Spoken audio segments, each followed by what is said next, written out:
Chapter 1: The Viral Beggar. Wow, Jinyan, quick look at that beggar. He's got such a domineering aura. Hurry and take a video.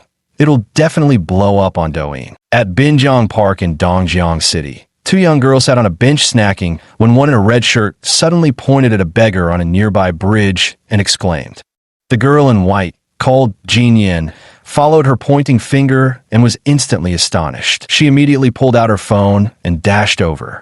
The reason these two girls noticed him was that this beggar stood about 6 feet tall. Though disheveled, dressed in rags, barefoot, and emanating a foul odor upon closer approach, his posture remained ramrod straight, left hand clasped behind his back, right hand resting on the bridge railing.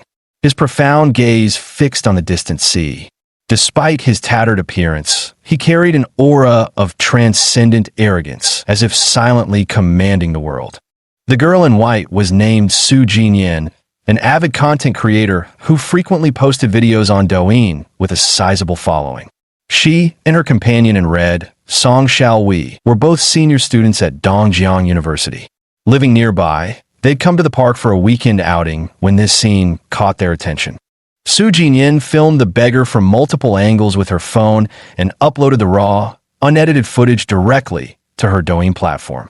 Xiaohui, this beggar's been here for years. I see him often, but I've never seen him like this today. He's so commanding, it's really strange.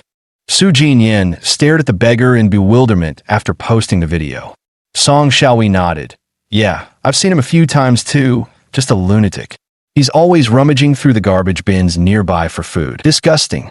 Look at that expression of his. Seems like he's deep in thought. What do you think he's thinking about? What could a fool be thinking about? Probably just standing there daydreaming. He doesn't look like one to me. Should we go ask him? Song Xiaohui hastily waved her hands. If you want to ask, go ahead yourself. I'm not going. He reeks something awful. Probably never took a bath in his life.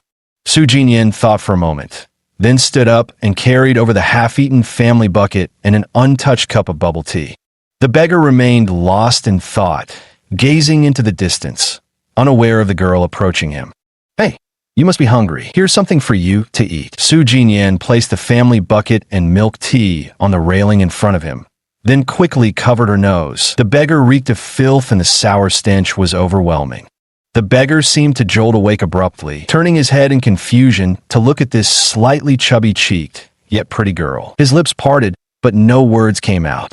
So he's a mute. Su Jinyan pointed at the food on the railing and fled, as if escaping, afraid she'd vomit if she stayed any longer. The beggar stared at the food before him, swallowing hard in his throat. Just as he was about to reach out for it, he suddenly heard the girl from earlier exclaim in exaggerated surprise, "Holy crap, Xiaohui! Look, the video I just posted got so many likes and comments in less than 10 minutes. Song Xiaohui took the phone and was equally excited upon seeing it. It really is. I told you this video would go viral. Do you think this beggar could go viral? Very likely. This might be a business opportunity. Come on, let's ask my cousin. He specializes in influencer packaging and promotion. We might even make some pocket money out of this." The two excited girls ran off, leaving the beggar standing there in utter confusion. A beggar? An internet celebrity? The hell, didn't I die? He stood there for ages, still unable to make sense of it. And this body isn't even mine. Did my soul somehow possess it? If that's really the case, then heaven has eyes. Let Su Yunlong live a second life and make those treacherous, heartless wretches suffer worse than death. Su Yunlong recalled the process of being murdered with burning rage. Originally an American of Chinese descent, he was the eldest son of Su Hui, chairman of the American Pfizer Group. Graduating from Harvard University at the age of 22 with dual master's degrees in business administration and finance, he worked at Morgan Investments on Wall Street after graduation. A year later, he resigned to pursue stock and futures trading independently. By 25, he came to invest in China, establishing Dongjiang Yunlong Trading Company, leveraging both family connections and his own network to engage in import and export trade. 6 years later, Yunlong Corporation evolved into a conglomerate integrating import-export trade, home appliance manufacturing, and real estate development, becoming a renowned enterprise in Dongjiang City, an economic hub along China's coastal special zones, with an annual output value in the hundreds of billions. Su Yunlong himself was hailed as a business prodigy. Just yesterday, his half-sister, Su Yunyin, came from America to visit him. Su Yunlong took his fiancée Zhou Min and his sister out on his private yacht. They had just reached international waters when Zhou Min actually poisoned his drink, then joined forces with his sister to push him overboard, weights tied to his body. As he sank beneath the waves, the last image burned into his eyes was the cruel, triumphant smiles on the faces of those two women. Filled with rage, confusion, and unwillingness, Su Yunlong's soul inexplicably crossed over into this beggar's body. The beggar hadn't died. He had merely fused their souls together. From the fragmented and incoherent memories, the beggar appeared somewhat demented and incapable of living independently. It seemed that after acquiring an ID card, he had been brought from his distant hometown by someone and then abandoned. In this city, he survived by scavenging food from trash bins, clinging to life for several years in such wretched conditions. During the process of soul fusion, the scene from the beginning unfolded. Why? Why would those two women kill him? Su Yunlong was filled with grief and indignation, yet utterly perplexed. His fiancée, Zhou Min, was a local who had inherited her family business, Yu Fengshu Factory. Beautiful and capable, she had managed the factory well, with all products exported overseas through Yunlong's company. The two had met during their collaboration, had already registered their marriage in the United States, and planned to hold their wedding after the new year. Logically, she had no reason to harm him.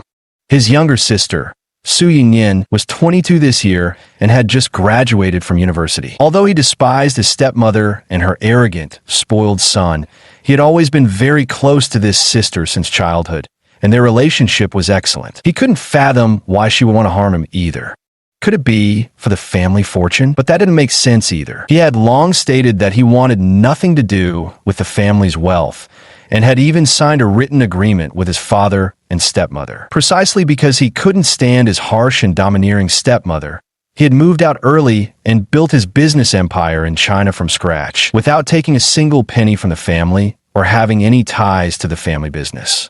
No matter the reason, since I've been reborn, I must get to the bottom of this. Those two bastards who killed me with their own hands must not be spared, and the mastermind behind it all must be dragged out and made to pay a heavy price. Su Yunlong punched the railing fiercely, his hands scraped and bleeding, yet he felt no pain. The agony of being betrayed and hurt by the one he loved most cut deeper than any physical wound. Chapter 2. Identity Card. Despite the overwhelming hatred burning within him, Su Yunlong had no choice but to face reality. His current identity was that of a beggar. He also discovered that due to prolonged silence, this body's ability to speak had severely deteriorated. It would likely take a long time before he could utter words again. The kind-hearted girl in white had left him a bucket of fried chicken and milk tea, ensuring he wouldn't go hungry today. But what about tomorrow? He couldn't possibly return to scavenging through garbage bins for food.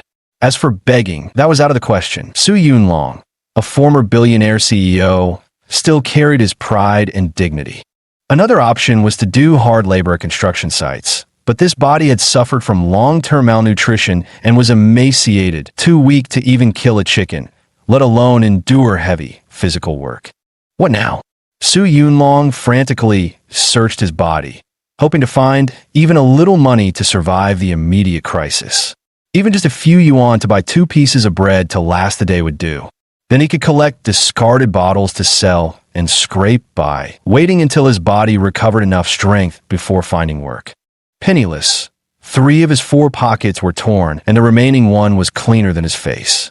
Oh, what's this? Su Yunlong suddenly felt something hard stitched into the waistband of his pants. The clothes were likely years old, and with a light tug, the fabric ripped open, revealing an ID card hidden inside. Oh my god, how could this person named Wu Ergo look so much like myself when I was 18 or 19? Su Yunlong stared at the ID card, utterly shocked beyond measure. Could there be some connection between me and this body? Shock aside, Su Yunlong finally felt a glimmer of relief. Having an ID card would make life much easier. Otherwise, no one would even hire him as a manual laborer. It seemed from now on, he could only use the name Wu Ergo. Though it sounded awful, at least it was a legally recognized identity. From this day forward, I, Wu ergo am no longer a fool, nor mute, nor a beggar drifter. I will rise from here, crush every one of those who framed me, and reclaim everything that's rightfully mine. The ambitious thought had barely surfaced when his stomach betrayed him with an audible growl. Wu Ergu had no choice but to face reality. Filling his belly came first. Reaching for the fried chicken leg, Wu Ergu nearly gagged. His hands were filthy, blackened, unwashed for who knows how long. Combined with the sour stench emanating from his own body, his appetite vanished instantly. A bath is urgent. This stench is unbearable. Wu Ergu scanned his surroundings. The park had an ornamental fountain and pool, but with dusk approaching on this sweltering September evening, crowds of evening strollers made it impossible. The beach was his only option. Downing the milk tea in one gulp, Wu Ergu carried the chicken bucket to a secluded stretch of shoreline. Stripping completely, not even underwear remained. He plunged naked into the sea. Desperation left no room for modesty. As the lanterns were lit, business was unusually slow at the Navy Seoul Homestyle Eatery along the Binhai Road pedestrian street. Out of 8 tables, only 2 were occupied. Su Jinyin rushed excitedly into the kitchen. Dad, second sister, I'm gonna make a fortune. Su Jinkuan laughed while stir-frying. Make a fortune? Did you win the lottery? Beside him, her second sister, Su Jinyu, widened her eyes in confusion. No, not the lottery. This afternoon, I took a short video at the park, and guess what? In less than 2 hours, it got 500,000 likes, 80,000 comments, and 50,000 shares. Plus my follower count skyrocketed, reaching the threshold for live streaming sales. And it's probably going to explode even more tomorrow. Su Jinyin handed her phone to her sister with a hint of pride. Su Jinyu glanced at the video, gave her younger sister a thumbs up, then showed it to their father. Hey, isn't this the homeless guy who lives under the park bridge? You actually managed to film him like this. Pretty nice, very nice. Su Jinkuan was a demobilized soldier who had the habit of exercising. Every morning, he went for a run in the park, so he often saw this homeless man. What do you mean by filming effect, Dad? You have no idea. That beggar's expression and posture were utterly majestic at that moment. I was incredibly lucky to capture that frame.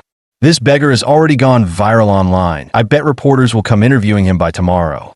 That's great news. It might just improve his living conditions a bit. That beggar's quite pitiful. He's been in the park for years, and I've even helped him out a few times myself. Su Jinkuan scooped the stir-fry from the pan onto a plate, gesturing for Su Jinyu to carry it out.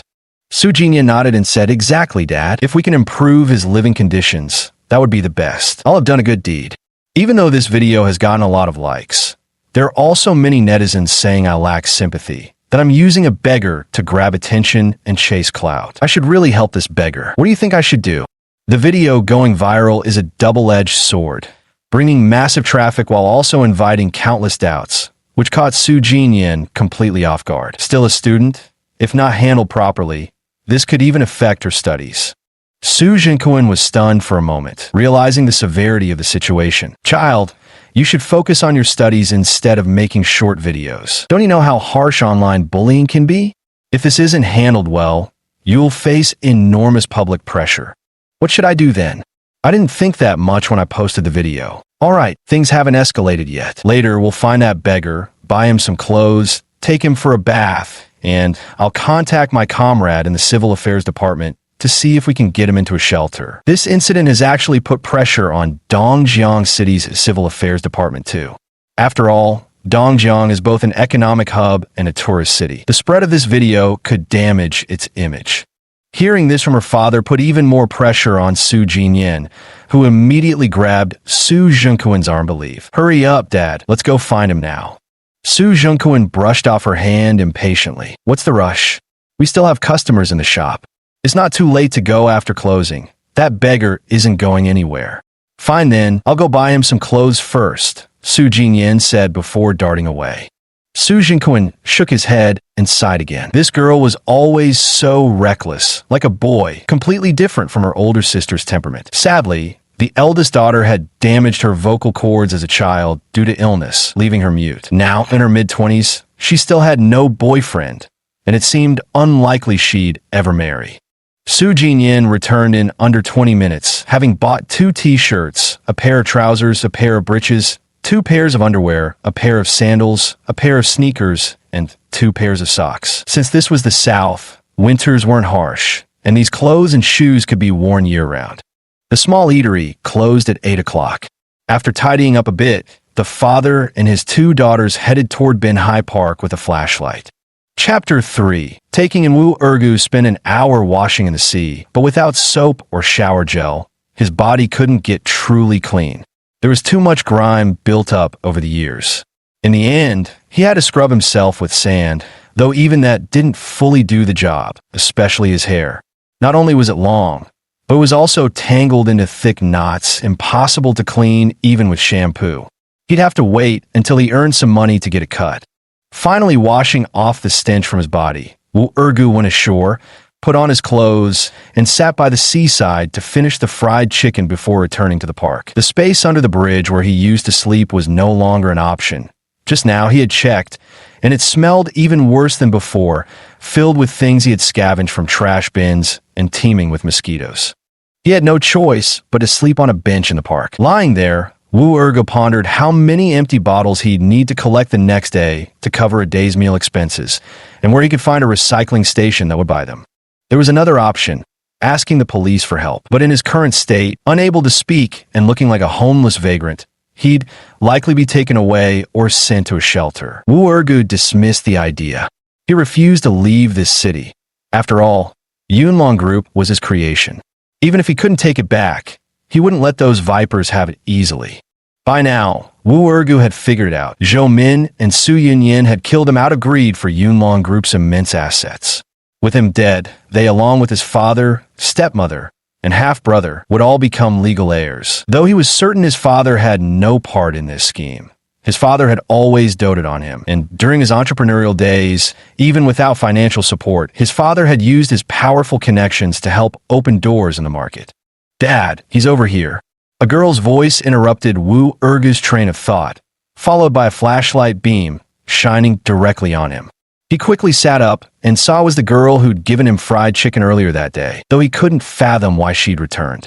"Dad, he can't speak. How are we supposed to communicate with him?" Su Jinyin immediately thought of this dilemma upon seeing Wu Ergu again. Su Jinquan gave him a once-over, noticing he appeared somewhat cleaner than usual. He ventured, "Can you understand what we're saying?"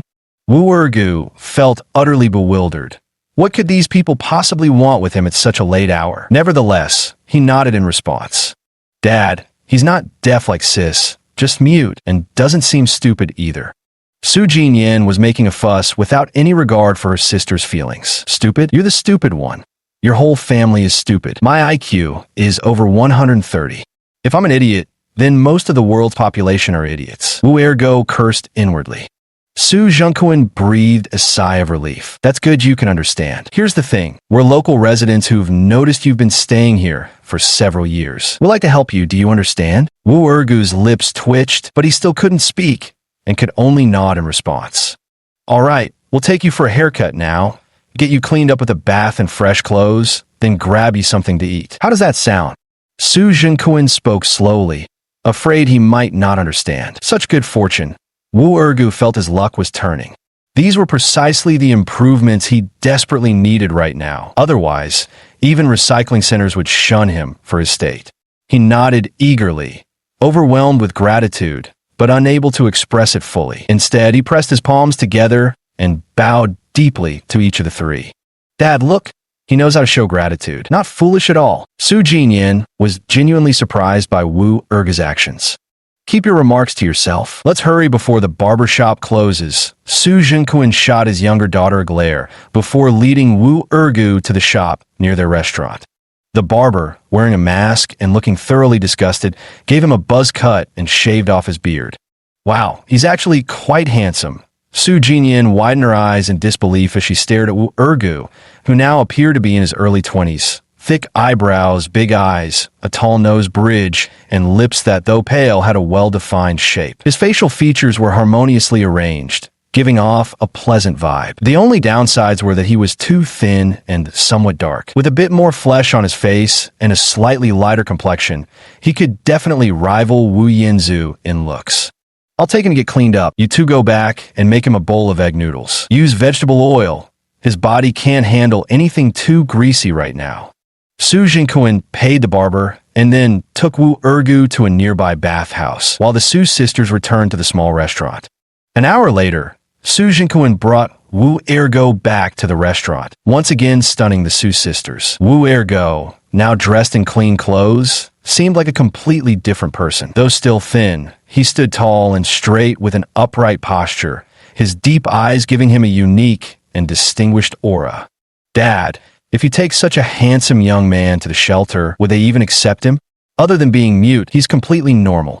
While serving Wu Ergo a bowl of egg noodles, Su Jinyan asked her father in confusion. Su Jinquan scratched his head and replied, I'm considering this problem too. He actually has an ID card. I just asked him if he wanted to go home, but he shook his head. He doesn't want to go to the shelter either. What should we do?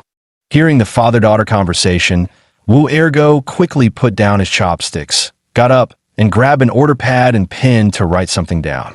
Uncle, I'm not an idiot. I used to have some mental issues due to illness, but I've fully recovered now. I've been away from home for too long and don't want to go back just yet. I hope you'll take me in. I can wash dishes and wait tables. No pain needed. I'll leave once I'm completely healed.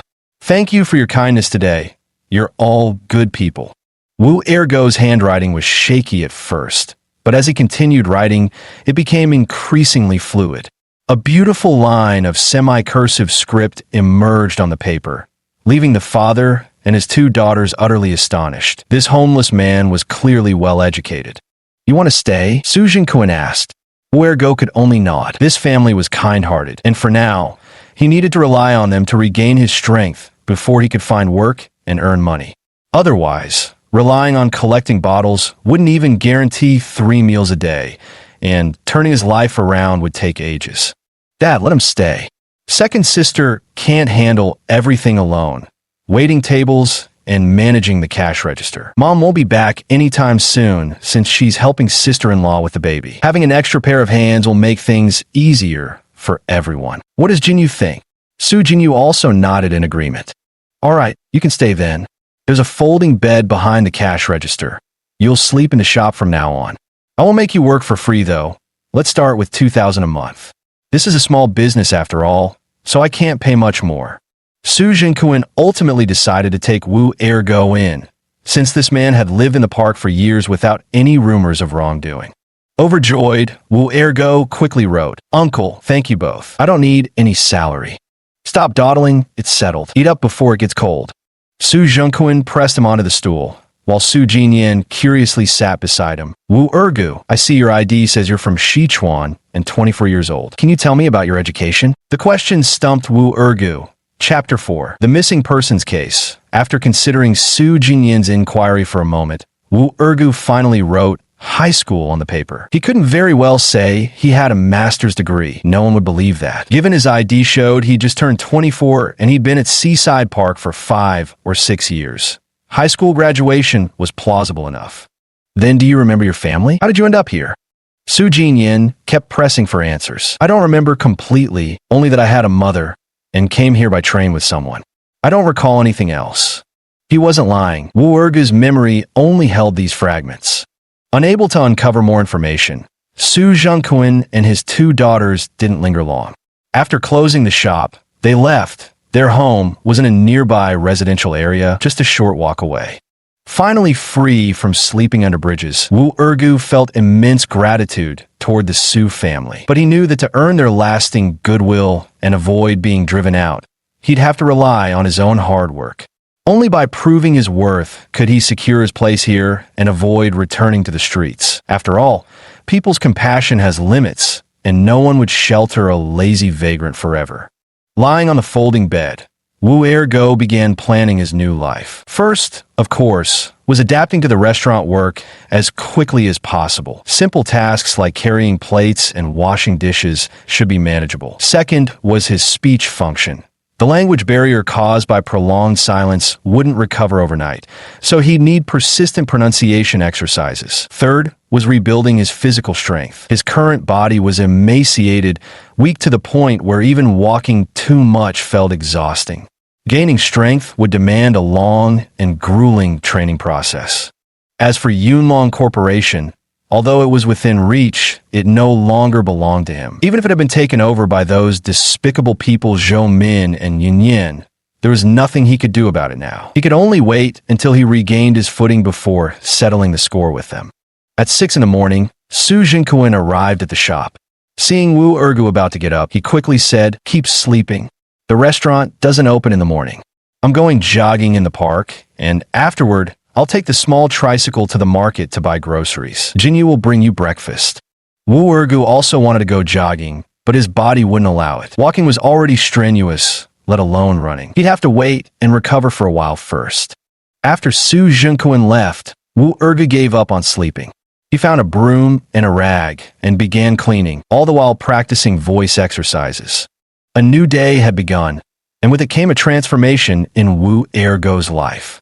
Dongfeng Road Business District was the most bustling area in Dongjiang City, and the Yunlong Tower stood at its very heart. This 32-story skyscraper, spanning nearly 100,000 square meters, served as the headquarters of Yunlong Group. However, the corporation only occupied the top 3 floors.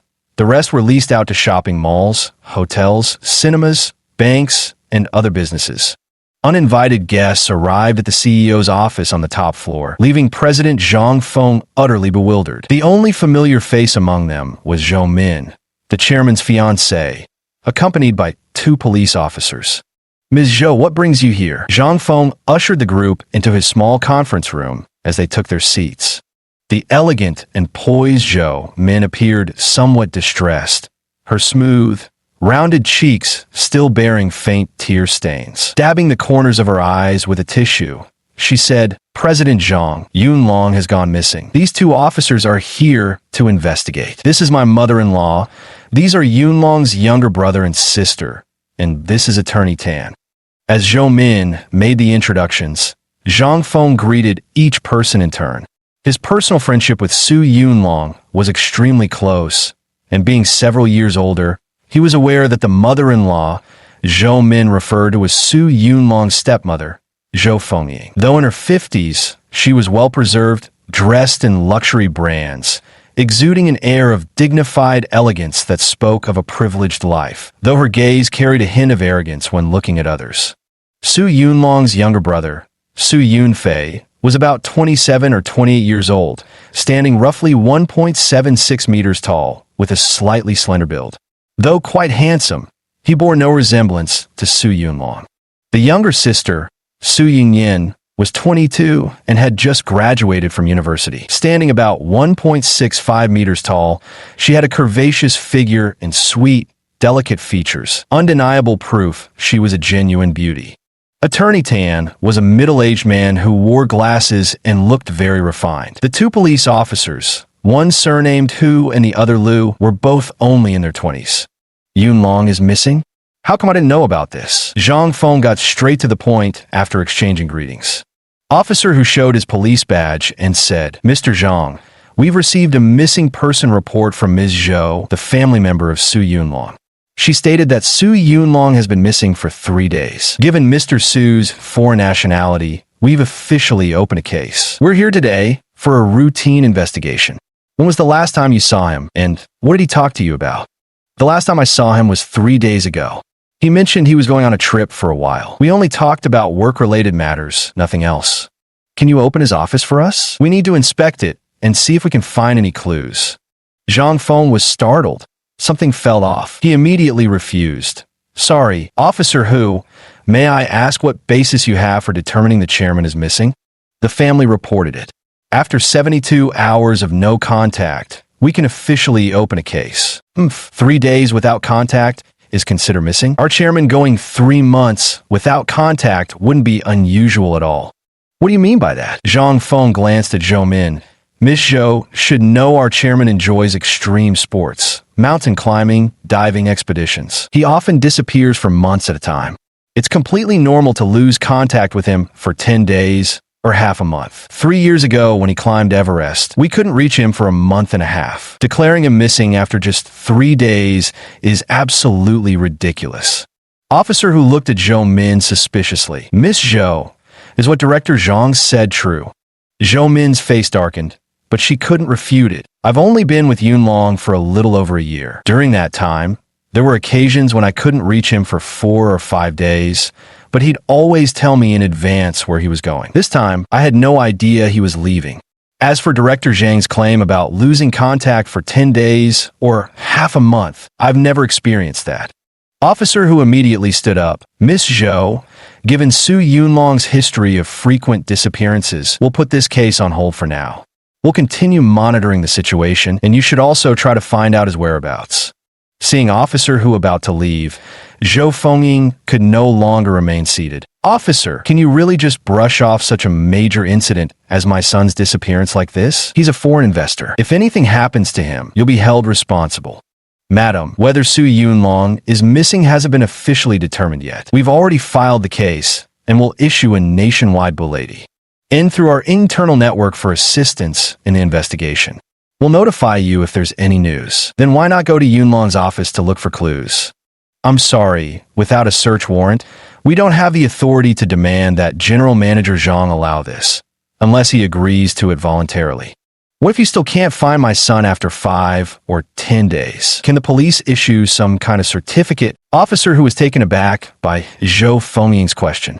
He got the sense this old woman almost wished misfortune upon her son, but he still replied, no, we can't issue any certificates for missing persons cases. There are countless examples of people reappearing after being missing for long periods. We'd only issue a death certificate if a body is found. Zhang Feng watched coldly from the sidelines, a vague suspicion growing in his heart that Su Yunlong might have come to harm, and that those present here could be involved. Chapter 5, Payday.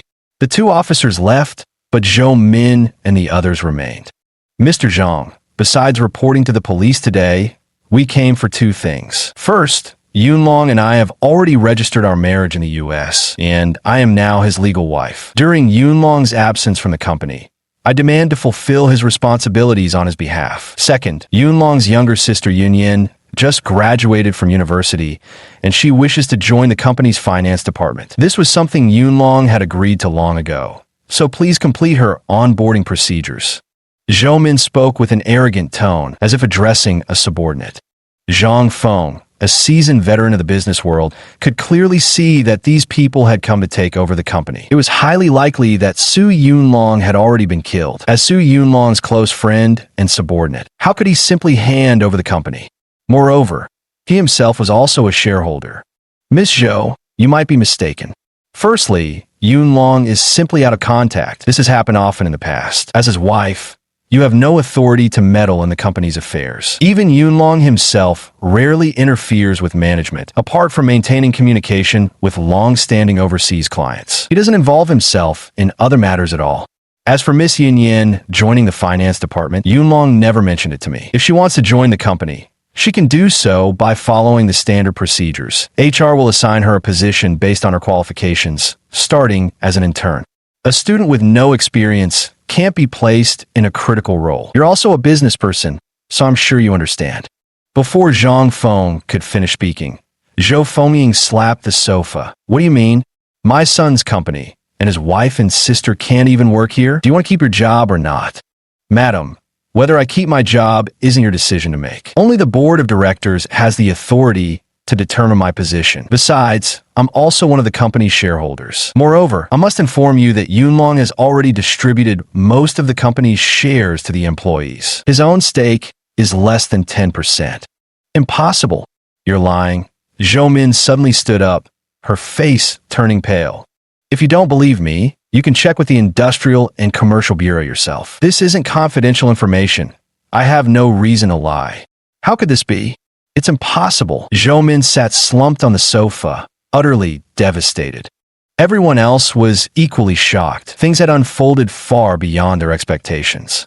Ms. Zhou, if you and Sister Yunyan are both willing to come work for the company, we'll wait until Yunlong returns. As for why the shares were allocated to employees, Let him explain that to you himself. Yunlong is just temporarily out of contact and should reach out to both of us before long. It's been a busy day, so I won't keep you any longer."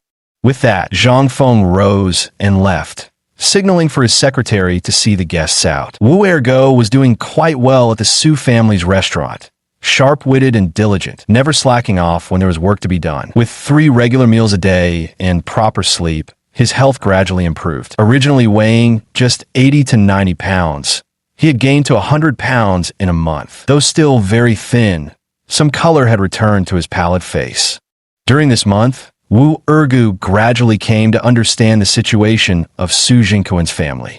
Su Jingquan, now 51 years old, was originally a battalion-level instructor in the Navy's Tiger Shark Special Forces. Later, when his ex-wife passed away from a brain tumor, leaving behind their 4-year-old mute daughter, Su Jinyu, with no one to care for her, he had no choice but to leave the military. He used his severance pay to open this small private eatery called Haiyan Homestyle Stir Fry. Later, he married his current wife Li Mei, forming a blended family. Li Mei brought along a son named Hu Yiji, who was 3 years older than Su Jinyu. After their marriage, the couple had another daughter, Su Jinyan. Hu Yiji had already gotten married and moved out. Recently, he and his wife had a son, so Li Mei went to help her daughter-in-law during her postpartum confinement. As a result, the restaurant was left with only Su Jinyu to handle both waiting tables and managing the cash register. Wu Ergu happened to step in to replace Li Mei, relieving some of Su Jinyu's workload. Su Jinyu, now 25 years old, had a well-proportioned figure, delicate and graceful features, fair skin, a round face with large eyes, a refined nose, and full lips. Her long, jet-black hair cascaded softly over her shoulders, embodying the beauty of a classic petite jade archetype. It was a great pity that she couldn't speak, otherwise her suitors would have worn out the doorstep. Although Su Jinyu couldn't speak, she had completed high school with good grades. Her disability had merely prevented her from attending university, so she managed the restaurant's bookkeeping and cashier duties. "Old Su, is this the beggar you took in? He looks so skinny, like a beanpole. Can he even handle heavy work?" Today marked the occasion when Hu Yiji and his wife returned with their child for the full month celebration meal. The restaurant had specially closed for the day, and Li Mei naturally came along too. The moment she entered, she immediately pulled Su Zhengquan aside to ask questions, completely disregarding Wu Ergo's feelings. Su Jingquan quickly pulled Li Mei into the back kitchen. "Old Li, keep your voice down. Ergo is a very diligent and sensible boy. Don't say the word beggar in front of him. He's not stupid, and it would hurt his pride. TSK, what dignity? He's been picking up trash in the park for years. He lost any dignity long ago. Taking him in is the greatest fortune he's ever had in 8 lifetimes." Li Mei had a prosperous appearance, but spoke with biting sarcasm. Su Jingquan sighed and chose not to argue with her, stepping outside to check on his grandson. "My little nephew is back. Come, let me hold him." Su Jinyan had hurried home upon hearing the news. She immediately scooped up the month-old baby upon entering, and the whole family gathered around the child with laughter, except for Su Jinyu, who sat like an outsider at the cash register, jotting something down. Wu Ergo finally saw the truth. Neither Li Mei nor Hu Yiji and his wife had any regard for Su Jinyu. From the moment they arrived, they hadn't given her a proper glance, and when Su Jinyu attempted to hold the baby earlier, her sister-in-law Song Qian had refused outright. This family wasn't as harmonious as imagined. Wu Ergo suddenly felt a sense of shared suffering with Su Jinyu. In his previous life, he too had been suppressed and tormented by his stepmother since childhood, which drove him to strive for independence. But he was still better off than Su Jinyu. At least he was physically sound and capable of supporting himself. Su Jinyu, being mute, must have endured so much injustice over the years, unable to voice the bitterness in his heart. "What are you doing? Why are you giving him money?" Li Mei suddenly yelled, startling everyone. Only then did they notice Su Jinyu walking toward Wu Ergo, who was picking vegetables with a wad of cash in hand. Su Jinyu froze, his eyes fixed on his father. Su Jingquan glared at Li Mei. "Why are you yelling so loudly? You scare the kid." Ergo has worked here for a full month. Paying him a little wages is only fair. Who said you could pay him wages? He's just a beggar. Feeding and housing him is more than enough. Giving him money on top of that? Do you think we have too much to spare? Hand it over. I'll use it to buy formula for our grandson. Li Mei snatched the money from Su Jinyu's hand and stuffed it into Song Qian's grasp. Without the slightest hesitation, Song Qian pocketed the cash and scoffed at Su Jinyu. Mom's right. What does a beggar need money for? Speaking of which, do you fancy him or something? A mute couple would be a perfect match. Why don't you two make do with each other? That way Mom and Dad won't have to worry about you dying an old maid. The moment these words were spoken, everyone froze. Chapter 6. The Live-In Son-in-Law. Song Qian's offhand remark planted different thoughts in each member of the Su Zhenkuan family. Su Zhenkuan had agonized over his eldest daughter's marriage prospects. The girl lost her birth mother at 4. And while her stepmother, Li Mei, put on a good front in public, he knew some of the ugly truths behind closed doors. For the sake of family harmony, he'd mostly tolerated it, compensating with extra affection. Now his daughter was past marriageable age, though every matchmaker's introduction seemed to produce either a cripple or a blind man. He couldn't bear to see her sentenced to lifelong caretaking. Yet no decent man would marry a mute girl. This dilemma had become his private torment. But Song Qian's words sparked a revelation. Through a month's observation, Su Zhenkuan realized Wu Ergo, mute though he was, possessed sound limbs, self-sufficiency, unexpected literacy, and simple sincerity. Paired with Jinyu, they'd manage comfortably enough. Keeping them nearby would also secure his own elderly care someday. After all, his adopted son Hu Yiji would never fill that role. That's actually quite brilliant, Qian. Old Su, why not take Ergo in as a live-in son-in-law? Li Mei actually agreed, but her intentions weren't pure. From the moment she entered the Su family, she disliked Su Jinyu, seeing her as a burden. Su Zhenkuan's circumstances were quite good. Right after leaving the military, he bought this shop and opened this restaurant using the culinary skills he'd learned in the army. Business had always been steady, earning him 200,000 or 300,000 a year. On top of that, he received over 7,000 yuan monthly as a resettlement allowance for veterans. So raising 3 children hadn't been a financial strain at all. He'd even managed to buy his son a house, a car, and cover wedding expenses. Su Jinyu, that unwanted burden, probably wouldn't be able to marry anyone. Although having her around was irritating, she was hard-working. She did all the laundry, mopped the floors, and handled all the household chores without ever needing to be told, basically serving as a free maid. Now, bringing in a mute as a live-in son-in-law would mean getting 2 free maids. Later, when the old couple became infirm, those 2 could wait on them hand and foot. As for relying on their son and daughter-in-law, that was hopeless. Song Qian wasn't exactly an easygoing person either. No, I disagree. My sister is so beautiful and smart. How can she marry a beggar? Su Jinyin voiced her opposition. Though she pitted Wu Ergo, deep down she still saw him as nothing more than a beggar. Her sister might be mute, but she was stunningly beautiful and exceptionally clever. Even for a normal man, marrying her would be an immense blessing. What right did Wu Ergo have to claim her? Jinyin, I also think your sister-in-law's suggestion is a good one. Ergo seems very honest. He definitely wouldn't bully Jingyu in the future. Since neither of them can speak, there won't be any discrimination, which eliminates many barriers. Hu Yiji also expressed agreement, while Song Qian nodded vigorously beside them. The group enthusiastically discussed the topic without ever considering the opinions of the 2 people actually involved. Wu Ergu was inwardly opposed to the idea.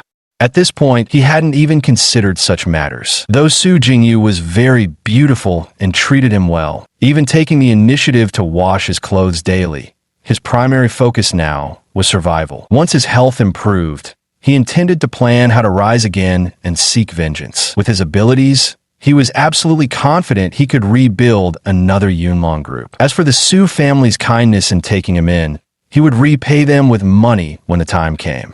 Su Jinyu could only sigh in resignation. Since childhood, her life had been dictated by others. Though she had often dreamed of romantic love and a happy marriage, reality was cruel. Every blind date arranged for her had been with disabled men, until her heart had grown numb. She had resolved to stay by her father's side and grow old in solitude. As for Wu Ergo, she only felt pity for him, never any romantic affection. But now that the topic had been brought up, she couldn't help feeling awkward whenever she looked at him. Then it's settled. I'll go ask the neighborhood committee later whether someone like Ergo, who only has an ID card, can get a marriage license. If not, we'll hold the wedding first and complete the formalities later when we visit his hometown. We'll set the wedding date for Mid-Autumn Festival. Just invite our relatives for a meal at a restaurant. No need to make a big fuss and become the laughingstock. Li Mei had the final say. Actually, she'd be unhappy if Su Jinyu married into a good family. She'd rather see her suffer and continue serving her.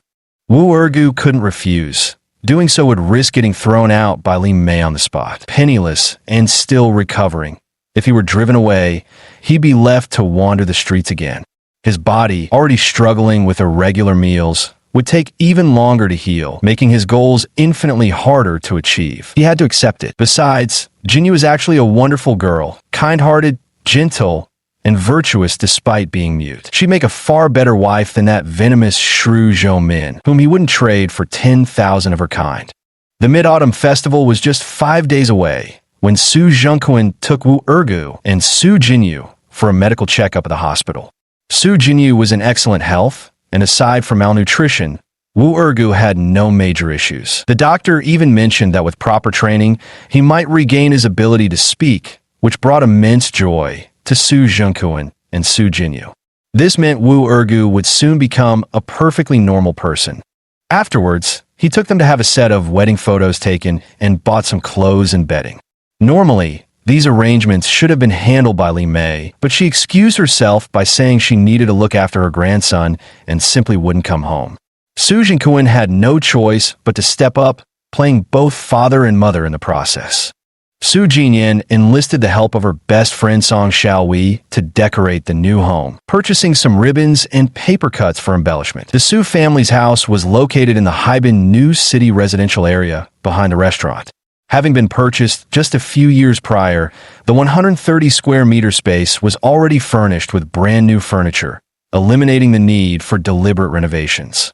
Jin Yin, who would have thought that by filming a video, not only did you create a viral hit and gain a huge following, but you also settled your sister's lifelong affairs. That beggar really hit the jackpot. Marrying your sister turned his life around completely. Song Xiaowei still finds it hard to believe that smelly beggar from back then actually became the Su family's live-in son-in-law. Alright, from now on, don't say the word beggar in front of my dad or my sister. No matter what, Wu Ergo is about to become my brother-in-law. Even though I don't like him, I still have to consider my sister's dignity. I know, I'm just saying between the two of us. How could I say it in front of your sister? Do I look stupid? By the way, Jinyan, how did your talk with Ling Jian go? He's a rich second-generation heir. You should definitely hold on tight. Tons of girls are chasing after him. TSK. I don't even want him. He's the one who keeps pestering me endlessly. So what if he's a rich second-generation heir? Just a spoiled playboy. No matter how much money he has, he'll squander it all sooner or later. My goal is to start my own business after graduation or become an executive at a Fortune 500 company. A woman can only live with dignity when she's financially independent. Relying on a man's handouts only degrades yourself. When you're old and past your prime, you might get kicked to the curb. Won't even have tears left to cry by then. What ambition. I support you. Then give Ling Jian to me. I love being pitted by men, huh? Fine, have him. You two are birds of a feather, a perfect match. The two women began playfully tussling in the newlywed room. Chapter 7. A Simple Wedding. The wedding banquet was held at Hongfu Hotel on the same street, with just 5 tables of guests. 2 tables were for Su Zhengquan's siblings and army comrades. 1 table for Su Jinyu's maternal uncles, aunts and cousins, while the remaining 2 tables were reserved for Li Mei's relatives from her maiden family. There was no wedding planner or MC. Wu Ergu and Su Jinyu simply made rounds to toast each table of relatives and friends, letting these simple gestures serve as their matrimonial witness. The only heartfelt blessings came from Su Jinyu's maternal uncles and aunts, who personally handed her 20,000 yuan in gifts. Others looked somewhat disdainfully upon their marriage. After all, taking a beggar as a live-in son-in-law wasn't exactly something to boast about. The kneeling ceremony for the parents was held at home. Su Jinquan and Li Mei each gave a red envelope containing 10,000 yuan, which became Su Jinyu and Wu Ergu's private funds to spend as they pleased. Ergu, we're husband and wife now. Let's respect each other and work together to build a good life for our little family. After seeing off the guests and entering the bridal chamber, Su Jinyu communicated with Wu Ergu by typing on her phone. With only one device between them, the two sat side by side on the edge of the bed and began a long conversation. Jinyu, rest assured, now that you're my wife, I will cherish you for a lifetime. Whether I regain my speech or not, whether in poverty or wealth, I will stay by your side forever. I believe you, and I will do my best to be a good wife, to bear you children and build a family with you. Good, Jinyu. Today's wedding was too humble. I'll make it up to you with a grand ceremony later to make you the happiest woman in the world. There's no need. A wedding is just a ritual. The happiness of marriage doesn't depend on how lavish the ceremony is. As long as we understand and respect each other, even plain tea and simple rice can bring joy. That makes sense? Let's talk about this later. My body is still very weak right now. Can we hold off on sharing a room for now? I'm currently doing physical recovery training with Dad. We should be able to try for a baby after the new year. I hope you understand. Of course, no problem. Hang in there. You'll get stronger. Here, I'll give you 10,000 yuan. Buy yourself a phone tomorrow and keep the rest for spending money. Wu Ergu had initially intended to refuse. Being a live-in son-in-law was already a blow to his dignity, and spending his wife's money felt even more uncomfortable. But then he thought refusing would upset Su Jinyu, and he really did need a phone to stay informed. So he nodded in agreement. If living with my parents makes you uncomfortable, we can start saving together and buy our own place later. Okay? Su Jinyu seemed to know that Wu Ergu had reservations about being a live-in son-in-law, and she herself disliked facing Li Mei's hypocritical and spiteful face every day. All right, Jinyu, don't worry. That day won't be far off. Through their conversations, Wu Ergu increasingly felt that this wife of his was kind-hearted, understanding, and shared similar circumstances and grievances with him. Finding solace in their mutual hardships, their hearts grew closer together. Taking advantage of Jinyu's absence as she went to freshen up, Wu Ergu turned on the TV to practice his pronunciation when a piece of local news suddenly caught his attention. Su Yunlong, chairman of the renowned Yunlong Group in Dongjiang City, has mysteriously disappeared for over a month with no news. Reporters learned that his family reported him missing to the police just 3 days after losing contact. However, Yunlong Group's official statement claims that Su Yunlong enjoys extreme sports and exploration, often venturing into uninhabited areas without signal. It's normal for him to be out of contact for 1 or 2 months, as this has happened frequently in the past. The company urges the public not to overinterpret the situation to avoid impacting operations, while also actively cooperating with the police to locate Chairman Su Yunlong as soon as possible. This news invigorated Wu Ergu. That fellow Zhang Feng was quite shrewd, knowing how to buy time. This meant Zhou Min and her conspirators hadn't succeeded yet. Trying to inherit his shares and take control of the company wouldn't be so easy. The family business had been declining under Su Yunfei's management. His father had once suggested merging the company under the family umbrella with him in full control, but he refused. Instead, he diluted a significant portion of his shares, rewarding employees who contributed to research and development. He did this for 2 reasons. First, he didn't want his father to use family ties to pressure him into returning to the family. That cold house had long ceased to be his home. Having grown up with Chinese education, he harbored a deep affection for his motherland, which was why he came to China to invest and develop. Over the years, most of the money he earned was donated to schools and students in impoverished mountainous regions. He didn't accumulate much personal wealth, believing that having enough was sufficient. The second reason was for the company's growth. Employees holding company shares would treat the business as their own, ensuring collective prosperity and shared responsibility in both success and failure. Unexpectedly, this decision caused Zhou Min and his accomplices to end up with nothing, like drawing water with a bamboo basket. They died in vain without ever laying hands on his fortune. He still owned 8% of the company's shares and a villa, with 120 million in cash deposits at the bank. 100 million of that was linked to a bank card, Yuki, and phone number secured as office safe, while the remaining 20 million serve as pocket money. Zhou Min and Su Yunyan must have taken his bank card and phone, but without the passwords, they couldn't access the funds. We need to find a way to prevent Zhou Min from inheriting the shares. Zhang Feng won't be able to hold out much longer. 1 month of radio silence might be explainable, but 2 or 3. Also, we have to worry about Zhou Feng pulling some strings in America to obtain a death certificate. If that happens, the shares and the villa will have to go to them. The villa isn't worth much, just over 20 million. But that 8% stake in equity is worth a fortune. According to the current market value of Yunlong Company, it's worth at least 10 billion. That kind of money can't just fall into the hands of these heartless wolves. What should I do? In their eyes, I'm already a dead man. Even Zhang Feng must know something has happened to me, but has tried to delay the inevitable. Su Jinyu finished washing up and came out in her pajamas. Yet Wu Ergo still hadn't figured out a solution. Even Su Jinyu's alluring figure failed to catch his attention. As the water streamed over him in the shower, Wu Ergo suddenly had a flash of insight. Even if Zhou Min and the others were certain he was dead, they had no concrete proof. He could remotely direct Zhang Feng to create the illusion that he was still alive, thereby thwarting Zhou Min's sinister plot. With his speech still impaired, phone calls were out of the question. For now, the only viable options were email or courier. Wu Ergo finalized his plan, lying in bed as he meticulously drafted the email content. He decided to handle it at an internet cafe tomorrow, though he had a computer at home, using it risked exposing his IP address, potentially implicating the Su family in unnecessary trouble. On the second day of his marriage, Wu Ergu woke up at 6 o'clock, as usual, and went for his morning exercise with Su Jinquan.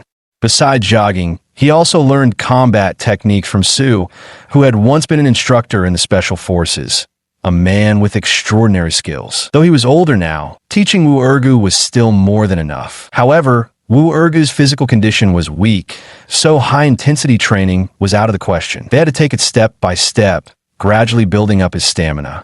Chapter 8. Setting the Stage. After finishing their morning workout, Wu Ergu pedaled the tricycle again, taking Su Zhengquan to the market for groceries. The market was a bit far, requiring about 10 minutes of cycling, which also served as a form of exercise for Wu Ergu. Ergu, once you're familiar with the market prices, I'll start teaching you how to cook. By the time you two have kids, I'll pass this restaurant down to you, and I'll help take care of the children. Seated at the back of the little tricycle, Su Zhengquan mapped out the future life for his daughter and son-in-law. Wu Ergu turned his head and smiled, knowing this was unlikely. Learning to stir-fry dishes was fine, but handing over the restaurant to them? Not a chance. Li Mei would never agree. Hu Yiji and her husband were ordinary company employees with modest incomes. Living in Dongjiang was expensive. Their earnings covered basic needs, but maintaining a car, raising a child, occasionally splurging on designer bags and clothes, that was beyond their means. Li Mei often supplemented their finances, and the restaurant was her personal ATM. There was no way she'd hand it over to a daughter and son-in-law who weren't even blood-related to her. Learning stir-fry from Su Jinquan wasn't a bad idea. It was at least a useful skill. If he couldn't turn his life around, this craft could still be his means of survival. Wu Ergo decided to follow his father-in-law's arrangement. After buying groceries on his way back, Wu Ergo asked Su Zhengquan for some time off and headed to a nearby service center to purchase a mid-range phone for over 1,000 yuan, then activated a new number. Then he went to a stationery store to buy paper and pens, found an internet cafe, and sent Zhang Feng an email. Privately, he and Zhang Feng regarded each other as brothers. Zhang Feng's phone number and email were all memorized in his mind.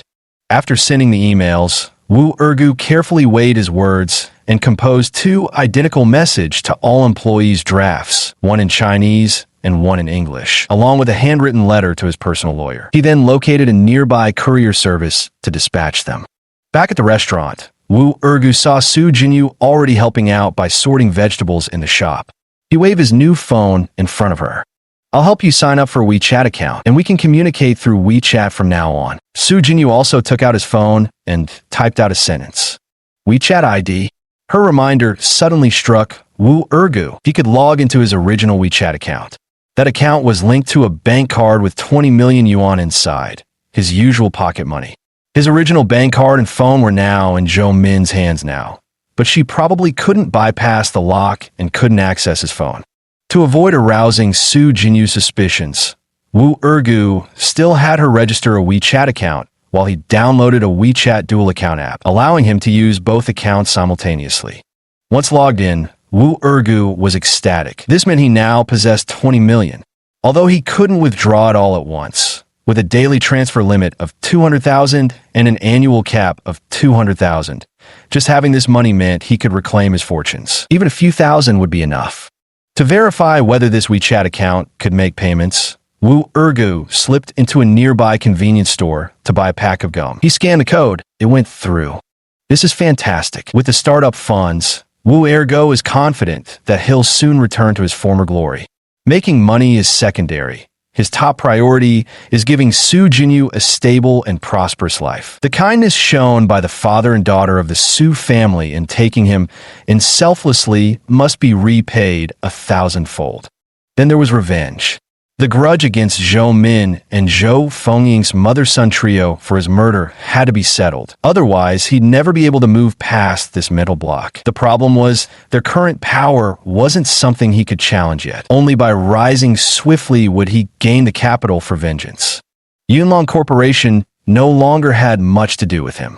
All those shares, properties, and 100 million yuan in savings would never reach his hands, including the 20 million tied to WeChat that couldn't be fully transferred into his name. There was no way he could explain this to anyone, especially Su Jinyu. After much deliberation, Wu Ergu decided to invest in the stock market. Having studied finance and spent 3 years trading stocks and futures on Wall Street, he was practically a professional trader. He planned to start with 200,000 yuan as his initial investment capital. Just as Wu Ergu was brimming with ambition and preparing to enter the stock market, Zhang Feng, the CEO of Yunlong Group, unexpectedly received an email from the chairman, Su Yunlong. "Brother Feng, this is Yunlong. I've been framed and am seriously injured now, undergoing secret treatment. For safety reasons, I can't tell you my location for the time being to avoid dragging you into this. During my treatment, you'll still be fully in charge of the company's operations. Regarding my disappearance, I've already written a public letter which should arrive at the company tomorrow. Please check it and decide whether to make it public as you see fit. I've also sent a letter to Lawyer Lei stating that my properties, shares, deposits, vehicles, and other assets cannot be transferred or inherited in any form without my authorization. If I don't survive, there will be a will in place. As for maintaining and communicating with overseas clients, I'll contact them at the appropriate time. The contract with Germany's pain company expires on January 15th. I may not be able to participate in the next round of negotiations, so you'll have to lead the team. However, I'll personally call Joseph. Except for some minor changes to certain data, the other terms shouldn't require major revisions. Please prepare the relevant materials in advance." Although Zhang Feng had some doubts about this email, he couldn't pinpoint anything wrong with it. It was sent from QQ Mail, showing Su Yunlong's QQ account, and the content seemed credible. First, the greeting. Very few people in the company knew that the two addressed each other as brothers. Secondly, only the legal and overseas departments knew the expiration date of Pain Company's contract, something even he had nearly forgotten. Is Su Yunlong actually still alive? Then where did Zhou Min and the others get the confidence to rush over and fight for the shares? This situation is too bizarre. Zhang Feng pressed the intercom on his desk, and his female secretary, Xiao Huang, pushed the door open and entered. "Xiao Huang, keep an eye out for any express deliveries over the next 2 days. Make sure they're delivered to me immediately, no matter what I'm doing." "Understood, President Zhang." Ms. Zhou called again, asking to meet with you. "Should we turn her down?" Zhang Feng pondered for a moment. Zhou Min had approached him several times already, and each time he had refused her. The reason was simple. He also suspected that Su Yunlong might be dead. Zhou Min's purpose in seeking him out was surely related to inheritance rights. But if Su Yunlong was still alive, then Zhou Min remained his wife, and out of courtesy, he ought to entertain her request, at least superficially. Wait, that didn't add up. If Yunlong was alive, the first person he'd contact would be Zhou Min. Yet the email earlier revealed that Yunlong had no intention of transferring his shares to anyone. That suggested Yunlong didn't trust Zhou Min, or maybe Zhou Min was even involved in whatever plot had trapped him in the first place. Tell her I won't see her. If it's about the chairman's affairs, she should have her lawyer contact our legal department. Zhang Feng had straightened out his thoughts. Once the express package arrived tomorrow, he could verify the email's authenticity. He recognized Su Yunlong's handwriting, particularly his signature, which wasn't something just anyone could imitate. If this letter genuinely bore Yunlong's writing, then Zhou Min's publicly spread rumors would collapse immediately. Her ambition to take over the chairman's authority or force her way into the company's management would crumble before it even took shape. Chapter 9. Contradiction. 3 days had passed, and there was no news about Yunlong Corporation in the media. Wu Ergo grew puzzled. Had Zhang Feng failed to release his open letter to the public? He checked his email on his phone again, but still found no reply from Zhang Feng. Zhang Feng was also questionable. Wu Ergo suddenly had such a thought. If even his legally married wife Zhou Min could betray him, how much more fragile might his relationship with Zhang Feng be? Whatever. Yunlong Corporation is no longer something I can control. Writing that handwritten letter was just to mess with them, to make them live in fear. It won't be so easy for them to get their hands on my inheritance. To forge iron, one must be strong oneself. Only when his own strength was built up would he seek revenge on those people. Wu Ergo began to take action, first opening a bank account, then setting up an account at a securities firm, downloading stock trading software, and transferring 200,000 yuan in 5 batches via WeChat to his newly established account.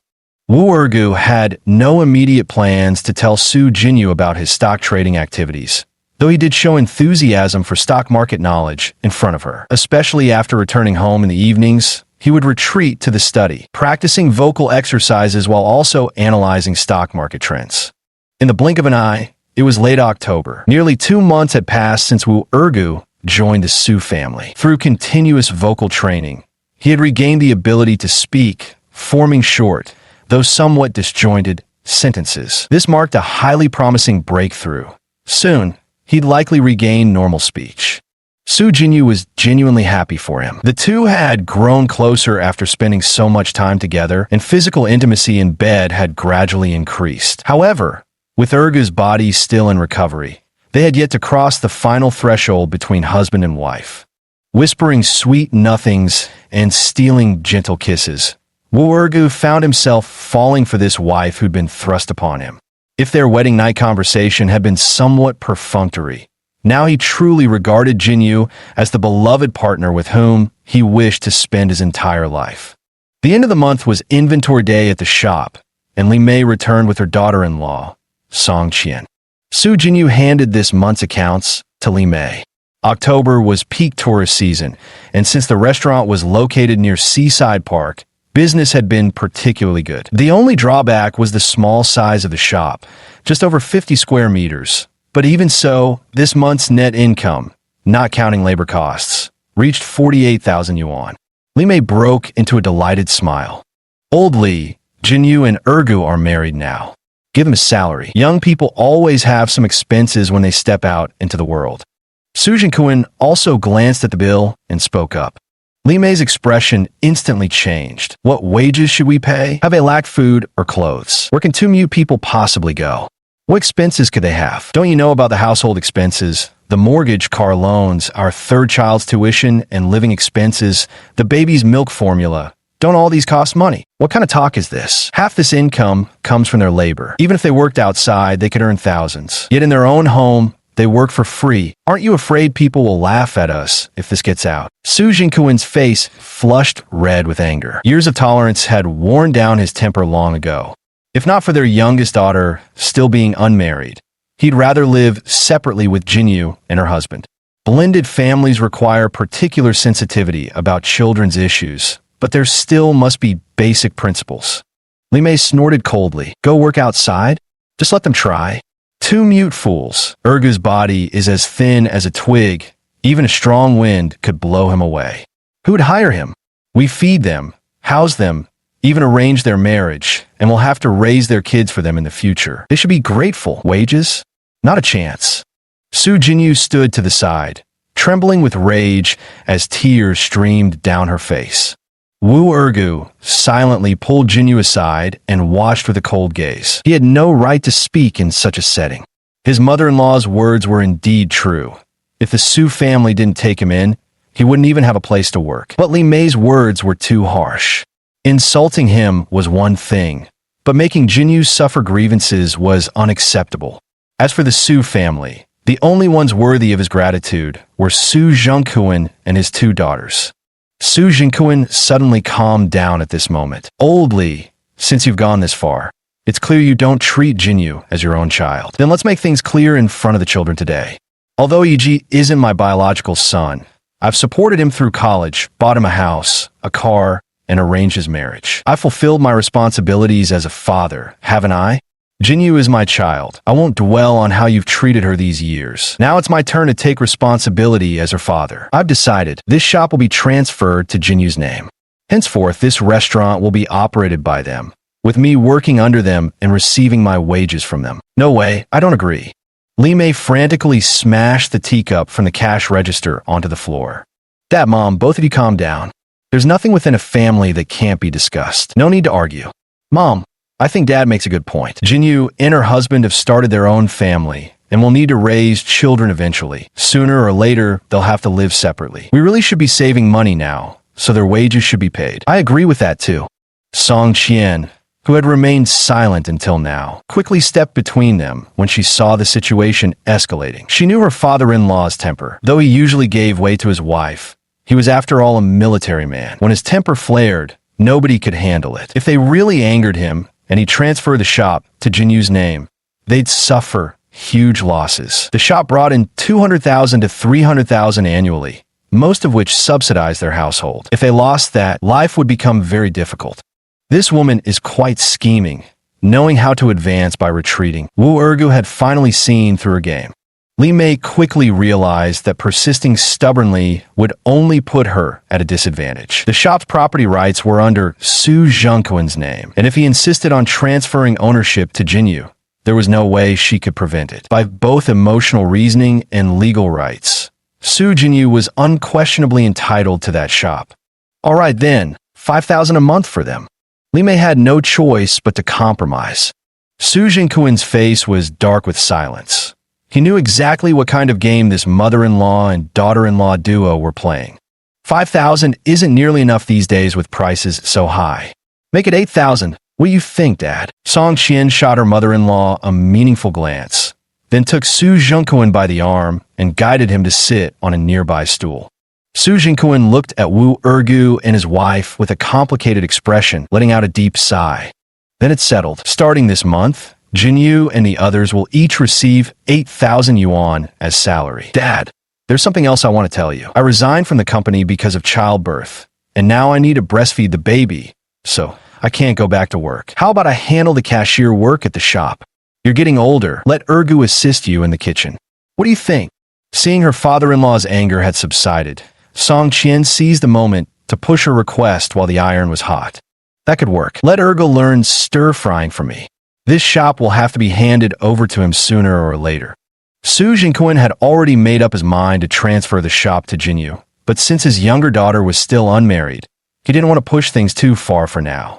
Li Mei listened with a cold smirk on her face, though what exactly was going through her mind remained unclear. Chapter 10. The Contract.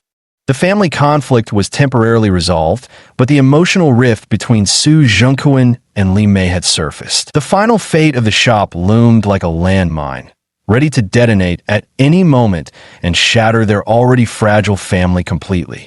Su Jinyu felt deeply troubled in her heart. She didn't want her father to quarrel with Li Mei over her, leaving him lonely and miserable in his old age. The shop could be let go, but without salaries, she and Ergu wouldn't have the capital to start their own business in the future. Although she had managed to secure an 8,000 yuan salary now, Li Mei would undoubtedly make life doubly difficult for the couple. Wu Ergu fully understood Su Zhengquan's position and also deeply empathized with Jinyu's predicament. However, he currently lacked the ability to change this situation and could only endure it for the time being. Song Qian started working at the shop that very day, spending her whole time playing games on her phone at the cash register like a hands-off boss. Su Jinyu didn't expect any help from her anyway. She just hoped the days would pass quickly. Once they'd saved up 100,000 yuan or so, she and Ergu could move out to rent their own place. Running a small business would surely be better than living under their stepmother's constant disapproval. Truth be told, Wu Ergu wasn't particularly interested in learning stir-fry cooking technique. He believed his speech function would fully recover within 2 months at most. His body had been gradually regaining health through 2 months of rest and exercise. He could now run 2 or 3 kilometers every morning and had mastered basic combat skills. His next step was to begin training in highly practical combat techniques.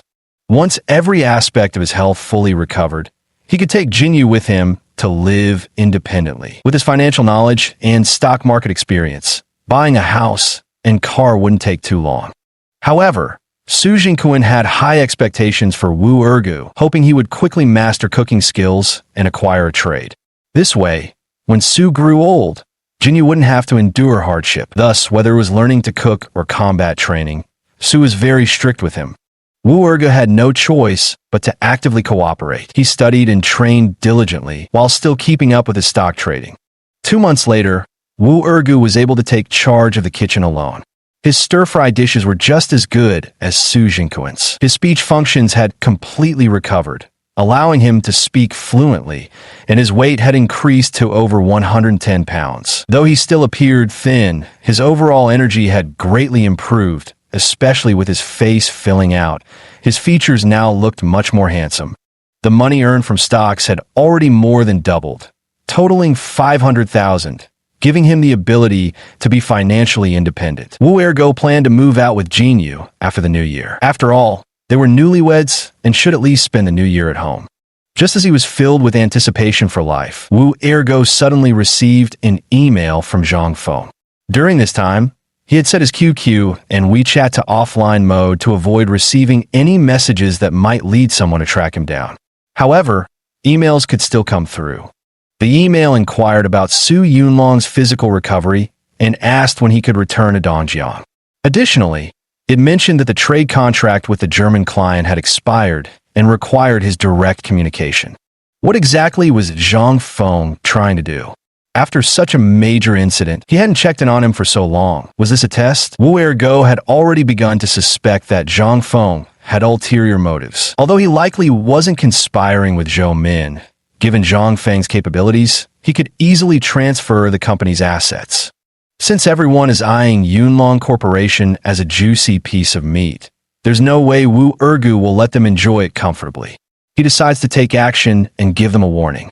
Upon closer observation, Wu Ergu's eyes and eyebrows bear a striking resemblance to his previous life as Su Yunlong. The only differences are his thinner face, slightly darker complexion, and a more youthful appearance. After all, he died at 31 in his past life. His height remains the same, though his weight is over 30 pounds lighter now. Fengji, how have you been lately? Is everything at the company going smoothly?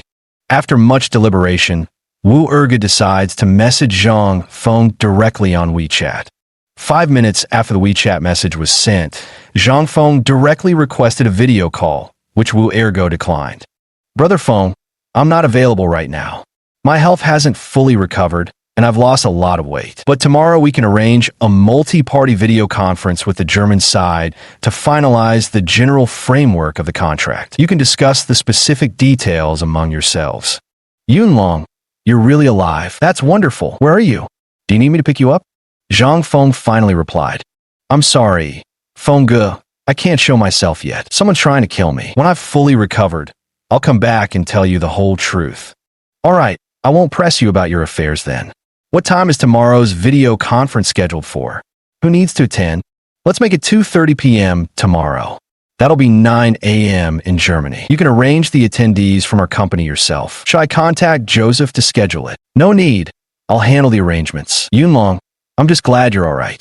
Zhou Min has been causing scenes at the company repeatedly, demanding to replace you on the board. Thankfully, lawyer Lei had your handwritten letter, or I wouldn't have known how to handle it. What exactly happened between you and Zhou Min? Let's talk about the issues between her and me later. For now, until I recover, no one is to touch my assets. You must ensure that.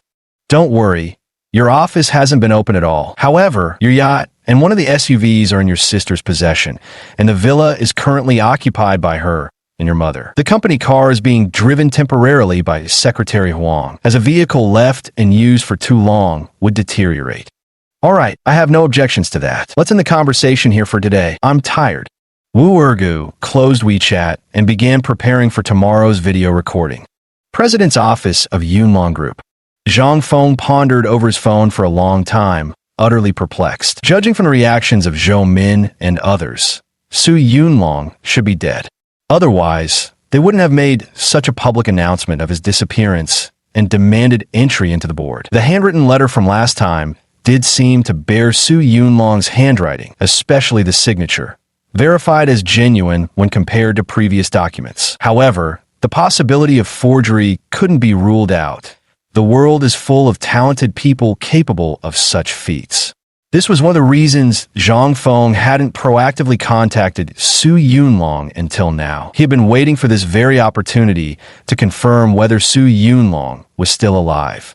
But today's WeChat message was unmistakably from Su Yunlong, and he even took the initiative to request a video conference. Such confidence could only mean one thing: he really was still alive.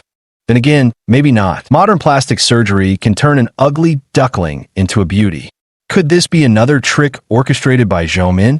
Zhang Feng called his secretary in, Xiao Huang, informed the overseas department to schedule video conferences with client representatives from the US, Germany, France, South Korea, and Japan tomorrow afternoon at 2:30. Our chairman will personally connect with them. Chairman? Wasn't he missing? He's already back. It's not confirmed yet.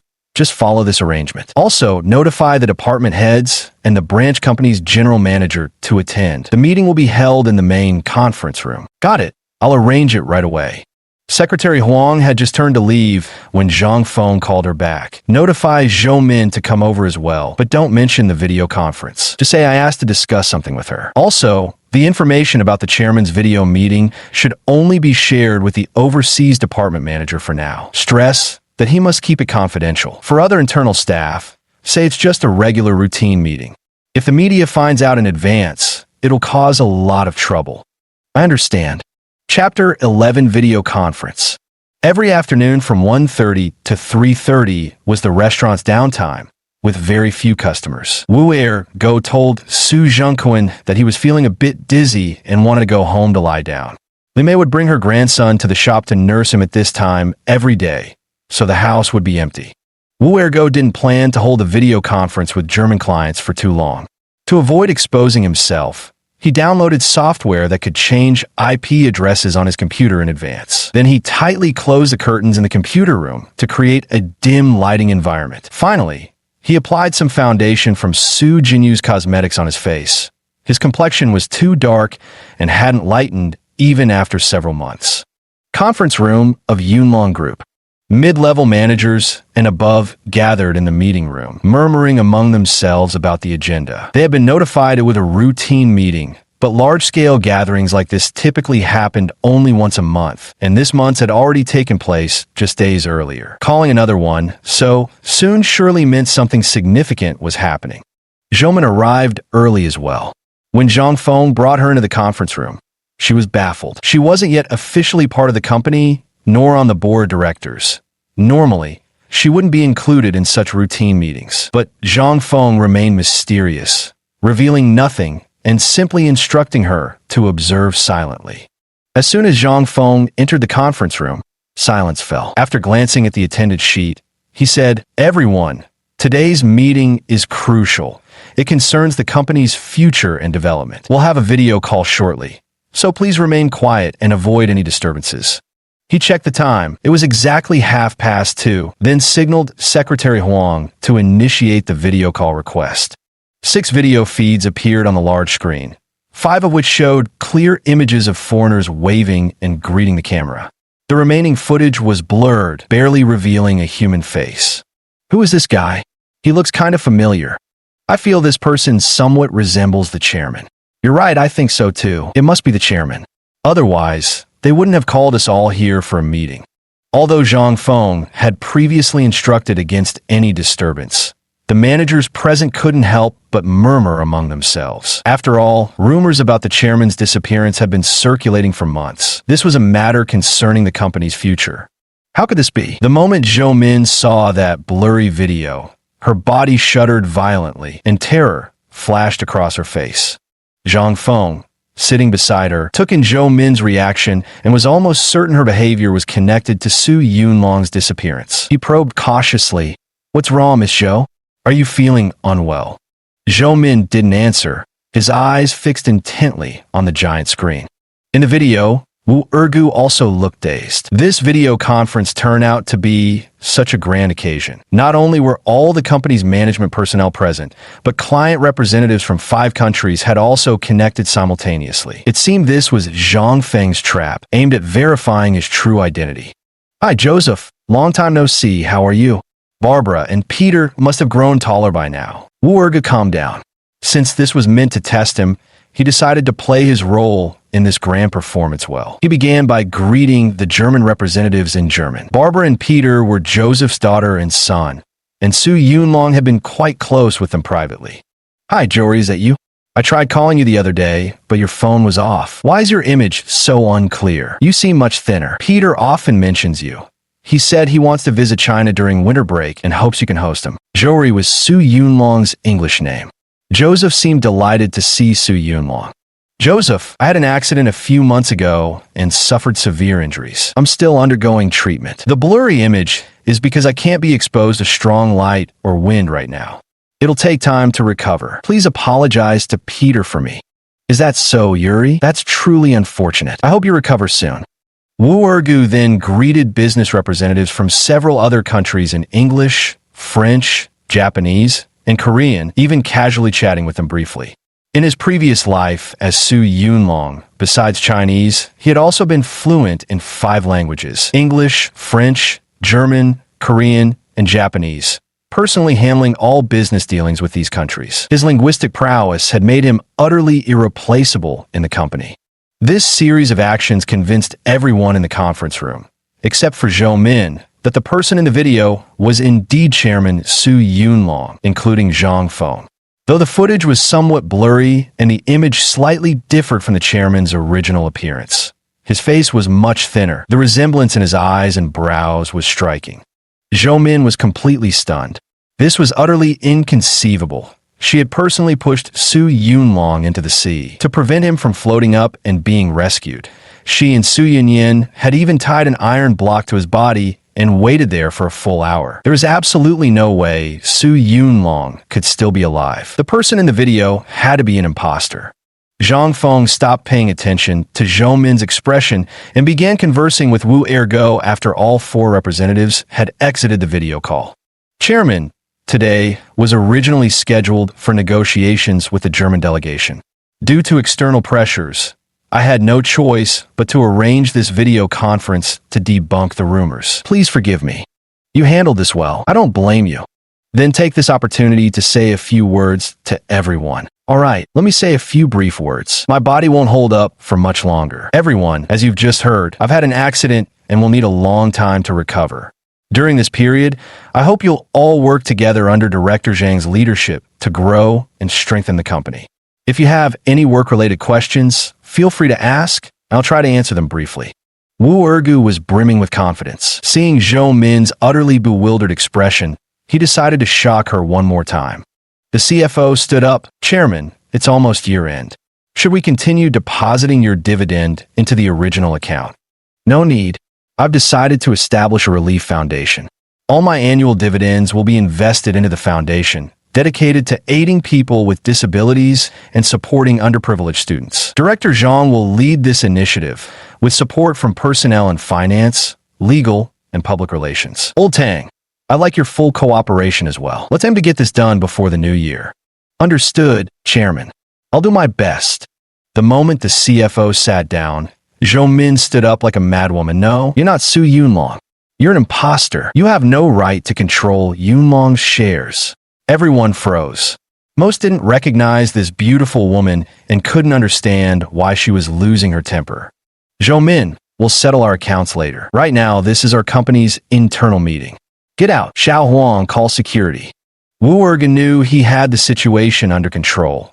The entire company would side with him, and no one would believe this woman's words. Ms. Zhou, after you. Secretary Huang stepped up to Zhou Min. No, this man isn't Su Yunlong. He's an imposter. You've all been deceived. Zhou Min was hysterical, completely descending into madness. Security, throw this lunatic out and ban her from entering the company premises ever again. Xiao Huang was infuriated. How utterly inappropriate to slander the chairman like this in front of so many people. Chapter 12. Resignation.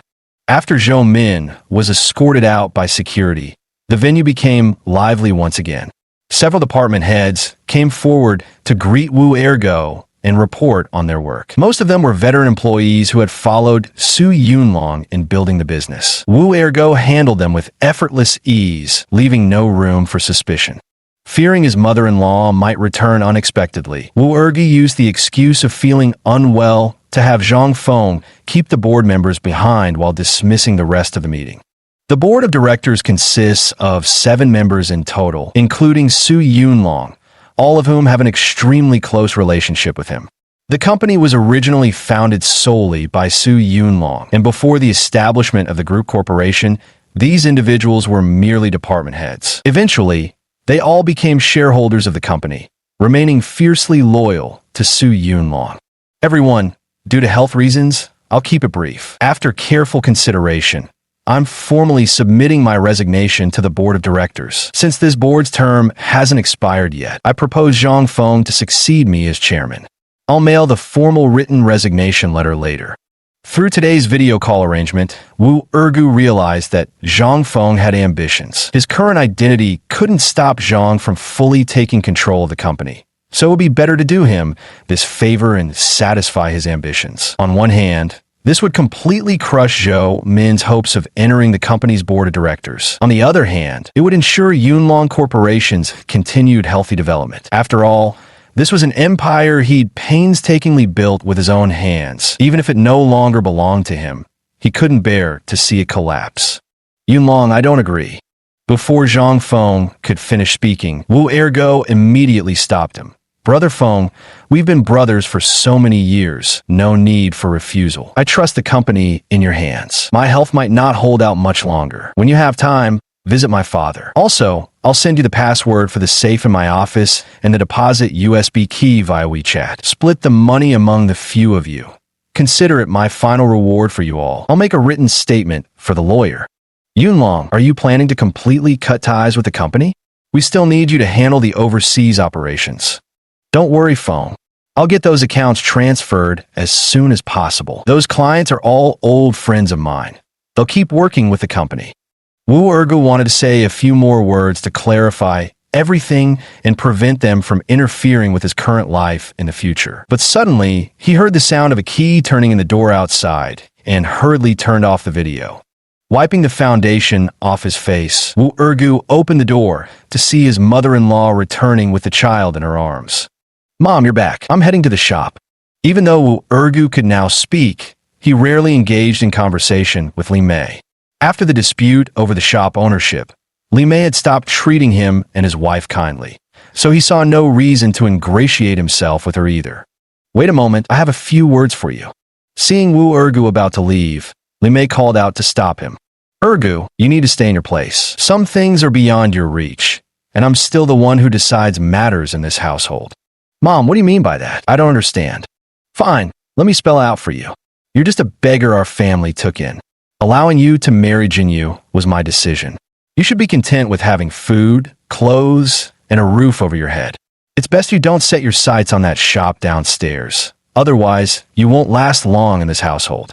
Li Mei spoke with arrogant condescension, her tone laced with warning. Wu Ergu shot her a cold glance, suppressing the rage in his heart. Though the word beggar stung bitterly, this body was indeed a beggar's. For Jinyu's sake, caught between them, he wouldn't make this difficult for her, for now. His voice was icy as he replied, Don't worry, Mom. Jinyu and I never intended a fight over the shop. We'll move out after New Year's. Li Mei was stunned at first, then suddenly burst into laughter. Oh, your wings have hardened now, wanting to stand on your own? What can you possibly do if you move out? Drinking the northwest wind won't fill your stomach. And besides, we're in the south, where you can't even get the northwest wind. Huh. Just a beggar who's had a few good days thinks he can reach for the stars. Now you want to live independently? Don't embarrass yourself. Wu Ergu felt that talking any further with such a person would only lower his IQ. He ignored her and turned to leave. Just as he entered the shop, he saw Su Jinyu hurrying to leave while Su Zhengquan was on the phone. Jinyu, what happened? Wu Ergu noticed the tense atmosphere and quickly asked, "What's wrong?" Su Jinyu picked up her phone to type a message, while Song Qian beside her urged anxiously, "Don't bother typing. Jinyu's uncle has been hospitalized with a cerebral hemorrhage. Let's hurry to the hospital." Upon hearing this, Wu Ergu grabbed Su Jinyu's hand to leave immediately. Just then, Su Zhengquan called out, "Ergu, it's the neurology department on the 5th floor of People's Hospital. Take Jinyu there first. I'll raise some money and join you soon." Nodding in agreement, the couple hurried out and hailed a taxi straight to People's Hospital. When they arrived at the neurosurgery department, Wu Ergu saw Jinyu's aunt, cousins, and several other relatives waiting outside. He had only met them once at the wedding, but he could clearly tell who was who. After all, they were Jinyu's closest family. "Auntie, what's the situation?" Wu Ergu exchanged greetings with everyone before asking. Perhaps Su Jinyu had mentioned during past conversations that Wu Ergu could now speak, as none of the relatives seemed surprised by his fluent Mandarin. "Our family's garment factory was pressured for debt collection, and your uncle suffered a stroke from the stress." Aunt Chao Guifang looked exhausted and spoke weakly. Though in her 50s, she seemed to have aged over a decade in an instant. Su Jinyu couldn't speak, only hugging her aunt's arm while wiping tears. After her mother passed away and before her father completed his military transfer procedures, she had lived with her uncle's family for quite some time. They treated her like their own daughter, giving her even better food and care than her cousins, so her bond with her uncle and aunt was particularly deep. "Liangji, how much does your family's garment factory owe? How could they drive uncle to this state?" Wu Ergu had previously learned from Jinyu that his cousin Luo Liang operated a garment factory specializing in OEM jeans for several foreign trade companies. It employed about 100 workers and used to earn over 1 million yuan a year in earlier years. However, with the recent global economic downturn, export orders had decreased. Additionally, much of the light industry had shifted to Southeast Asia, causing many small supporting businesses to shut down. As a result, life hadn't been easy for his uncle's family either. Luo Liang, in his early 30s, appeared shrewd, but was now dejected and indifferent to Wu Ergu's questions. Though he refrained from openly looking down on his brother-in-law, once a beggar, out of respect for Jinyu, he certainly didn't take him seriously. With his current troubles occupying all his attention, he had no time to spare for such idle chatter. The others likely felt the same way, as no one answered his questions either. Left standing awkwardly, Wu Ergu sighed and stepped aside. After about 10 minutes, Su Zhengquan hurried over, carrying a black plastic bag. Chapter 13, Emergency Rescue. Su Zhengquan handed the plastic bag to Luo Liang. "Liang, here's 100,000 yuan to tide you over for now. We'll figure out the rest of the money later." Luo Liang took the plastic bag without hesitation and said urgently, "Uncle, 100,000 yuan isn't enough. I borrowed from everyone I know, but I'm still short by 400,000. If I can't gather the money by the day after tomorrow, they'll take the factory equipment as debt payment. If I lose the factory, I'm completely finished. Your veteran friends have many connections. Please help me think of another solution."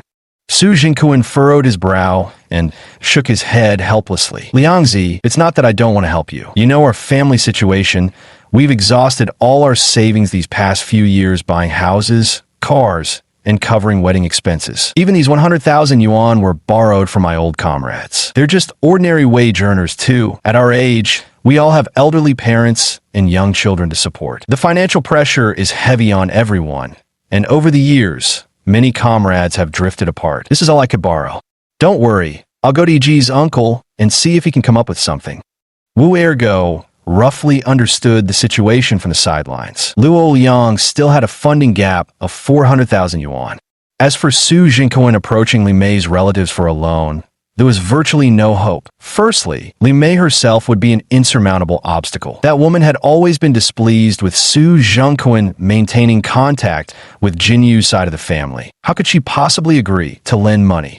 Dad, Wu Ergu had just opened his mouth to say he could come up with the money when Su Zhengquan waved him off and walked away. At this moment, Su Jinyu took a bank card from her bag and handed it to Luo Liang, then held up 5 fingers to indicate there was 50,000 yuan in the account. Luo Liang quickly declined. Jinyu, I can't take your money. You two just got married and saving isn't easy. A few thousand yuan won't solve my problem anyway. If it comes to it, I'll sell my car and take out some loan shark money instead. As they were speaking, the operating room door opened and a doctor stepped out, prompting everyone to rush over. You're Luo Diwang's family, right? The patient is fine. He just needs to stay hospitalized for some time to recover. 2 of you can push him to the ward now. The doctor delivered the news expressionlessly before turning back inside. Su Jinyu and her cousin Luo Xia quickly followed in, wheeled Luo Duang out, and settled him into the ward. It was indeed just a mild stroke, and everyone finally breathed a sigh of relief. While everyone was talking in the hospital room, Wu Ergu pulled Luo Liang out into the hallway. Brother Liang, I've got 400,000 here, but I can only transfer 200,000 today. The other 200,000 won't be available until tomorrow. Will that be in time? Wu Ergu planned to withdraw another 200,000 from WeChat. It was just past New Year's Day, and his WeChat wallet had a new transfer limit. Originally, he hadn't intended to use this money anymore. Strictly speaking, he had no right to spend Su Yunlong's funds. If discovered, he could face jail time for this illegal act. After all, his current identity was now Wu Ergu. Seeing Jinyu care so deeply about her uncle's family, Wu Ergu had no choice but to step in.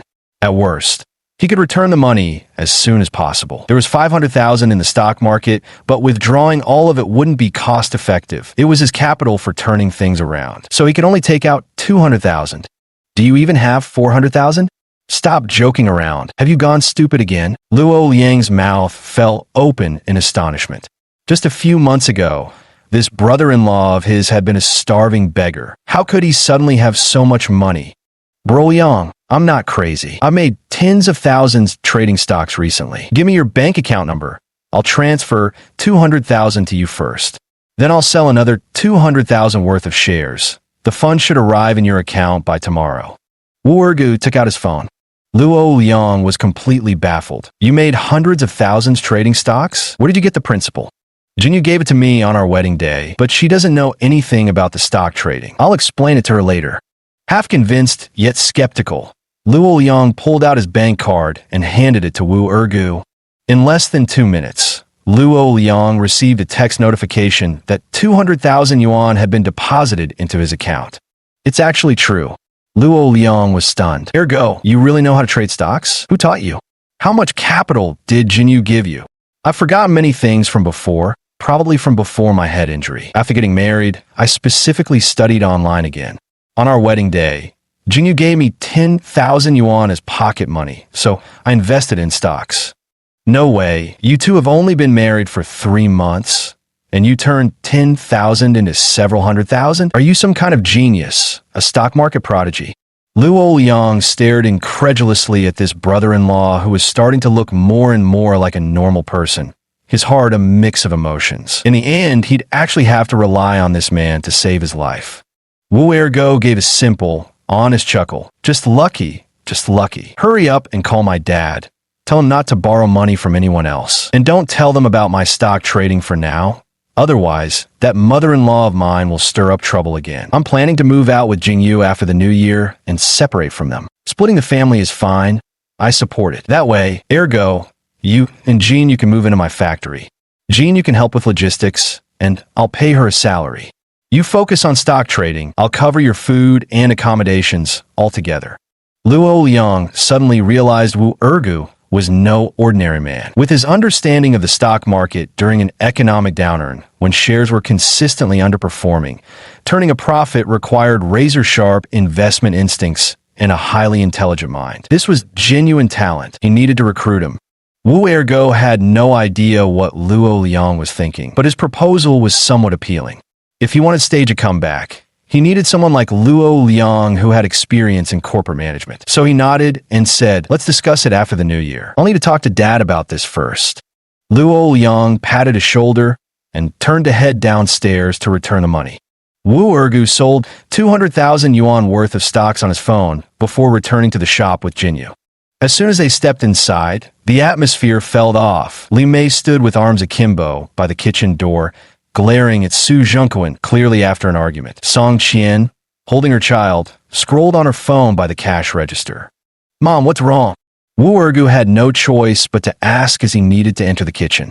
"Ergu, Jinyu, I'm telling you now, the 100,000 yuan your dad gave to your uncle's family will be deducted from your salaries starting this month, 5,000 each month until it's fully repaid."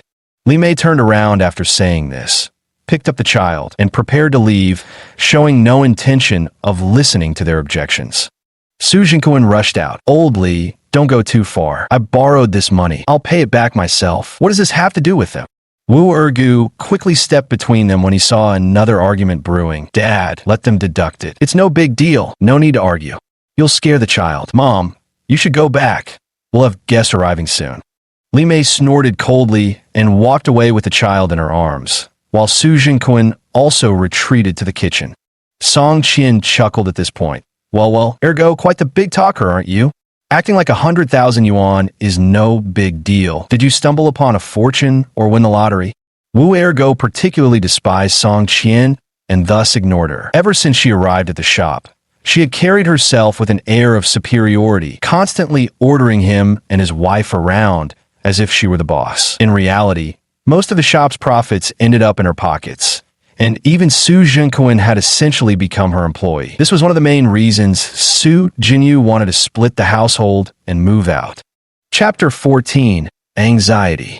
Nanshan Luxury Villas is the most exclusive villa district in Dongjiang City, built along the scenic slopes of Nanshan Mountain. The residents here are either immensely wealthy or hold high status, as one would need a net worth beyond 100 million to afford a home in this area. Villa number 78, nestled on the mountainside, was Su Yunlong's residence during his lifetime and is now occupied by his younger sister, Su Yunyan. After leaving Yunlong Corporation, Zhou Min came straight to this location. "Yunyan, something bizarre happened. Today, Zhang Feng summoned me to a video conference, and I actually saw Su Yunlong there." Zhou Min's emotions had not settled since seeing Su Yunlong's video, her heart brimming with panic.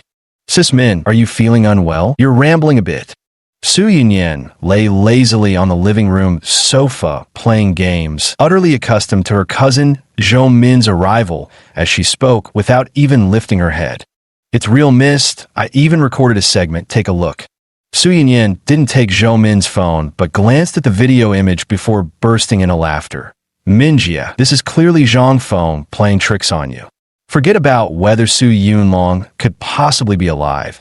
Just look at this blurry footage deliberately made to look mysterious. And you actually believe this? Yunyan, please watch this patiently till the end. I also don't believe Su Yunlong is alive, but this person's eyes and brows do bear some resemblance. That's not the main point, though. Finding someone who looks like him isn't hard, but this person actually speaks 6 languages just like Su Yunlong did. He negotiated and chatted with clients from 5 different countries without any flaws. Although the voice isn't quite the same, the speech patterns are identical. Just listen. Holy shit, you're right. This Zhang Feng has some skills, making it look so damn real.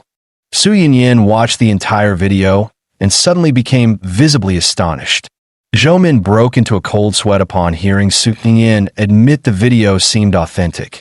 "Yunyan, do you think ghosts really exist in this world?" "Haha, Sister Min, you've lived in China too long. Now you're believing in such things?" This is obviously a trap set by Zhang Feng to stop us from inheriting Su Yunlong's shares and take control of Dragon Cloud Corporation. Then how do you explain this video? You know, very few people can speak 6 languages fluently, let alone mimic someone's exact speech patterns so well that even natives can't tell the difference.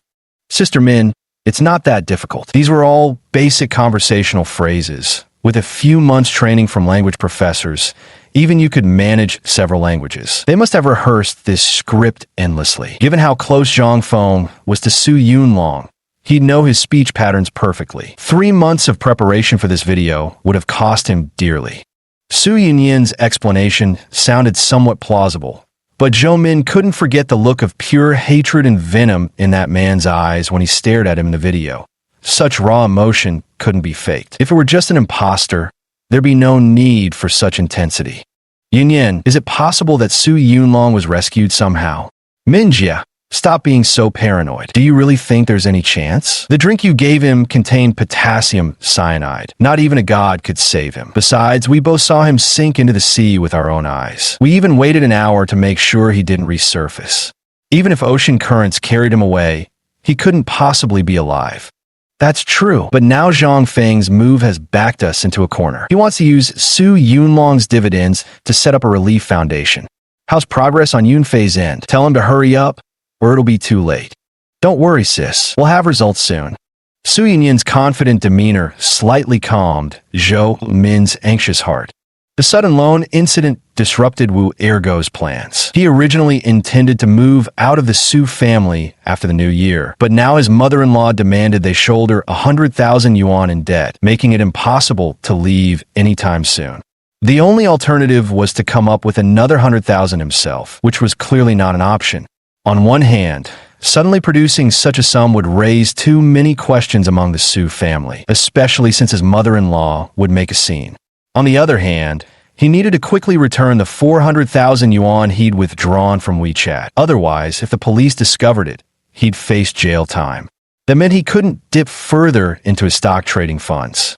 Ergo, Jinyu, don't worry about it. You don't need to repay this 100,000. I have my own salary to cover it. While Su Jinyu went into the kitchen to help, Su Jinkuan quietly spoke to the other two, still worried about being overheard by Song Qian. Wu Ergo knew Su Jinkuan couldn't stand up to Li Mei on household matters, and since the wage card was also in Li Mei's hands, he had no choice but to say, "Dad, just deduct it from our wages for now. We don't have any pressing need for money at the moment." Su Jinyu also nodded eagerly, promising to return the 100,000 yuan. Su Jinkuan had always felt guilty towards this eldest daughter. He sighed deeply before resolving himself and saying, "Jinyu, after the new year, I'll transfer this shop to you. You and your husband can manage it yourselves. Your mother left us early, and I haven't taken good care of you all these years. Now that you're married, you should have a livelihood to call your own. This is the only thing your father can give you." Su Jinyu naturally understood her father's meaning and was well aware of her situation within the household, quickly shaking her head in refusal. Wu Erga knew Su Jinkuan's idea was meant to secure his daughter's future livelihood, but this approach simply wouldn't work. Once the shop was transferred to Jinyu, there would be endless strife in the household. Given Li Mei's temperament, she would raise hell until the shop couldn't operate anymore, and the family would fall apart. "Dad, let's not bring this up for now. Jinyan isn't married yet, so transferring the shop to Jinyu isn't appropriate. Now that Jinyu has married me, I have the means to provide her a good life. Rest assured, it won't be long before we move out and live on our own." "Move out? Why? Did your mother say something behind my back again?" "No. We just want to have some time alone as a couple. We don't want the shop either. When we feel like quitting someday, we'll rent it out. It'll be enough for your retirement and lessen the financial burden on us siblings." "Absolutely not. You must be thinking of opening your own shop separately. You can't have that idea. Not to mention your skills still need work. The catering business is tough these days. The only reason our shop makes money is because of its prime location and no rent to pay.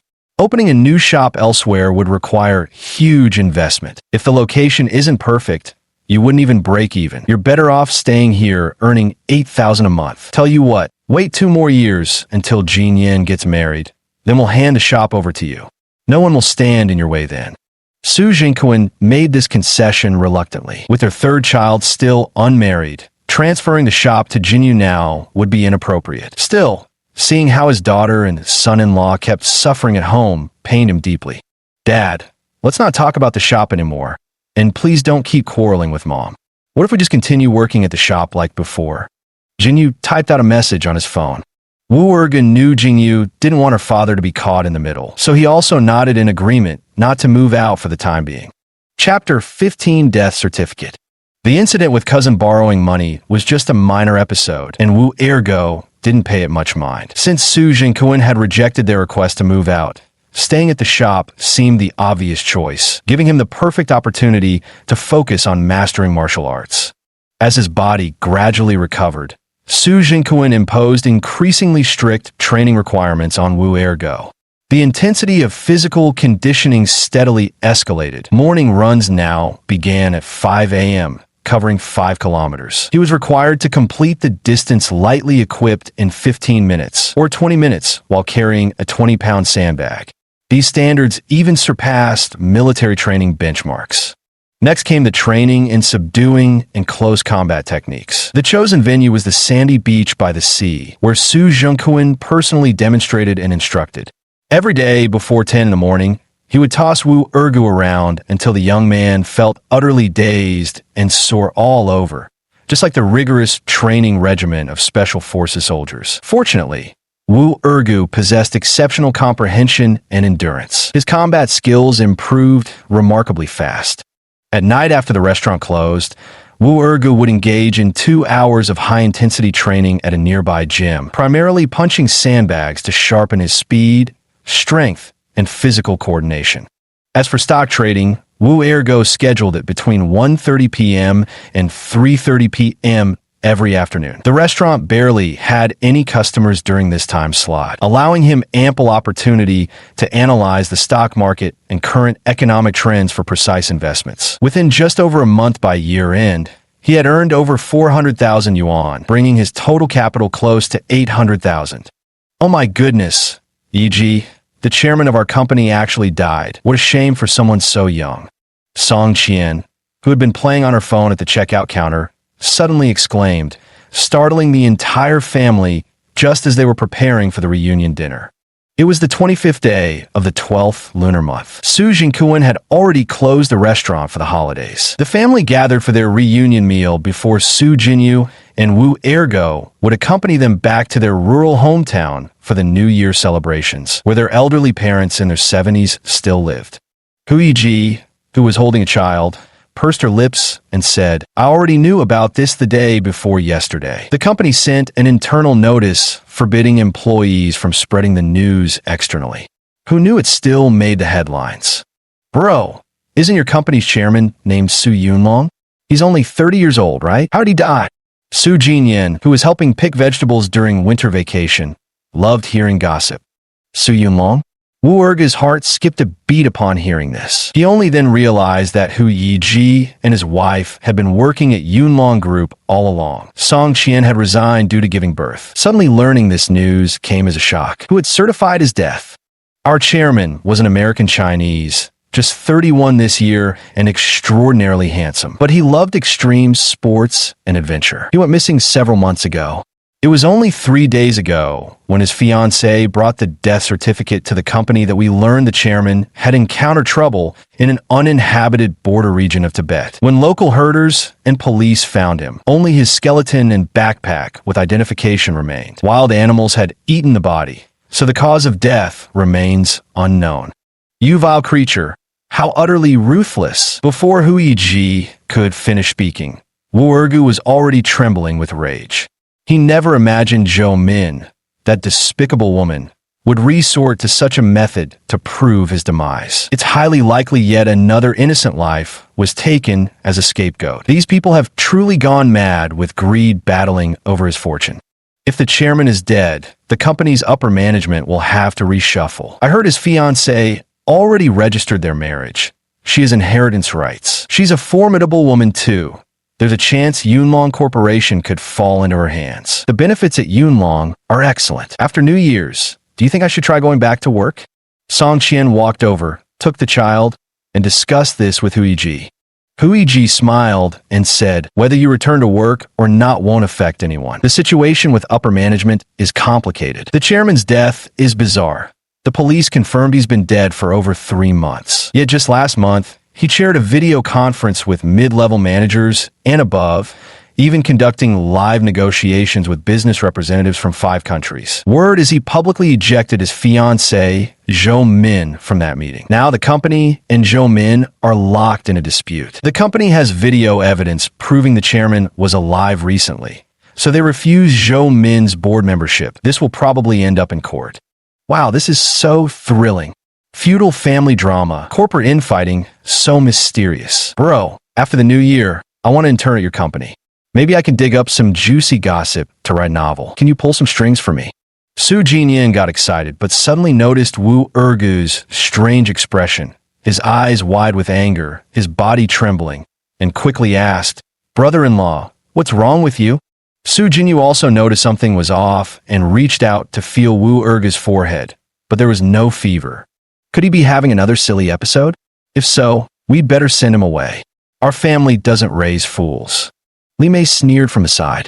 Su Zhengquan was immediately irritated. What nonsense are you talking about? It's the new year. Ergo, what do you feel unwell? Do you need to go to the hospital? The shout snapped Wu Ergo back to his senses. Seeing the whole family staring at him, he quickly said, "Probably training too hard this morning." My heart suddenly felt a bit uncomfortable, but I'm fine now. Really, no problem. After the false alarm, everyone stopped paying attention to him and continued discussing Su Yunlong's matter. Only Su Jinyu wore a concerned expression, typing on her phone. "Are you really okay? If you'd like, I'll accompany you to the hospital for a checkup. Heart discomfort isn't something to take lightly. It's really nothing. No need to go to the hospital. Don't worry about it." Wu Ergo sensed the genuine concern and worry emanating from Su Jinyu. This mute wife of his was truly worth cherishing for a lifetime. He must take her to the world's top hospitals to treat her vocal cord injury and help her regain her voice. Ever since he began his speech rehabilitation training, Wu Ergu had been constantly researching and consulting online with relevant experts and doctors to see if surgery could restore Jinyu's vocal cords. The prognosis wasn't optimistic. Some specialists recommended overseas treatment, but the costs were prohibitively high and currently beyond their means. As long as there was hope, he would never give up. After learning that there were overseas precedents for curing this disease, Wu Ergo made up his mind. He would take Jinyu abroad for treatment, no matter the cost. This matter was even more important than revenge, which made earning money desperately all the more urgent. As for Cloud Dragon Company, Wu Ergo decided to intervene no further. Zhou Min, armed with police certification, would most likely inherit his estate, making it impossible to bring her down in the short term. The gap in their current power was simply too vast. He could only watch helplessly as that wretched woman got her way. Sending WeChat messages or letters to Zhang Feng again would risk exposing his current identity. On one hand, he couldn't explain himself, and on the other, the police might label it as fraud. Wu Ergo now feared the transferred 400,000 yuan via WeChat might be traced by the police, which would land him squarely in jail. It seemed he'd have to ask his cousin Luo Liang whether his funds could be mobilized. Otherwise, he'd have to sell more stocks to patch the hole. Chapter 16, The Garment Factory. After the reunion dinner, the restaurant closed for the holidays. The date for returning to their hometown was set for the 28th day of the 12th lunar month. Su Jingquan busied himself preparing New Year's goods for the elderly at home, while Su Jinyu took Wu Ergo to visit relatives on her mother's side. Both my uncle and aunt live in the western district of Dongjiang City, which is a suburban rural transitional area. Getting there from Binhai district requires transferring buses 3 times, taking nearly 2 hours, while driving only takes about 50 minutes. They visited the aunt's house first. Su Jinyu's aunt is the eldest among the Su sisters, already in her 60s. She used to be a minor official in a government department and is now retired, spending her time caring for her grandchildren. Her husband passed away long ago. Her son, Jiang Chao, and daughter, Jiang Yin, are both married and work as civil servants in government departments. Annie was naturally very happy to see Su Jinyu and her husband, but Su Jinyu couldn't speak, so only Wu Ergo chatted with her, giving a brief overview of their family situation. "Jinyu, seeing you married makes me very happy. To be honest, because of Ergo's background, I wasn't optimistic about your marriage at first, but now I'm relieved. This boy looks much better than when you first got married, and he speaks with grace and sensibility. Marrying him wasn't a mistake." Annie's words made Wu Ergo feel somewhat embarrassed, while Su Jinyu smiled and nodded in agreement. Changing the subject, Annie turned to Wu Ergo again. "Ergo, now that you can speak and have gotten handsomer, you mustn't look down on my Jinyu. If you dare bully her, our Luo and Jiang families won't let you off easy." This Annie was truly blunt, making Wu Ergo rather awkward. Auntie, what are you saying? Ergo isn't someone who forgets kindness. Forget about the shelter you gave me. Jinyu and I truly love each other now. I won't look down on her now or ever. I was an abandoned person, and it's only because of Jinyu that I have a family now. I'll cherish this home doubly and manage it with all my heart. Auntie, believe me, I'll give Jinyu a good life and never let her suffer any grievances.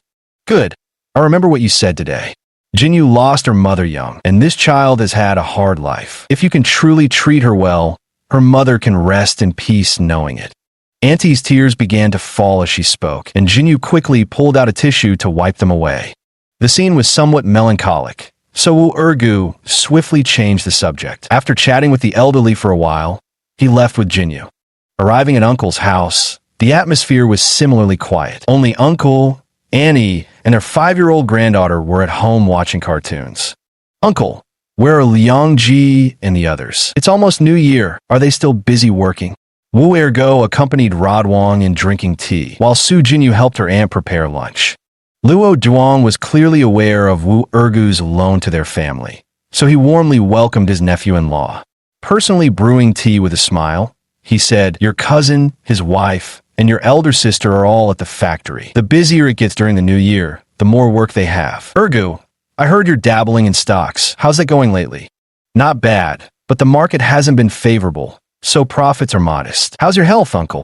Wu Ergu preferred not to discuss stocks. It was easy to slip up. From Jinyu, he knew Luo Duong was a man of insight, having served as village chief for over a decade. The garment factory was his brainchild, though its former scale had been much larger. "My health is what it is. Drank too much when I was younger, liver's weak, plus high blood pressure, cholesterol, and blood sugar. Quit smoking and drinking now. Just take walks in the park every day. Feeling much better lately. Yes, you really need to watch your diet and exercise more. By the way, how's Liang's garment factory doing?" "Sigh, the garment factory isn't doing well at all. The cost of materials and labor keeps going up, but profits keep shrinking. Thanks to your help last time, we barely got through the tough spot. But now that year-end is approaching, we're worried about money again.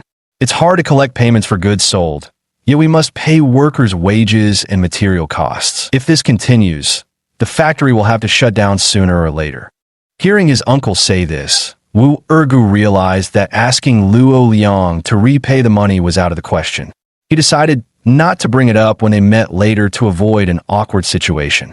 By lunchtime, Luo Liang had returned, accompanied by his wife Duan Yu and his sister Luo Su. Duan Yu was somewhat plump, but had a kindly face, while Luo Su, who was about the same age as Su Jinyu, appeared gentle and wore glasses. After graduating from university, she had been working as an accountant at the garment factory.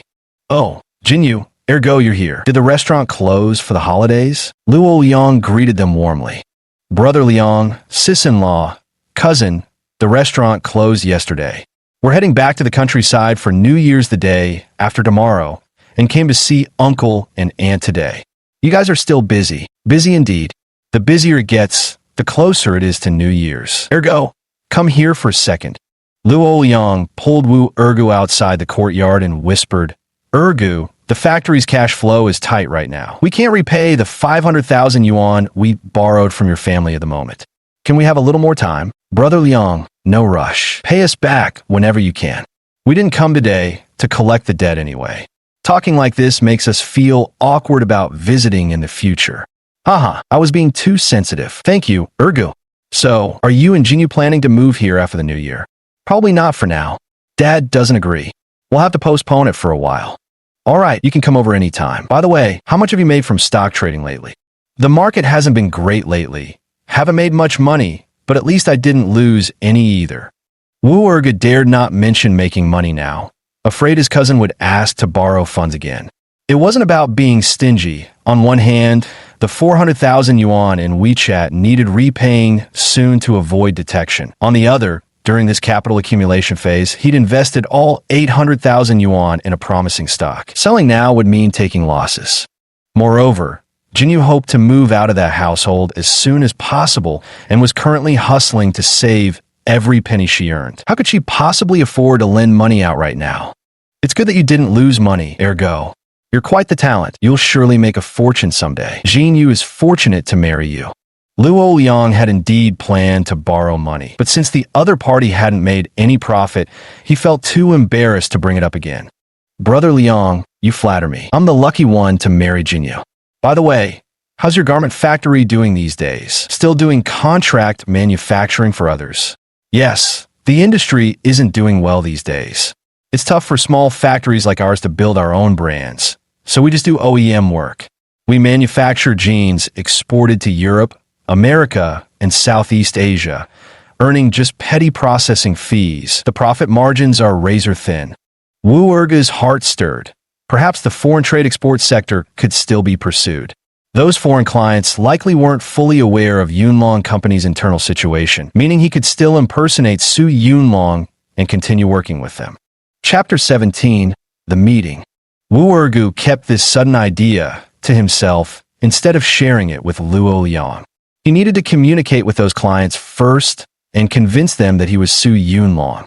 However, someone would still need to register a foreign trade company on the domestic side, and Luo Liang was the perfect candidate. Wu Ergu himself would have to operate from behind the scenes. Big Brother Liang, how much production capacity does your factory have? How many containers can you ship per month? Wu Ergu's question made Luo Liang pause. It was oddly professional. How would a beggar know about foreign trade? But then again, considering how skilled he was at stock trading, perhaps it wasn't so strange after all. Our production volume depends entirely on orders. If the order quantity is large, we hire more workers, so there's no fixed number. Besides, all the factories in our area make denim wear. If an order is big and urgent, the trading company will split it among several factories. No matter how large the quantity, we can handle it. All right, Liangji.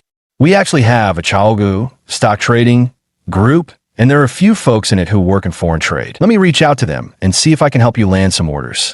Really? That'd be awesome. Ergu, how about we just team up? You can consider that 500,000 as your investment capital. What do you think? Luo Liang's mind worked quickly. There was no way to repay this money in the short term.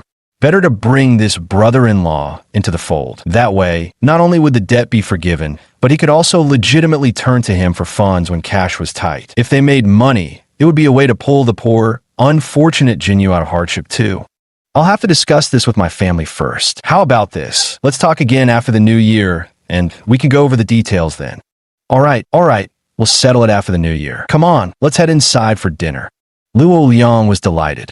The more he looked at his brother-in-law, the more pleasing, even handsome, he seemed. There was an unmistakable aura of a big boss about him. On the bus ride home from his uncle's house, Wu Ergu spent the entire journey contemplating the feasibility of entering the foreign trade business. Currently, most of Yunlong Company's foreign trade operations were still continuing under contracts signed by Su Yunlong. The company's foreign trade salespeople were merely handling routine communications and wouldn't likely disclose Su Yunlong's death to their partners in the short term, let alone inform company CEOs like Joseph. This gave him some room to maneuver.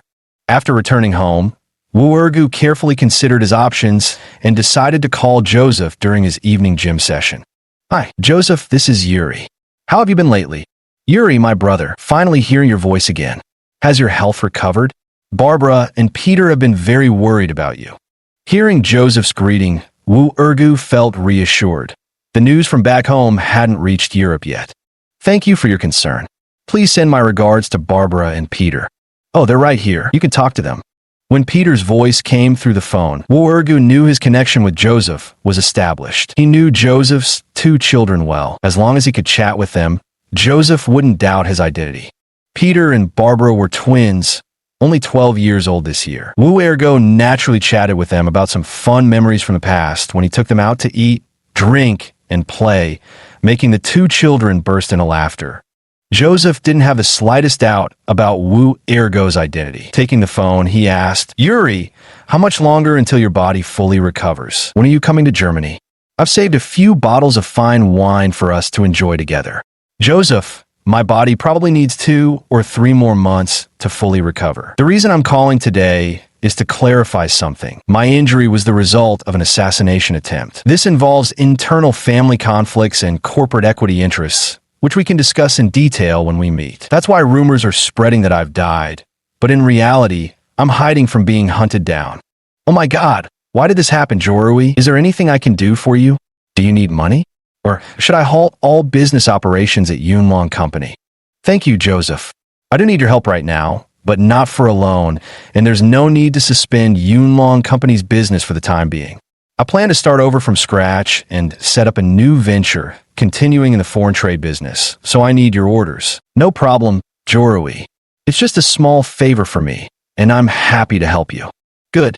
I plan to start with clothing trade since I don't have much capital on hand and can't operate on a large scale in the short term. Ciao, Rue. Don't worry about the funds. If you're going into apparel trade, I can pay half the deposit up front and the full payment when the containers are shipped. With you overseeing the quality, I'm completely at ease. Just note that EU standards have undergone some minor changes. Keep an eye on that aspect.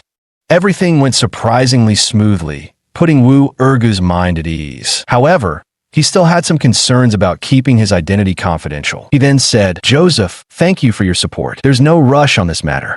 I still need to register the company and complete the necessary procedures here. It will probably take 2 or 3 months before we can get started. Also, please keep my identity confidential, including this phone number. The people who try to kill me might include high-ranking officials from Yunlong Corporation or even members of my own family. Right now, I don't have the strength to confront them. Don't worry, Xiao Rue. I'll fully support you, help you make a comeback, and bring those criminals to justice. Thank you again, Joseph. I'll meet you as soon as possible, and we'll drink ourselves under the table when we do. Goodbye. I look forward to your arrival. Goodbye. After hanging up the phone, Wu Ergu deliberately checked his reflection in the gym mirror. This appearance still resembled Su Yunlong quite closely, though he was slightly thinner, with a smaller and somewhat youthful face and a darker complexion. It seemed he needed to gain some weight and change his hairstyle. As for the dark skin, some cosmetics could help. For the export business, meeting Joseph in person was a must. No matter how strong the relationship, deals couldn't be closed over the phone alone. For now, he couldn't contact his other trade partners. Even though their relationships had been good, they were all built on mutual interests, none as solid as Joseph's. It would be too easy for them to see through him. The only way forward was to start with Joseph, expand his trade network step by step, and build up credibility before approaching others about deeper connections and trust. Then there was the challenge of convincing Su Zhengquan and Su Jinyu to accept him, and Luo Liang starting a foreign trade company. This was tricky to explain. This body had been a beggar wandering Binhai Park for 5 or 6 years. Claiming he had graduated high school was barely believable. But suddenly possessing stock market skills, business operations knowledge, or fluency in foreign languages would be nothing short of shocking. Wu Erga had a bit of a headache. If he revealed his abilities, it wouldn't make sense, but if he didn't, there'd be no way to progress. Stock trading was risky after all. He wasn't the stock god Warren Buffett, able to amass billions through investing. If he got trapped in the market, there'd be no coming back. So, he still had to keep his feet on the ground and focus on solid business ventures. Chapter 18, Conspiracy. Yunlong Group. In the president's office, Zhang Feng and Zhou Min sat facing each other on the sofa in the reception area. Zhou Min was dressed in professional attire today, yet her delicate features and curvaceous figure made her appear not only capable and elegant, but also exuded a touch of charm and allure. Though Zhang Feng appeared formal in his suit and tie, there was a peculiar glint in his eyes as he looked at Zhou Min. While personally brewing tea, he said, Ms. Zhou, you're here again about the inheritance matter, aren't you? Didn't you plan to resolve it through legal channels? What brings you back to me? Brother Feng, Yunlong regarded you as an elder brother while he was alive. Though he never had a wedding ceremony, we were legally married and shared a marital relationship. Given your close ties with Yunlong, you're practically like an elder brother to me too. There's no need to make things so tense between us. People might accuse you of bullying a widow. Actually, we could work together. Zhou Min's voice was gentle, laced with a coquettish tone, suddenly infusing the living room with an ambiguous atmosphere. Zhang Feng let out a hearty laugh. Correct, Yunlong is indeed my sworn brother. Precisely because he's my brother, his current status, whether alive or dead, remains unconfirmed. How can I possibly cooperate with you? Whether you inherit his property with a death certificate is none of my concern. But since we have video proof that he might still be alive, I can't possibly transfer his company shares to you. Otherwise, how would I face him if Yunlong returns? Brother Feng, Let's not beat around the bush about whether Yunlong is dead or not. We both know the truth. Cut to the chase. What conditions do you want as long as we don't go to court? Zhou Min leaned forward, her ample cleavage barely contained. What do you need? What terms can you offer? I want to inherit Yunlong's shares to join the board of directors and take control of the overseas division. As for the conditions, Brother Feng, you can name them yourself. I guarantee to fulfill any request within my power, including offering myself. Zhou Min stood up and sat next to Zhang Feng, wrapping her arms around his. Zhang Feng could feel the softness of her chest pressing against him, and his thoughts began to wander. Such a stunning woman. Few men could resist her. However, Zhang Feng wasn't an impulsive young man. Having experienced many romantic encounters, his rationality quickly overpowered his desire. Ms. Zhou, cooperation between us is possible, but I'd like to know why you're so certain Yunlong is dead. Don't cite the police report. I don't believe it. That video conference last time couldn't have been fake. Zhang Feng sat up straight and turned to look Zhou Min in the eye. Zhou Min suddenly froze. Feng Ji, that video conference wasn't something you carefully orchestrated to deal with me. Don't be ridiculous. You think that video was fake? You overestimate me. Where would I find someone who looks like Yunlong, speaks 6 languages, and most importantly knows all about those foreign representatives' family affairs? You try planning something like that. Zhang Feng's words hit Zhou Min like a thunderbolt, leaving her dumbfounded. Feng Ji, you're not lying to me? Really wasn't your plan? Really not. Let me show you something. Zhang Feng got up and fetched a document from his desk, handing it over. This is the resignation letter and equity transfer agreement Yunlong mailed after the video conference. You should be familiar with his signature. It's not something easily imitated by others. After reviewing the document and the signature, Zhou Min froze in shock. Su Yunlong's signature was distinctive. It began with Chinese characters followed by English. The final stroke of the Chinese character long, stretched far before seamlessly transitioning into his English name in reverse, creating a fluid and aesthetically pleasing effect. Such a signature was extremely difficult to forge. Writing English backward versus forward required deliberate practice, and any discrepancy would be glaringly obvious. How could this be? How could Su Yunlong still be alive? A wave of panic rose in Zhou Min's heart. This was utterly bizarre. Having spent over a year with Su Yunlong day and night, she knew his handwriting intimately. This was definitely not forged. But she had personally pushed Su Yunlong into the sea. There was no way he could have survived. So what was the meaning of this handwriting in the video? Could there really be ghosts? Seeing Zhou Min trembling, Zhang Feng took the opportunity to pull her into his embrace, slipping a hand into her chemise. Still unresponsive, Zhou Min stared blankly, allowing Zhang Feng's hands to roam freely over her body as if she had become a lifeless doll. It wasn't until he began tugging at her clothes that she snapped back to reality. Feng Ji, wait, there's one more thing I don't understand. Let's talk about everything later. What about our collaboration then? You're already mine now. We could discuss anything. Be serious, darling. Zhou Min could only accept Zhang Feng's dominance over her, and she quickly adapted to her new role. After their intimate moment, Zhou Min quickly fixed her makeup before earnestly questioning Zhang Feng. Brother Feng, I'm absolutely certain Su Yunlong is dead. As for how I know, I can't tell you that. I've handed everyone over to you now. So be honest with me. That video really wasn't your doing, was it? Honestly, no. The video conference was arranged by Su Yunlong the day before, originally just for negotiations with the German representatives. It was only because I doubted his identity that I changed it to a multi-party video call. Apart from the blurry image and slightly off voice, there wasn't a single flaw in that video. Now that you mention it, I'm completely baffled too. Who is this imposter? How could they impersonate him so perfectly? Zhang Feng couldn't help but shudder. Zhou Min wouldn't lie. Su Yunlong was definitely dead, and she was directly involved. This whole situation was too bizarre, utterly inexplicable. What do we do now? I'm starting to feel afraid. Don't worry. Since we've confirmed Su Yunlong is dead, I'll acknowledge that death certificate of yours as genuine. I deliberately held onto this resignation letter and agreement without submitting them to the board. Have your lawyer come handle the formalities tomorrow. A shadow crossed Zhang Feng's face. As long as he kept Zhou Min under control, Their combined shares would give them absolute authority in the company. As for that Su Yunlong in the video, they could simply ignore him. If he hadn't shown his face for so long, he must surely be afraid to step into the light. With Zhang Feng's reassurance, Zhou Min's tension eased. Her goal was finally achieved.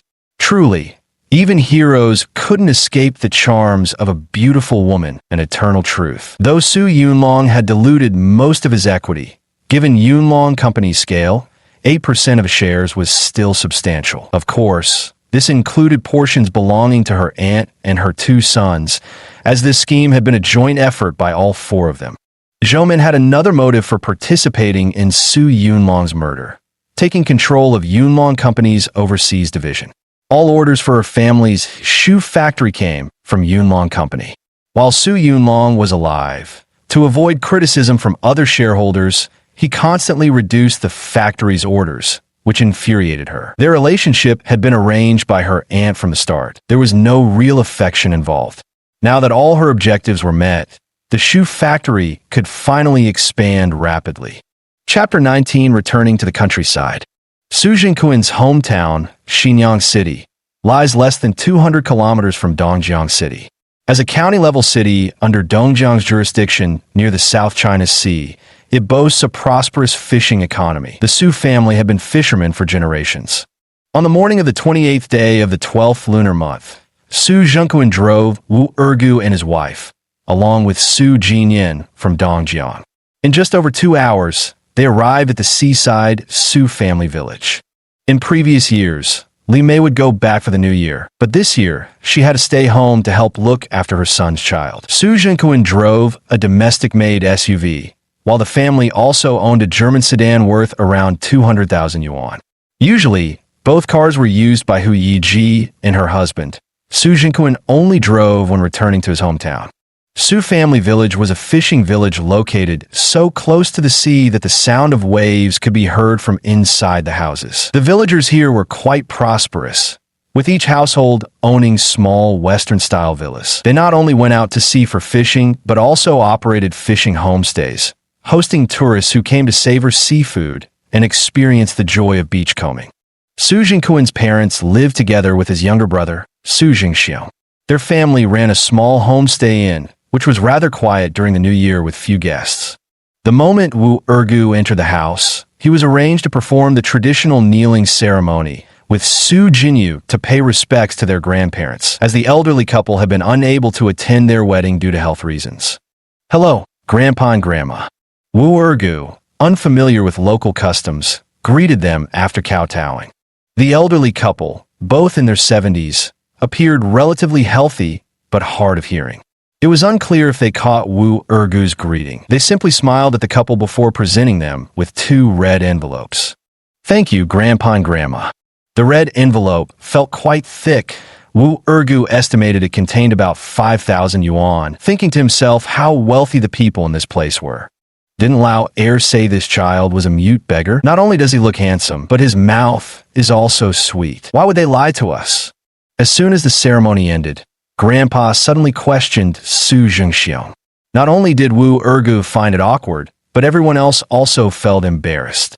Su Jinyan, being quick-witted, immediately spoke loudly into his ear. "Grandpa, brother-in-law had a temporary speech impairment due to illness, but he's recovered now." "Oh, that's good, that's good. This child looks cheerful and brings good fortune to our Jinyu."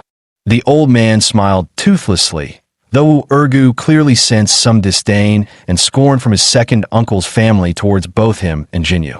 Second uncle Su Jingxiong was 50 years old, having married earlier than Su Jingquan.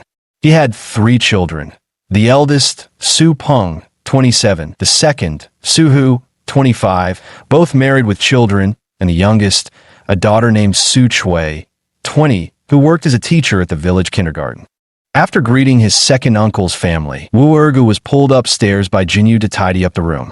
"Ergo, my uncle's family doesn't like me. If they treat you poorly, just bear with it. We'll go back on the 5th day of the new year." As soon as she reached the upstairs, Jinyu immediately started chatting with Wu Ergu using her phone. "Why don't they like you? Mom had conflicts with them before, and I'm mute, so they've never treated me well. Don't take it to heart if they're rude to you." Wu Ergu was utterly speechless. His wife had truly been dealt a cruel hand in life, facing mistreatment everywhere except at her uncle's home. No worries, I won't provoke them. I'm going to walk by the seaside later. Ever since coming here, I've loved going to the beach alone. All right, I'll go with you. It was still early for lunch. After settling their accommodations, Su Jinyu led Wu Ergu towards the seaside. As they walked through the village, they noticed how beautiful all the houses were. Tall gates, spacious courtyards, with many households owning luxury cars. Only then did they remember that Ergu's second uncle's family also had 2 BMW 7 Series parked at home. Is fishing really that profitable? If it is, then why hasn't father-in-law returned to start business? He stays in the city, tending a small shop from dawn till dusk, and even when uncle's family ran into trouble, he didn't borrow money from second uncle. Wu Ergo found it all very strange and wanted to ask Jinyu about it, but by then she had already dashed happily toward the silvery beach. Wu Ergo gazed absent-mindedly at Jinyu's retreating figure. This was the first time since they'd met that he'd seen her so lively and excited. This must be her true nature, he thought, momentarily freed from the shackles of worldly judgment and harsh reality. The beach was breathtakingly beautiful. Expansive stretches of golden sand, crystal clear waters, and an azure sky. No wonder the villagers had all started beachside fishing homestays. This place must be a natural bathing beach. One could easily imagine the summer crowds swarming these shores like schools of fish. Walking briskly towards Jinyu, he saw her facing the sea with arms wide open, eyes slightly closed, absorbing the ocean's essence. The scene was beautiful, and Wu Ergu didn't disturb her. Instead, he mimicked her posture to listen to the sea's voice. In that moment, he realized his heart suddenly felt expansive and unburdened. The world seemed to grow still, as if his soul was undergoing purification, pure and vast. Immersion in this atmosphere lasted less than 3 minutes before Jinyu broke it, taking his arm to stroll slowly along the beach. Without words, Wu Ergu could tell she was thoroughly enjoying this time and setting. The two walked by the shore for an hour before returning home for lunch. Only then did Wu Ergu notice the cold indifference of his uncle's family toward Jinyu, or rather, their sheer disregard. While everyone chatted and laughed warmly with Jinyan, not a single smile was spared for Jinyu, leaving even himself receiving scant attention. What's going on here? Jinyu has a gentle and tender personality, hardworking, kind-hearted, and easy on the eyes, like a Lin Dayu type. How could anyone possibly dislike her? Feeling awkward, Wu Ergu decided he'd find time to ask Jinyu what exactly had happened between her and his second uncle's family. The meal was so uncomfortable that the two of them hastily finished a few bites and went upstairs without anyone saying a word. Su Zhenkuan was happily drinking, while Su Jinyin and her cousin were whispering as if the two of them didn't even exist. Jinyu, what happened between your mom and second uncle's family before? Why are they treating you like this? Wu Ergu couldn't stand second uncle's family ignoring them like this. He didn't care about himself, but seeing Jinyu being treated unfairly upset him, so he couldn't help but ask again. Jinyu seemed accustomed to such scenes and remained calm as she pulled out her phone and replied, "I don't know. My mom passed away when I was 4. I was too young back then. So, they never told me about the conflicts between the adults. I only know my mom was a police officer. His deceased mother-in-law had been a police officer. This was something no one had ever mentioned to him before." Wu Ergo faintly sensed that the conflict between his mother-in-law and second uncle's family must have been related to her profession. If it had merely been a domestic dispute, the resentment wouldn't have extended to the children. Clearly, second uncle's family bore no ill will towards Su Zhenkuan or Su Jinyan. "Ergu, I'm sorry for letting you suffer like this. The truth is, the other reason they look down on us is because I'm mute and you're a beggar. The people here have always been wealthy, so they're a bit snobbish and look down on us. After Grandpa and Grandma pass away, we won't come back anymore. It's all right, Jinyu. I've been a beggar for so many years. What kind of scorn haven't I endured? I'm long used to it. The one who's truly wronged is you. You've done nothing wrong. Does being unable to speak mean you deserve discrimination? Don't worry. Even if the whole world turns away from you, I'll always be by your side, shielding you from the wind and rain, ensuring you never suffer another grievance." Wu Ergo fell on the verge of tears. Jinyu was so understanding, so uncomplaining, bearing so much hardship yet still feeling guilty for burdening him. A wife like this couldn't be found even with a lantern in broad daylight. Chapter 20. The First Steps. These scornful, dismissive days dragged on painfully until finally, on the 5th day of the Lunar New Year, they could return home. On the journey back, Wu Ergo noticed Jinyu in visibly brighter spirits, a smile gracing her face again. Ergo, after the new year, go sign up for Driver's Edition. Once you get your license, this car is yours to drive. Su Jinkuan chatted with Wu Ergo while driving. He had a delightful time at home this year, drinking himself silly with neighbors every day. If the restaurant hadn't needed to reopen on the 8th day of the Lunar New Year, he would have stayed longer, seemingly oblivious to how his daughter and son-in-law were treated. Sound good. I was planning to get a driver's license anyway, but you should keep this car for elder brother. Our restaurant's on the pedestrian street, so we barely need it normally. I can be your designated driver whenever you want to drink or visit friends. Ha ha ha, that's exactly what I was thinking. I don't have many hobbies, just enjoy knocking back a couple drinks every day. Su Jinyin pouted at the side. Dad, you're over 50 now. If you keep drinking like this, your body won't be able to take it. It's fine. Your dad was a special forces soldier. His body's in great shape. Even now, he could take down 4 or 5 young guys without breaking a sweat. Stop bragging, Dad. By the way, I'm graduating soon and need to do my internship this semester. Can you buy me a car? Don't come to me with this. Ask your mother about it. Wu Ergo almost laughed out loud. Whenever this father-in-law of his talked about his army days, he became animated and couldn't stop talking, but the moment money was mentioned, he'd change the subject. The idea of letting Wu Ergo drive this car was just wishful thinking. He had no real authority over Li Mei's decisions. Jingyan, what's your major? Why didn't you pursue graduate studies? Suddenly, Wu Ergo realized this sister-in-law might be a perfect addition to his team someday. The girl had a kind heart. If not for her filming that video, he might still be wandering the streets. Finance major. Didn't want to study anymore. It's exhausting. Su Jinyin had never liked this brother-in-law much, thinking him unworthy of her sister. Though he could speak now and was growing more handsome by the day, he lacked real ability and couldn't provide her sister with a happy life. That's why she rarely spoke to him. Where are you planning to intern? Haven't found a job yet. Why are you asking so many questions? Unless you can help me find one. Su Jinyin was getting impatient. Wu Ergo immediately shut his mouth, realizing he truly couldn't help her right now. This young sister-in-law had quite a temper, completely different from Jinyu's personality. After returning home, he spent 2 days cleaning the shop. Wu Ergo took some time to enroll in a driving school. Getting a driver's license was easy for him, but there wasn't a single step in the process he could skip, especially the required log practice hours. Otherwise, he wouldn't be allowed to take the exams. Even at the fastest pace, it would take at least a month to get his license. On the 8th day of the Lunar New Year, the restaurant reopened.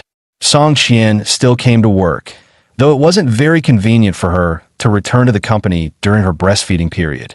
Meanwhile, thanks to Hu Yiji's referral, Su Jinyin started an internship at Yunlong Company.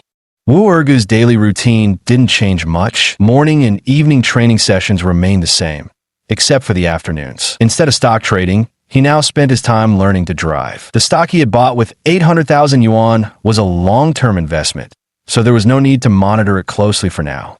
Oh, Ergo, you got your driver's license? You could drive our family's off-road vehicle from now on.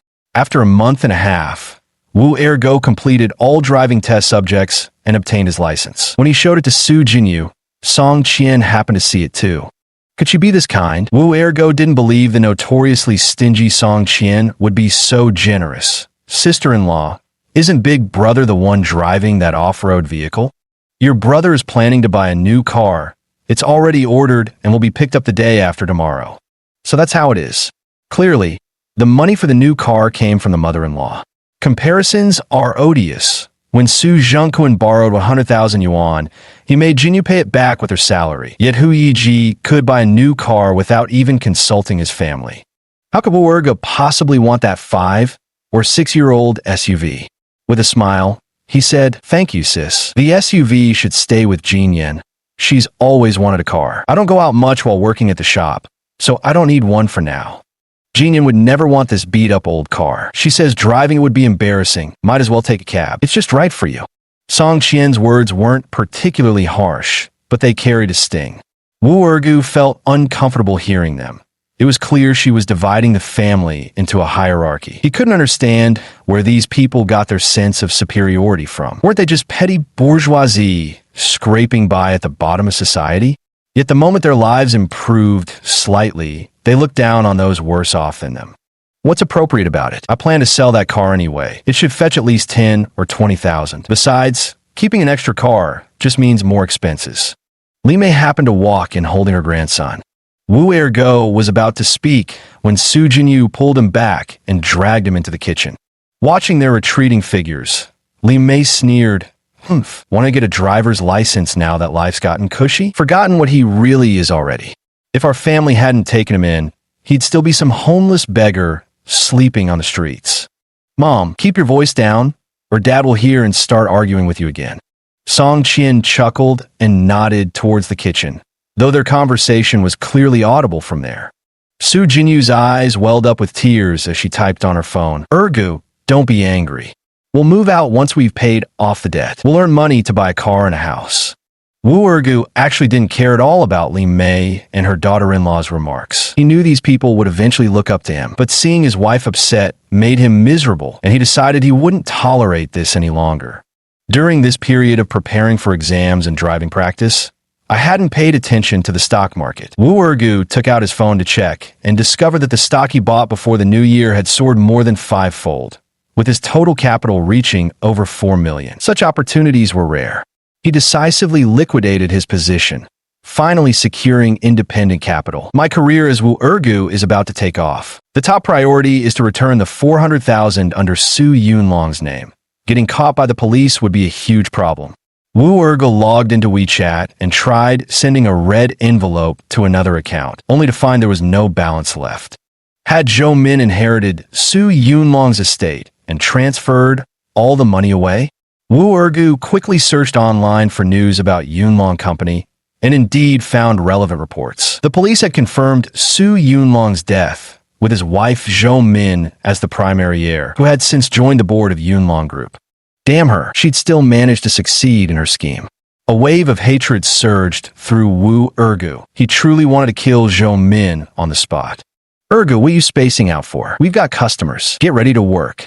Su Zhenkuan's shout cooled Wu Ergu's agitation, making him decide to plan things carefully. Since all the money under Su Yunlong's name had been transferred out, Zhou Min likely hadn't checked the transaction records, rendering the bank card useless. The 400,000 couldn't be transferred back now, so he might as well keep it, while let that bitch benefit from it. Now with money in hand, Wu Ergu started mapping out his next steps. First priority, buying an apartment. This was the most basic living guarantee after their separation. Something to give Jinyu a sense of security and happiness. The biggest challenge now? Figuring out how to break the news to Jinyu. He'd need to have a thorough conversation with her about it tonight. Chapter 21. Let's have a child. After closing the restaurant, Wu Ergu unusually skipped his gym workout. Tonight was for discussing the apartment purchase with Jinyu. After washing up, the two leaned against the bed. Ergo, don't take today's incident to heart. That old clunker isn't worth driving anyway. We'll buy a new one after we separate households. Before Wu Ergu could speak, Su Jinyu typed out a message. Not bothered. I never intended to keep that car in the first place. Ergu, I've got 50,000 yuan saved up. In another 6 months, I'll be able to pay off all our debts. Then we can move out and rent a smaller place to start our own life. If we live frugally and work hard for a few years, we'll save enough for a down payment on a home. Jinyu, are you planning to keep working at the restaurant after we move out? Wu Ergu understood what Su Jinyu was implying.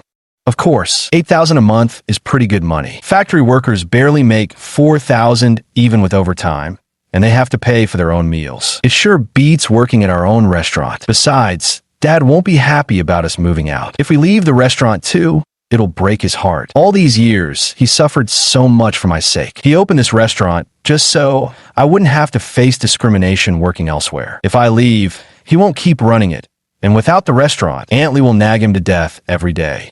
So that's how it was. Wu Erga finally understood Su Jingquan's well-meaning intentions. No wonder he insisted on transferring the restaurant to Jinyu's name. He had been protecting his daughter all along.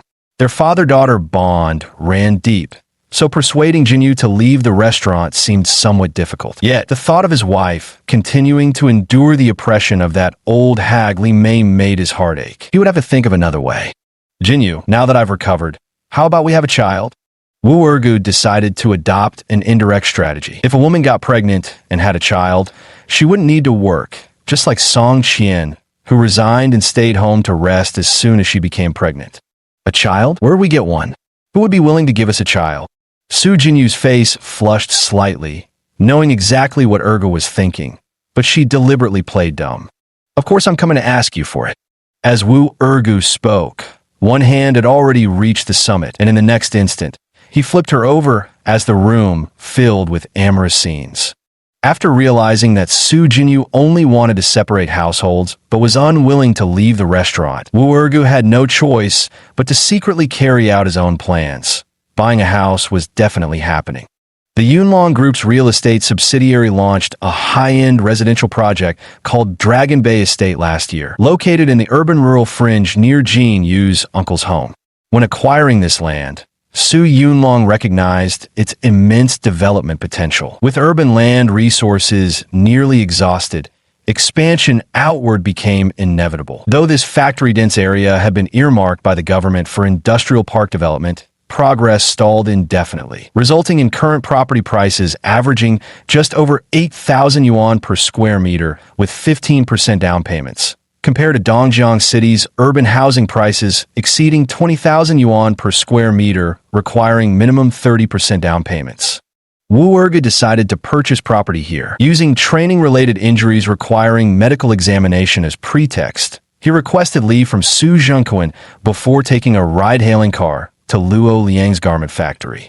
The garment factory operated at a moderately large scale, a 5-story industrial building spanning approximately 1,000 square meters, complemented by a 1,000+ square meter courtyard.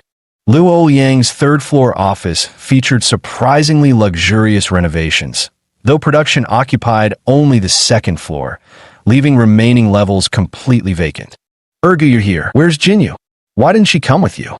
Luo Liang felt a bit nervous when he saw Wu Er go, assuming he had come to demand money. 500,000 was no small sum for the Su family, especially with that shrew Li Mei around.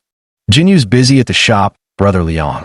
I came today to discuss something major with you. Wu Ergo wasted no time and immediately took a seat on the office sofa. Luo Liang's heart trembled. This was clearly the prelude to a demand for money. The factory situation was deteriorating day by day. Where to get the funds to repay the debt? For now, he needed to keep things under control. Ergo, you've seen the state of the factory yourself. We only have about 40 or 50 workers left. Could you give me some grace on repaying that loan? Luo Liang began brewing tea while carefully observing Wu Ergo's reaction. Brother Liang, I didn't come today to ask for money. Look how nervous you've gotten. You're not here for money? That's good, that's good.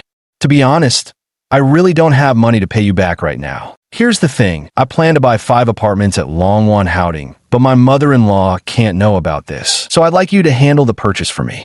Luo Liang's mouth fell open. You're buying property? 5 units.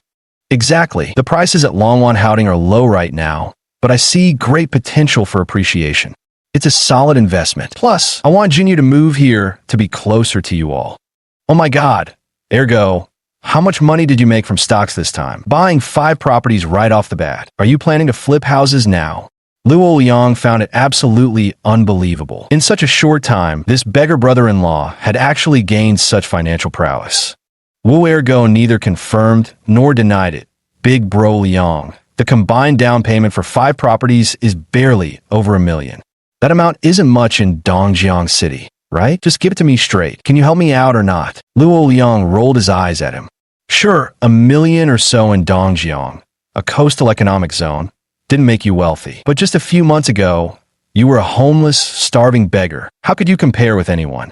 Sure, it's just helping you buy 5 properties under my name, right? Leave it to me. Luo Liang chose to trust Wu Ergo. Great, Brother Liang. You'll need to borrow Jingyu's household registration booklet from my dad. One property under our names, and you arrange the other accounts yourself. We'll share the profits.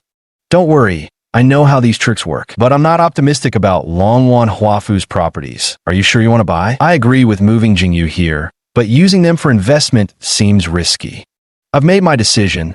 This matter is not up for further discussion. Quickly gather all the accounts and complete the procedures within the next few days to avoid complications. I have something more important to discuss with you.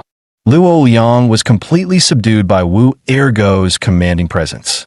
His tone carried more authority than some CEOs of major corporations. Unconsciously, Luo Liang asked, "What else is there? Didn't you suggest last time that I use that $500,000 to partner with you?" "That's right.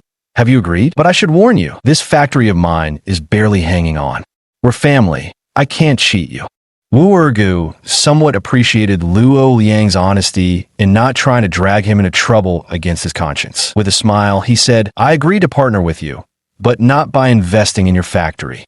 I plan to establish a foreign trade company, using your factory building as both office and warehouse. Counting the $50,000 I lent you as 1 year's rent shouldn't be too little, right?" Luo Liang was completely baffled. "You want to start a foreign trade company? Can you secure overseas orders?" "Securing orders will be my responsibility. Fulfilling them will be yours. Besides, you'll manage the company entirely, since it's inconvenient for me to appear publicly. Otherwise, if my mother-in-law finds out, it'll be another headache." "Wait, Ergu, a foreign trade company requires substantial upfront capital. Don't tell me you've made millions from stock trading recently? Even if so, it might not be enough. I'm not the stock market guru Warren Buffett. How could I possibly make that much money? But don't worry about the funds." Luo Liang was utterly dumbfounded. Buying 5 properties in one go wasn't particularly shocking, but starting a foreign trade company bordered on insanity. Funding was one thing, but the real challenge was securing overseas orders. How could someone who had been a beggar just months ago, then taken in by the Su family as a live-in son-in-law, possibly have the connections to land international contracts? Chapter 22, Purchasing Properties. To settle Luo Liang's nerves, Wu Ergo immediately transferred 2 million yuan into his account. Most of it would be used to buy the properties, while the remainder covered company startup costs. Registering a foreign trade company involved dealing with numerous agencies. Besides the usual business and tax bureaus, there were also customs and the Foreign Exchange Administration to register with. Wu Ergo demanded Luo Liang complete all the paperwork within a single month. Leaving the garment factory, Wu Ergu felt incredibly fortunate. Ever since his soul's transmigration, his luck had been consistently good. First encountering the Su father-daughter pair who took him in, then marrying such a virtuous and beautiful wife like Su Jinyu. His stock trading went surprisingly smooth, with his assets swelling to over 4 million in less than half a year. Now, with someone as experienced as Luo Liang to front his development plans, the Su family wouldn't regard him as some freak anymore. For Luo Liang, Wu Ergu felt this man was currently worthy of trust. The garment factory was on the verge of bankruptcy, and he was Luo's lifeline. Having suffered betrayal before, Wu had seen through the nature of humanity. It seemed no one could be trusted when interests were at stake. He used to believe biological parents would never harm their children, yet this body's parents had abandoned him, leaving him to fend for himself in a foreign land. However, perceptions have shifted somewhat now. Su Jinyu, this girl's kindness and vulnerability make one instinctively want to protect her. Wu Ergen knew he had fallen deeply in love with this wife of his, and even if betrayal were to come again, he would not regret it. He believed Su Jinyu wasn't that kind of person. She was worth spending a lifetime with. On the second afternoon back at the restaurant, Luo Liang arrived with a pile of health supplements for Su Jingkuan and Li Mei. Li Mei, who had just brought the child over for breastfeeding, rarely flashed a smile at someone from the Luo family. "Uncle, Auntie, I came today to repay the money I owe you. Here's the principal of 100,000 yuan, plus 3 months interest calculated at 2% monthly. Please count it." Luo Liang handed the cash to Li Mei, who immediately beamed with delight. Liang, you're too kind. Not only did you bring so many gifts, but you even calculated interest for us. This is really too much." "That's right, Liang. We'll keep the health supplements, But don't worry about the interest. We know your garment factory hasn't been doing well lately. Su Jinquan was a straightforward man. He felt it would be awkward to accept interest after finally being able to help his late wife's family. It might make future meetings uncomfortable. Seeing Su Jinquan reach out for the money, Li Mei directly stuffed the interest into her pocket. Witnessing this, Luo Liang quickly said, "Uncle, I borrowed the money for business. Even if I borrowed from others, I'd have to pay interest. The garment factory has been doing quite well recently. We landed 2 big orders that will keep us busy for a whole year. Please don't refuse. Today, I actually came to ask for your and Andy's help with something else." Li Mei was in high spirits. Liang, just say the word. If your aunt can help, I definitely will. It's like this, Andy. With the recent capital recovery, I've got some spare cash on hand. I'm planning to invest in a few properties and wanted to borrow Jinyu's household registration to buy one. Once it turns a profit, I'll give you a share. What do you think? So, Liang, looks like you're about to make a fortune. No problem. Jinyu doesn't own any property under her name, so we can lend it to you. But if she buys a house in the future, it'll count as her second property and won't qualify for certain policies. That's a pretty big loss. This old witch is really hard to fool. She actually knows these policies inside out. Wu Ergu cursed her in his mind 800 times while standing by. Luo Liang glanced casually at Wu Ergu, saw him nod, and said with a smile, "How about this, Auntie? As soon as the property under Jingyu's name is sold, I'll give you 100,000 yuan. Deal. But if you never sell it, I'll never see that money. And Jingyu will want to buy a house herself in a year or 2. That wouldn't be worth it for us, unless you pay me right now. Don't cast your net until the hare's in sight." Li Mei was shrewd as a fox. With the household register firmly in her grasp, she couldn't let this golden chance slip by while others struck it rich in real estate. Luo Liang hadn't expected Li Mei to be so persistent. Just as he was racking his brain, his phone buzzed. When he checked it, an idea struck him. "Annie, the money I have now is tied up in investments, so I can't give you any right away. But here's a proposal. Let's sign an agreement. If the house isn't sold within a year, ownership will transfer to Jinyu, though they'll have to handle the mortgage payments from then on. As for what they do with the property, that's none of my business. Your family, you can sort out." No problem. That's a fine arrangement. Li Mei felt like the heavens had dropped a gift into her lap. The down payment on a house was definitely over 200,000 yuan. By any calculation, this was a steal. She wasn't worried about Luo Liang reneging either. Selling the house would still require the household register. As for Su Jinyu and Wu Ergu, she dismissed them outright. One had no backing, the other was spineless and easy to manipulate. She could bend them to her, however she pleased. They'd never dare defy her. Luo Liang acted swiftly, immediately drafting an agreement. After Li Mei had Song Qian review it and raise no objections, she went home to fetch her household register and sign the document. Luo Liang handed the household register to Wu Ergu. "Ergu, both of you wait for my call. When the time comes, bring your household register and ID card to complete the formalities." Wu Ergu nodded without speaking. His household registration was back in his hometown of Sichuan, and in a few days, he would have to return there to apply for his passport for going abroad. With the debt repaid and the household register sorted out, Luo Liang was ready to leave when he suddenly remembered one more thing. Turning to Su Jinquan, he said, "Uncle, the garment factory has received large orders recently and is very busy. Would it be possible to have Jinyu and Ergu come help out? Jinyu can assist Duanyu, and Ergu can drive for me. I sometimes have to make long trips alone, and it's exhausting. I can pay each of them 5,000 yuan a month, and I'll cover their food and lodging. What do you think?" "No way. Who's going to work in the shop if they all leave?" Li Mei immediately refused. She wasn't willing to let Su Jinyu go. Who else would make breakfast, do laundry, and handle all the household chores? This was basically a free housemaid. The shop work was just an excuse. They could always hire a waitress for 3,000 yuan. Su Jinquan also didn't want Jinyu out of sight. Even though he knew Luo Liang wouldn't mistreat her, decades of habit made him feel she'd get bullied the moment she left. It never occurred to him how stifled Su Jinyu's life had been under Li Mei's shadow all these years. As for Wu Ergu, Su Jinquan didn't want him leaving either. With retirement approaching, the restaurant would eventually need to pass to him, and now was exactly the time to master the trade. "Liang, Jinyu won't be coming over. We're planning to start a family, so she wouldn't be able to work long anyway. How about this, Mom and Dad? With sister-in-law at the shop, we've got enough hands already. Maybe I should go drive for Liang instead? That way we'd cut one expense for the shop, and I could earn more for the baby's milk powder.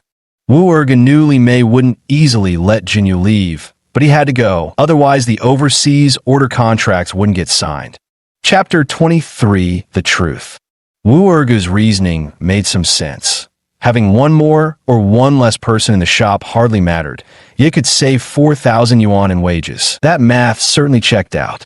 Li Mei readily agreed. Since Liang has spoken up, let Ergo go and help out. However, he'll need to contribute 1,000 yuan each month for household expenses.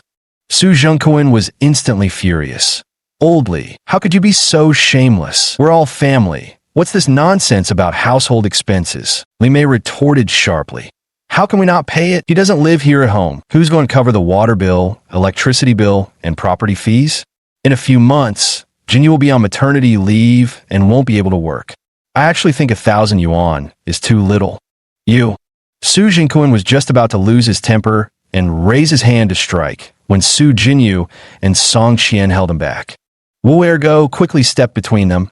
Dad, Mom, stop arguing. We should pay this 1,000 yuan. I accept the responsibility.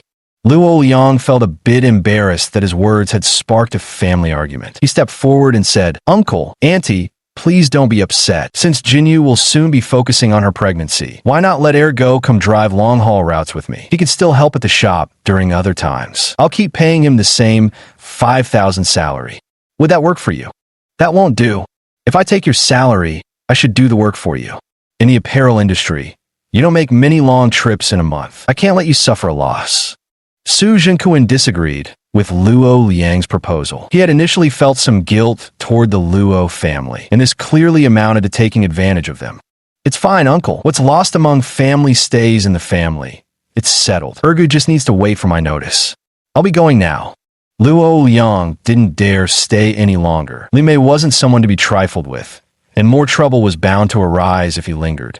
Watching Luo Liang step out the door, Li Mei shot Su Jingquan a glance. Since Ergo still has time to help out in the shop, there's no need for him to contribute to household expenses, though the couple will only get one salary between them. Su Jingquan was about to lose his temper again when Wu Ergu quickly intervened. Fine, we'll just take one salary, since Jinyu won't be working here for long anyway. The minor dispute was once again resolved with Su Zhengquan and Wu Ergo yielding. Li Mei swaggered about, riding high on her gains for the day. Not only had she earned thousands in interest and saved on Wu Ergo's salary, but she also secured 100,000 yuan in annual dividends. Luck, it seemed, couldn't be stopped when it came knocking. 3 days later, Luo Liang called to ask Wu Ergo and Jinyu to come over. Concerned about the complexity of the home buying process, and knowing neither Jinyu nor Ergo had experience with it, Su Jingquan decided to shut down the restaurant for the day. He personally drove them to meet Luo Liang. The Dragon Bay Mansion sales office was rather quiet, as this residential project hadn't been selling particularly well. Luo Liang's purchase of 5 apartments at once made him an absolutely major client. The sales staff were extremely enthusiastic, completing all the procedures in just one morning. Lunch was had at Luo Liang's garment factory. Seeing the factory undergoing renovations, Su Zhengquan found it quite peculiar. Liang, why are there only a few dozen workers in your garment factory? Didn't you get a big order? At the dinner table, Su Zhengquan raised his question. Uncle, haven't you noticed I'm renovating? I'm collaborating with a big entrepreneur to establish a foreign trade company. I'm providing the factory space while he covers all the costs, and I'll be managing the operations. That's why I want to bring Jinyu and Ergo on board to help.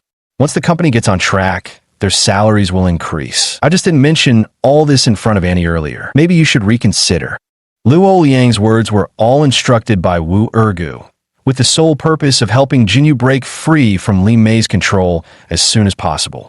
Su Jinyu nodded eagerly at her father, indicating her willingness to come over. Over the past few days, Wu Ergo had successfully convinced her to change her mind.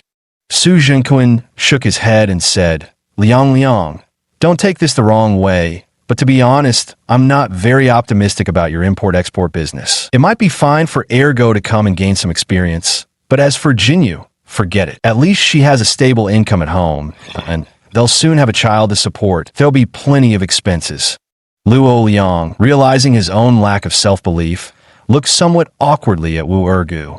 This father-in-law is somewhat stubborn, always seeking stability and unwilling to let Jinyu stray from his sight. Wu Ergu knew persuasion would be futile at the moment, so he simply said, "Dad, since you don't want Jinyu to leave, at least let's separate her household registration. That way, when we buy a house in the future, we won't have to worry about Mom's disapproval. I'll return to my hometown sometime soon to transfer my own household registration as well." Why are you still buying a house? The one you're living in now is already yours. With housing prices so high these days, are you out of your minds wanting to purchase another? Dad, I know you only have Jean Yu's best interests at heart, but have you considered her feelings? As a son-in-law, there are certain things I shouldn't say. You'd think I'm stirring up trouble between you, but I believe you should listen to what Jean Yu has to say. Wu Ergo couldn't take it anymore. Su Zhenquin's so-called love for Jinyu was nothing but a burden that weighed heavily on her.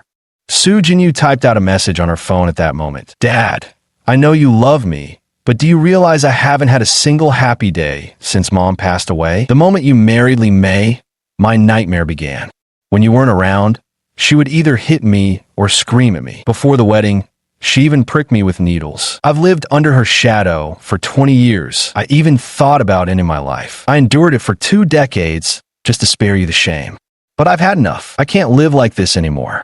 Please, let me go. I never want to see that woman again. She's a monster. I'm terrified of her. I hate her. Sometimes I even want to kill her." Years of humiliation poured out all at once. Su Jinyu's face streaked with tears. Su Jingquan was completely stunned. Though he knew Li Mei wasn't particularly fond of her mute daughter, he'd never witnessed her doing anything especially cruel. Little did he expect that woman would smile to your face while stabbing you in the back. She'd been abusing the girl for all these years. Wu Ergo was even more shocked. Su Jinyu had never mentioned these things to him before.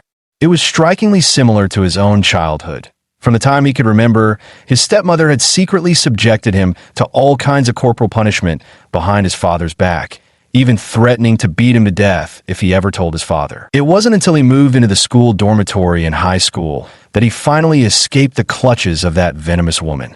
He never imagined Jinyu had suffered such a tragic past as well. Watching his wife's terrified and helpless gaze after telling the truth, Wu Ergu felt his heart ache so sharply he could barely breathe. He couldn't bear to let her suffer even the slightest grievance anymore. Slap! Su Zhenquan's aged eyes welled up with tears as he slammed the table in sorrow and indignation. That wicked shrew!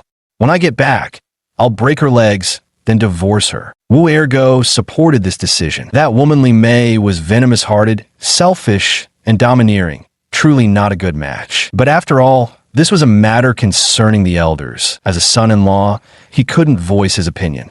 Su Jinyu panicked and quickly typed, "Dad, let's forget about the past. I don't want anything else. I just want to move out and live a simple life with Ergu. Even if we're poor and suffer a bit, I'm willing. Please separate my household registration. I don't want the house or the shops. Jinyan hasn't graduated yet, so you can't divorce." Su Jingquan seemed to have aged more than a decade all at once. His entire spirit withered and dispirited. Chapter 24, Returning Home.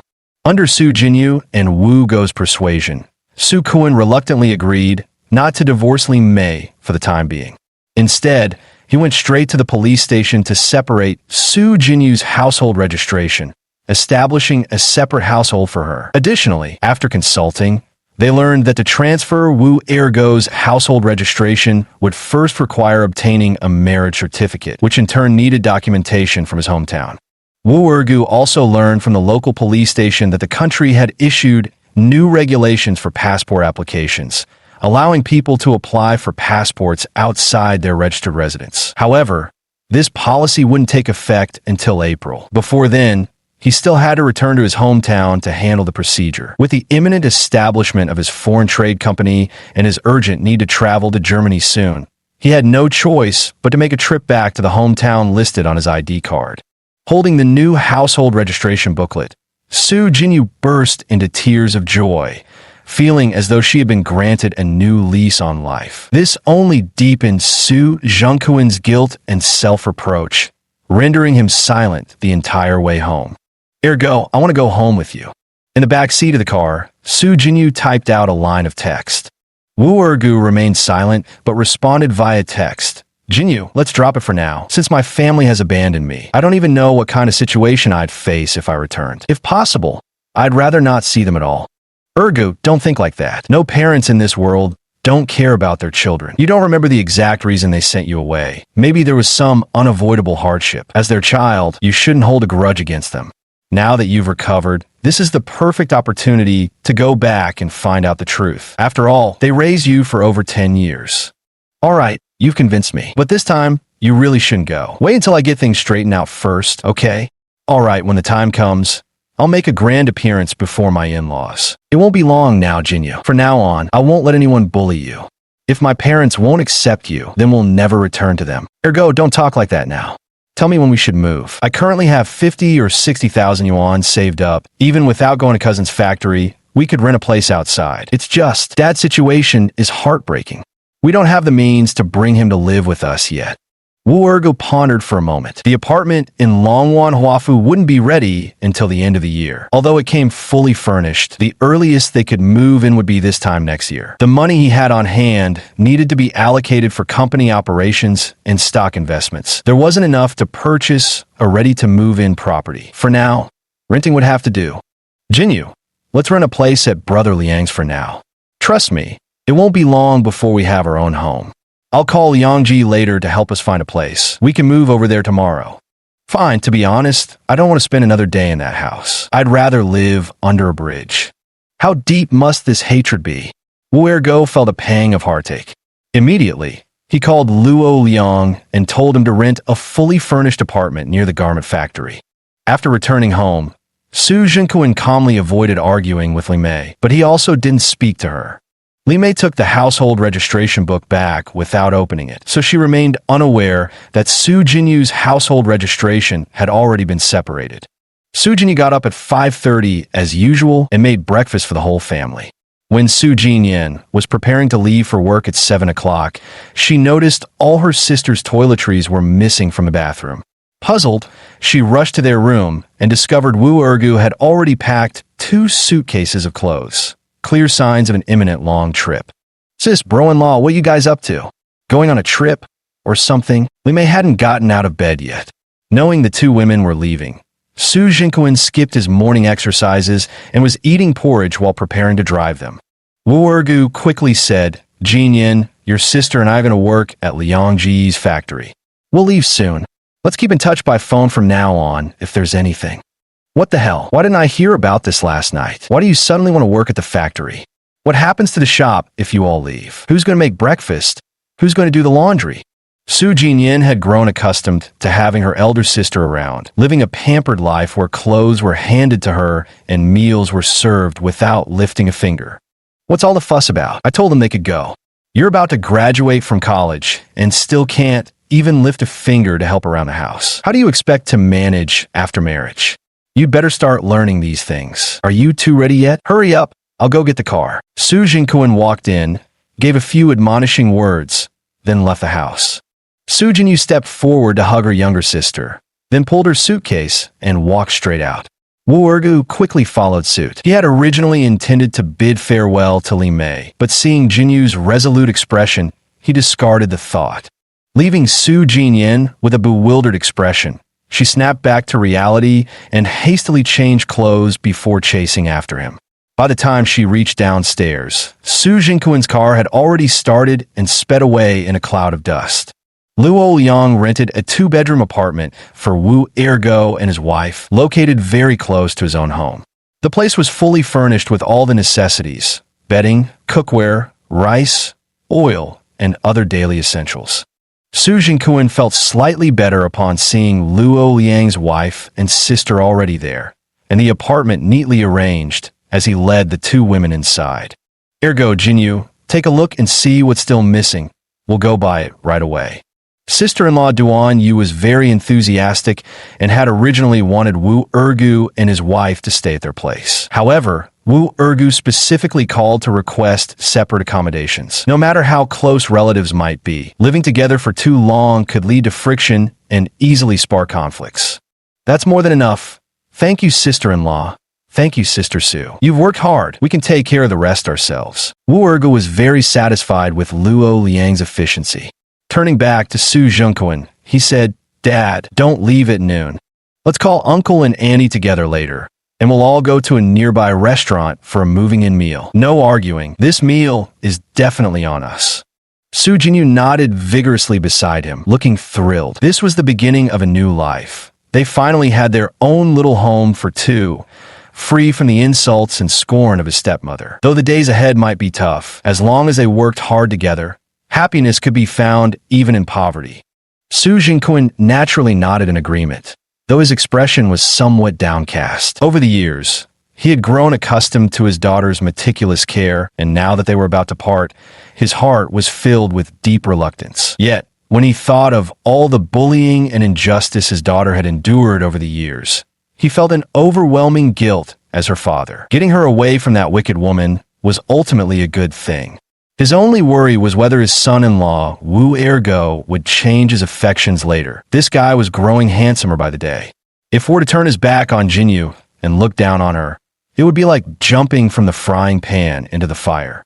Just as he was lost in thought, Li Mei called. The moment the call connected, a torrent of hysterical screams and curses erupted, uninterrupted for a full minute. Unable to bear it any longer, Su Zhengquan hung up without saying a word. With a wife like this, one could only resign himself to fate. There was no one else to blame. Chapter 25, The Robber. After staying in the new home for 3 days and feeling that Jinyu had settled in, Wu Ergu returned to the community to obtain a certificate before setting off for his hometown in Sichuan. Sichuan province is located in the southwestern part of China. It takes 2 hours to fly from Dongjiang to Xikang City, the provincial capital of Sichuan. The plane arrived on time at 10 a.m. Wu Ergu took a taxi directly to the long-distance bus station and bought a ticket to Hanyuan County. The address on the ID card was Group 8, Wujia Village, Maoping Town, Hanyuan County. Sitting on the bus, Wu Ergo struggled to recall, but had no memory of the place at all.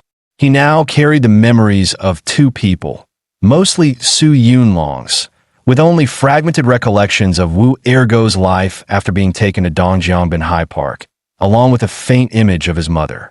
The bus traveled for over an hour before stopping at a highway service station to refuel, and the passengers got off to have lunch. Hey handsome, are you going all the way to Hanyuan Terminal?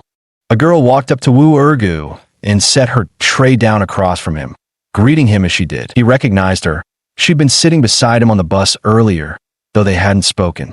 In her early 20s with delicate features, she'd kept her earbuds in the whole time, immersed in music. Yes, I'm going to Hanyuan. Out of politeness, Wu Ergu responded between bites of his meal. I'm a local from Hanyuan. Is this your first time visiting Hanyuan? The girl was quite talkative, but Wu Ergo had a somewhat aloof personality and wasn't fond of chatting with strangers. He simply nodded at her before continuing with his meal.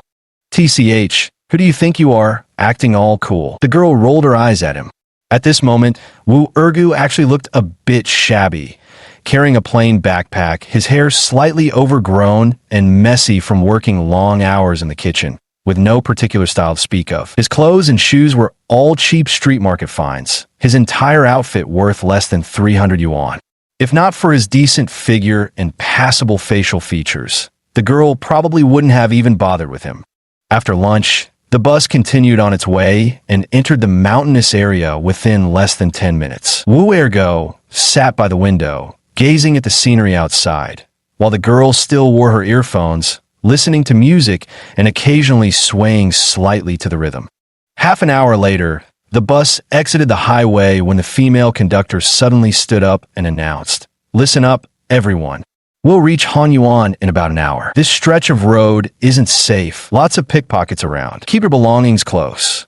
Everyone on the bus seemed aware of the situation, remaining silent. Wu Ergo found it strange.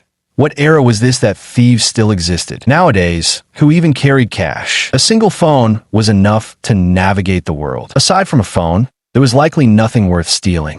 His seat was toward the back, so even if there were pickpockets, they wouldn't reach this far. Wu Urgu didn't pay much attention to the conductor's warning.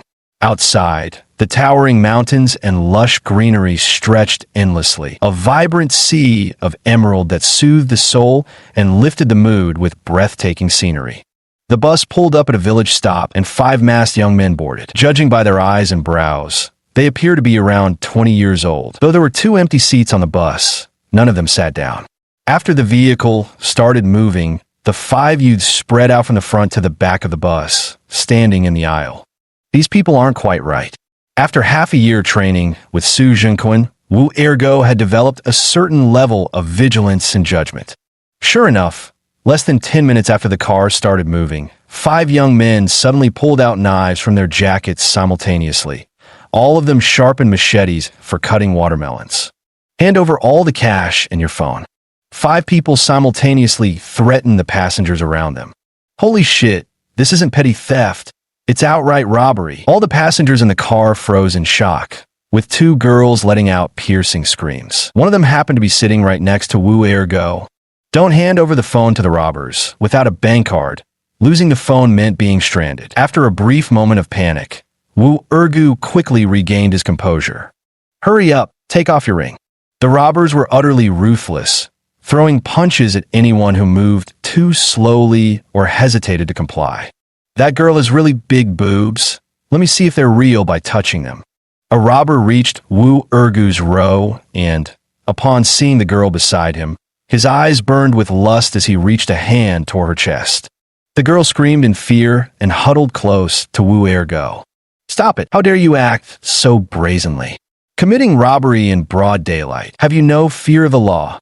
Wu Ergu was just about to make his move to subdue the robber in front of him when suddenly a young man with a crew cut stood up from the row ahead and grabbed the robber's outstretched right hand. You nosy bastard looking to die?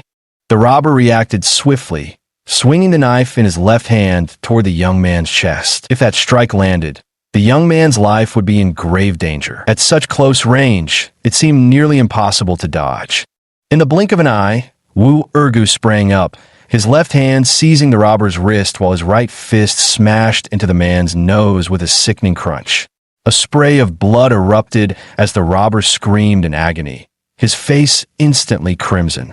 Wu Ergu tightened his left hand, and the robber's knife clattered to the ground.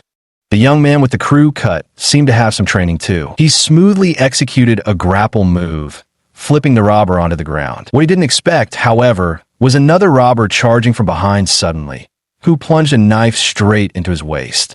The young man was fierce. Despite his injury, he swung back instantly with a punch that landed on the robber's temple, dropping him to the ground immediately.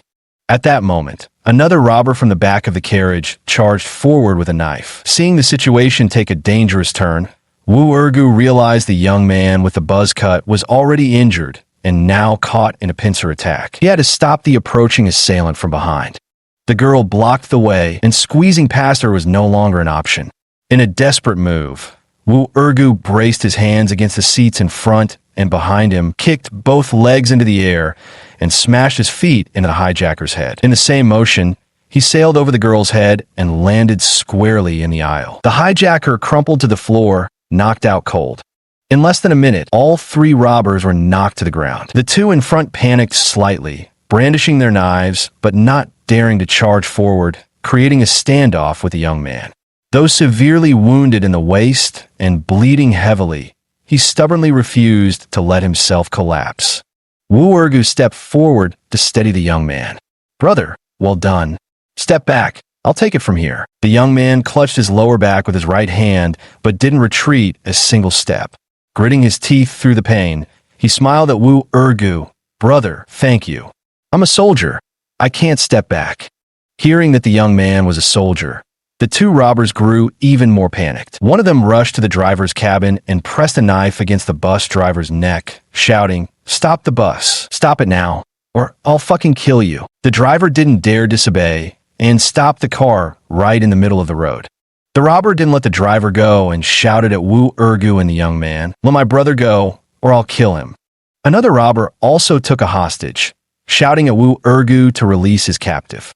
Having no experience handling such situations, Wu Ergo exchanged a glance with the young soldier before agreeing to let the three robbers lying on the ground leave. They had already been restrained by the other passengers. Chapter 26. Leaving no trace behind. The three robbers were restrained by several male passengers and forced to stand up. Seeing the young soldier struggling to hold on, Wu Ergu immediately said to the hijacker holding the driver, "Release the people, get off the bus, and we'll let these three go afterward. No, let them get off first, or I'll start killing people." The robbers didn't dare to confront Wu Ergu and the young soldier directly. Their only thought now was to escape unscathed. "All right, guys, let them go." Wu Ergo turned and nodded at the male passengers who had restrained the robbers. These men had witnessed Wu Ergu's martial prowess. He and the young soldier were the only ones who jumped out to turn the tide and intimidate the other robbers on the bus. Naturally, they saw him as their leader. Without hesitation, they shoved the three robbers forward and resolutely stood behind Wu Ergu, ready to join forces against the remaining bandits. The situation inside the vehicle took a sudden turn. All the passengers rose to their feet. What had been a disorganized mob moments ago now rallied behind a leader, swiftly uniting into a formidable force. The sheer momentum of their collective presence sent chills down the hijackers' spines. When the doors flung open, the five armed robbers fled in panic. Cheers erupted inside the car as everyone began searching through the abandoned burlap sack the robbers had left behind, retrieving their belongings. "Conductor, call the police and an ambulance right away. This man is badly hurt. Is there a first aid kit?" Wu Ergang had the young soldier lean against the seat back while instructing the conductor, simultaneously beginning to examine his wounds. "There's a first aid kit in the car, but none of us know how to use it."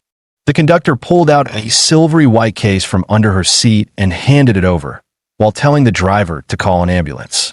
In his previous life, Su Yunlong enjoyed outdoor activities, so he had acquired some basic first aid knowledge and experience. Simple bandaging was no problem for him.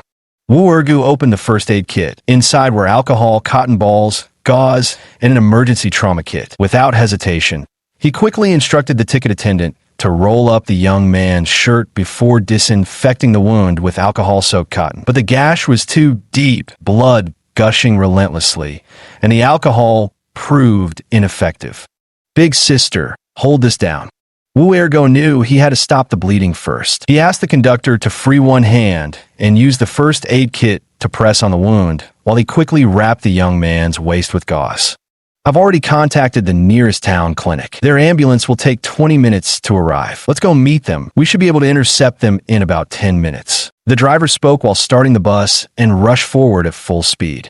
Although the young man's wound had been bandaged, blood was still oozing out. His face was deathly pale as he slipped into unconsciousness. Wu Ergu had no choice but to carry him piggyback, since the wound on his lower back made it impossible for him to lean against any chair.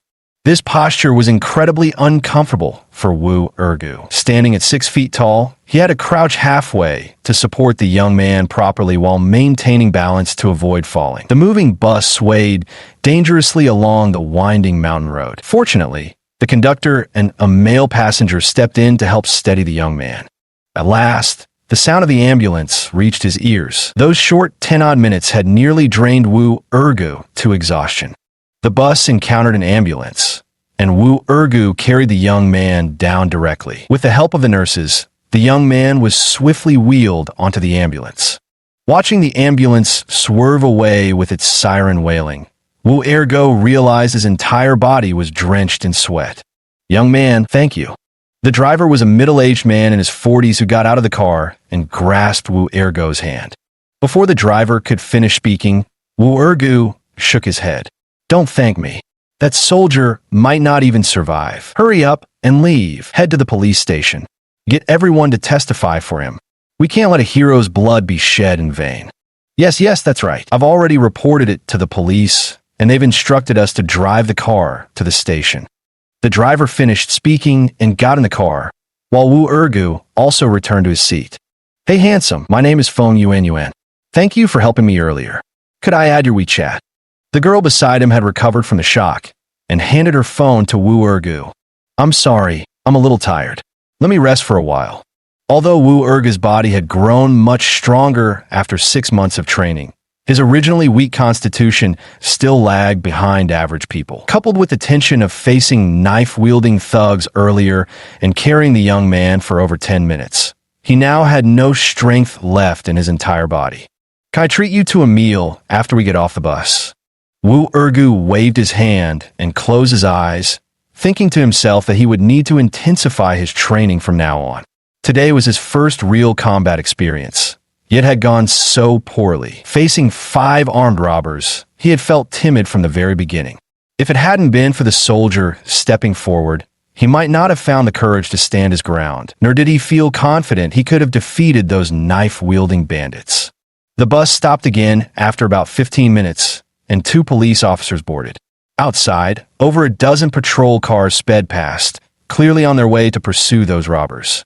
2 police officers boarded the bus and ordered it to continue moving before questioning the conductor. Wu Ergu, seated slightly further back, couldn't clearly hear the contents of their inquiry.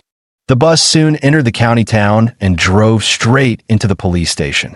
All passengers were registered. Because there was surveillance footage on the bus, the police conducted brief interviews and took statements from each person. Only Wu Ergu was taken to a separate office by 2 officers after registration. "Comrade Wu Ergu, during the recent major robbery case, you remained calm and composed, displaying remarkable bravery and tenacity. Without regard for your personal safety, you engaged in a life-and-death struggle with the criminals, maximizing the protection of people's lives and minimizing property losses. On behalf of the police, I extend our gratitude to you." A police officer in his late 30s saluted Wu Ergu the moment he stepped through the door. Wu Ergen felt a bit embarrassed. No, don't say that. I just helped out that soldier comrade a little. It wasn't as noble as you make it sound. That soldier is the real hero. If he hadn't stepped forward first, I wouldn't have even dared to stand up. By the way, officer, how is that soldier brother doing now? The soldier's condition isn't very optimistic. He's currently undergoing emergency treatment at People's Hospital. But rest assured, county officials are personally overseeing the situation at the hospital, mobilizing the best medical resources for his care. The provincial military district has already dispatched a helicopter that's on its way here to transport him to the provincial capital. That's good. If there's nothing else, I'll be on my way. No way. Comrade Ergo. The county TV station is planning to interview you. They're all waiting at the People's Hospital for the soldiers' treatment results. You should come with us now. I'm sorry, I refuse any interviews. Let's consider this matter closed. As a law-abiding citizen, the police have no right to restrict my actions, do they? Wu Ergu was reluctant to appear in the media spotlight. He still had revenge to exact against Zhou Min and the others. Those people were far too shrewd. This body bore too close a resemblance to Su Yunlong, which could easily draw their attention. His current strength was still worlds apart from theirs, and the slightest misstep might lead to his demise at their hands once again. Chapter 27. A Beauty's Invitation. Officer Wu was taken aback by Ergo Wu's attitude. It was rare to meet someone in this society who didn't crave fame. And yet, what a golden opportunity this was. With today's booming self-media platforms, as soon as the police released the news, Ergo Wu would instantly become an online sensation. The traffic would skyrocket, and with it would come endless benefits. Getting rich would be inevitable. Comrade Ergo, you're worried about the thieves seeking revenge, right? Don't worry. We've already identified most of them. They won't escape justice. Of course, we respect your privacy and your personal wishes regarding police protection. However, after the case is closed, we will commend all involved personnel. Please keep in touch with us at any time. No need. I won't be staying in Hanyuan for long. I'll leave as soon as I finish my business. Wu Ergo still harbored resentment toward his parents for abandoning him, which also left him with a bitter impression of Hanyuan as a place. If not for needing to transfer his household registration and apply for a passport, he might never have returned. Your ID shows you're not from around here, so where are you in such a hurry to go? I've been living in Dongjiang all along. This time I'm back just to transfer my household registration, so I won't be staying more than a few days. If there's nothing else, I'll be on my way now. Wu Ergo finished speaking and stood up to leave. The 2 police officers exchanged glances. What a strange man. They had already checked through the police database. This Wu Ergo had no criminal record, so of course they couldn't detain him. After leaving the police station, Wu Ergu decided to find a hotel to shower and rest for the night. Tomorrow, he would first go to the government service center to apply for a passport, then visit the Maoping police station to inquire about transferring his household registration. If he could avoid facing his family, that would be ideal. Hey, handsome, I've been waiting for you. To repay you for saving my life, let me treat you to a meal. Feng Yuan suddenly appeared before him. Her face was merely passable, but her figure was truly impressive, around 1.68 meters tall, neither too thin nor too plump, perfectly proportioned. The only notable feature was her slightly fuller bust. Wu Ergu was a little speechless. Nowadays, girls were all so straightforward. Just look at his current scruffy, ragged state, nowhere near handsome. Still, he replied, Miss, I certainly can't take credit for saving your life. That honor belongs to the soldier. As for having a meal, well, let's skip it. Don't worry, I'll definitely visit that soldier, and you deserve thanks too. Judging by your accent, you're not from around here for tourism, right? If you don't know anyone in town, how about I show you around? Hanyuan has 2 really interesting sites. Don't worry, I won't charge you a thing. Feng Yuan stuck to Wu Ergo like a piece of stubborn gum. I'm a local. I've just been away for so long that I can't speak the dialect anymore. Stop following me. I need to go home. Impossible. Though my hair has thinned and grayed, my homeland's accent remains unchanged. No matter how long one is away, they never forget the tongue of their roots. You're lying to me. Tell me, which part of Hanyuan are you from? Wu Ergo was getting a headache. Miss, beautiful lady, could you just let me go? I really don't need your gratitude. No, I'm someone who repays kindness. If today isn't convenient for you, then just give me your address and phone number or WeChat. I'll come find you in a couple days. Feng Yuan pushed the phone in front of him again. Wu Ergu didn't want to leave his phone number, so he simply replied, Do you know Maoping Town? I know. You're from Maoping, right? Which village? Wu Family Village. How convenient. My aunt is from Wujia Village. I'll go with you. There's still time now. Really? You're familiar with Wu Village? I'm not familiar with Wu Family Village, but my aunt does live there. Right now, though, she's hospitalized, and I came back specifically to visit her. Oh, then you go ahead and visit the patient. I won't be going to Wujia Village today. I'll let you know when I do. Wu Ergu reluctantly added her on WeChat. Otherwise, she'd keep pestering him endlessly. Watching Wu Ergu's retreating figure, Feng Yuan suddenly realized she hadn't asked for his name. She decided to ask her aunt later about whose child this was. So, she sent a WeChat message and received the reply, Wu Ming. Hanyuan County was nestled among mountains, where the tallest buildings stood no more than 10 stories high. Its narrow streets and aging roads clearly signaled an underdeveloped economy. As Wu Ergu walked along the main street, he still had no memory of this place whatsoever. I spent 80 yuan to book a single room at an inn, and surprisingly, the conditions were quite decent, clean, and tidy, which showed how affordable the cost of living was in this county town. I sent a message to Jinyu to reassure her that everything was fine, then took a shower. During dinner time, Feng Yuan texted asking to meet up for a meal, but Wu Ergu ignored her. He ate a bowl of beef noodles alone at a small noodle shop nearby before returning to the hotel to rest. The next morning, Wu Ergu took a taxi to the Hanyuan County Government Service Center to apply for a passport. The process went smoothly, requiring only his ID card, though it would take at least 7 days to receive the document. The household registration transfer had to be processed at the Maoping Township Police Station, leaving Wu Ergu no choice but to take a taxi there. Young man, Maoping Town is quite a distance away, with nothing but mountain roads ahead. It'll take you over 2 hours just to get there. Do you need me to wait and drive you back? The taxi driver was a middle-aged man around 40 years old, who started asking questions as soon as they got in the car. Bro, does Maoping Town have a bus service? There's one minibus running back and forth in the morning and afternoon. If you miss it, you're stuck. But there are private motorbike taxis, even more expensive than our regular cabs. Outsiders like you often get overcharged. From yesterday's robbery incident, Wu Ergo could tell the public security in this area wasn't great. Overcharging customers wasn't the least bit surprising. Big brother, when we get to Maoping Town, could you wait for me for a bit? I need to check with the local police station before deciding whether to take your car back. Is that all right? All right, if you're coming back, I'll give you a discount. 600 in total. Unfamiliar with the place and the people, Wu Ergo had no choice but to accept the price. Maoping Town was indeed remote, with nothing but winding, undulating mountain roads all the way. Though paved with concrete, many sections had deteriorated into potholes from years of neglect. No wonder the taxi driver had charged so much. It was nearly noon by the time they arrived at Maoping Town. Wu Ergo still had no memories of this place, which seemed even more backward than the county town. The buildings here were all two-story houses, lining a straight main street about 1 kilometer long.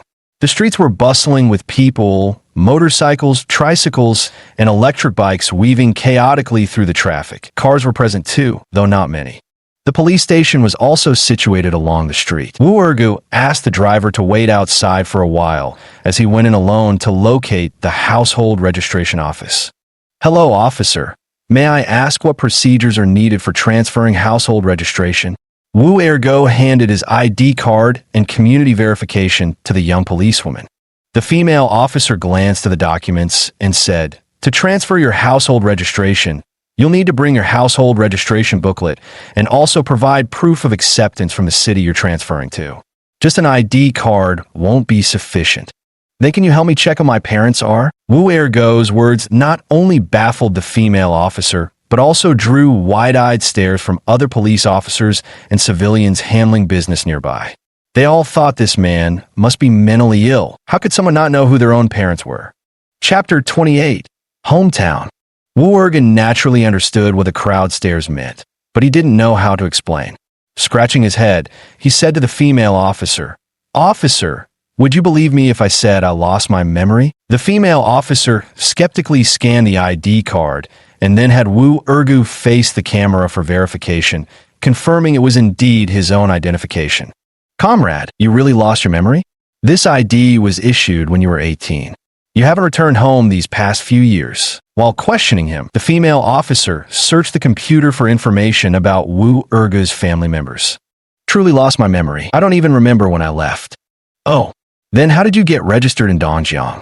College student route? Property purchase? I got married over there. About to have a baby, need to get the birth certificate done. That doesn't add up. Without proof from this village's committee and your original household register, you couldn't have gotten legally married. I stayed over there for quite a while, and the Civil Affairs Department issued me a certificate allowing marriage. I'm just back now to complete the formalities."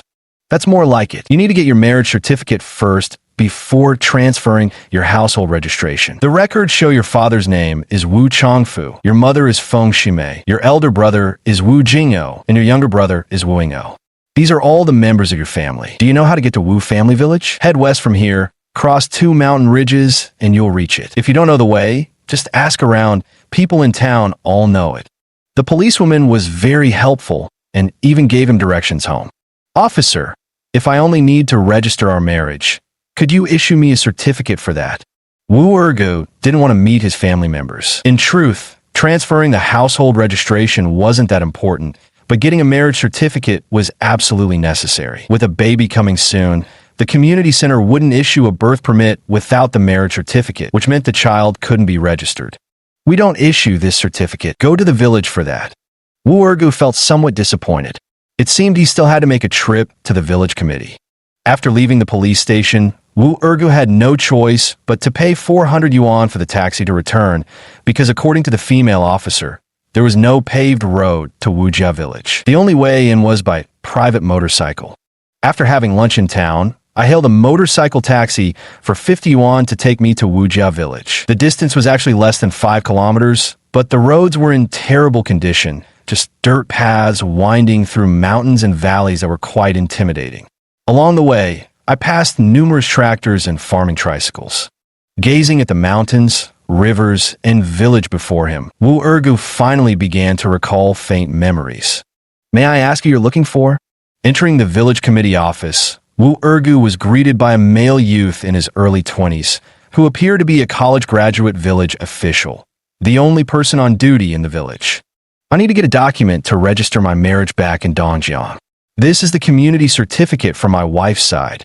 Wu Ergu handed over his ID and the community certificate while discreetly slipping him a pack of cigarettes. A tip the motorcycle taxi driver had advised him to give when dealing with village officials for paperwork. Which family are you from? Did you bring your household registration booklet? The village official took the cigarette as a matter of course. Can't you issue the certificate without the household register? I can issue it, but when you go to Dongjiang to register your marriage, you'll need to submit a copy of your household register. It mustn't show you as married, otherwise this certificate will be invalid. Which family are you from? I'll need to report this to the Women's Federation director later. Then please issue it. I really haven't been married before. I'm the second son of Wu Changfu's family. All right, wait a moment.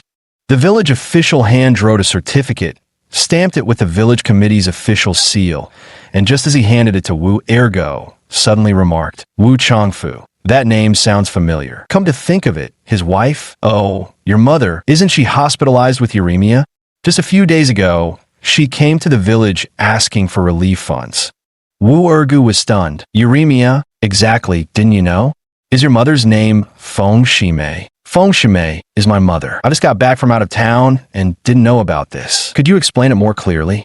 I don't know the specifics. There are over 2,000 people in Wu Village, and I'm not a local. How could I know everyone? But this incident has become news in the village. Your mother's uremia is very serious, and the kidney transplant will cost hundreds of thousands. I heard your eldest brother has money, but refuses to help.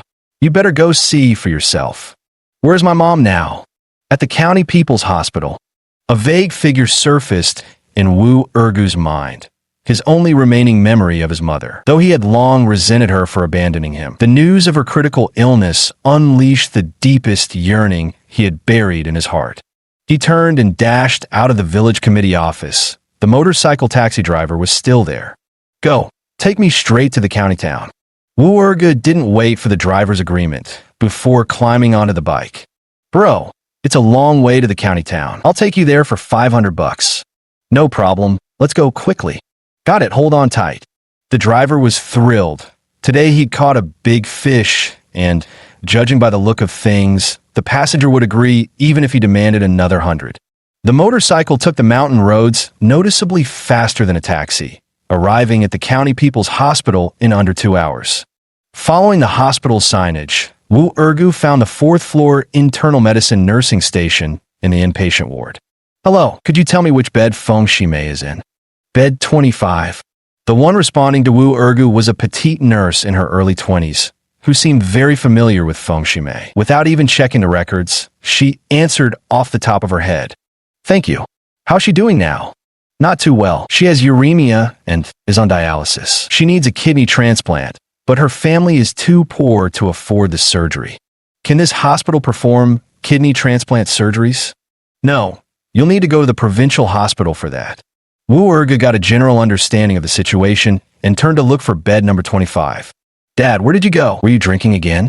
You can't just leave Mom alone in the hospital. I'm about to take the college entrance exams, and my teacher won't let me skip class. A slim boy was talking on the phone in the corridor. It was only when Wu Ergu walked up to him that he noticed bed number 25 was in the adjacent room.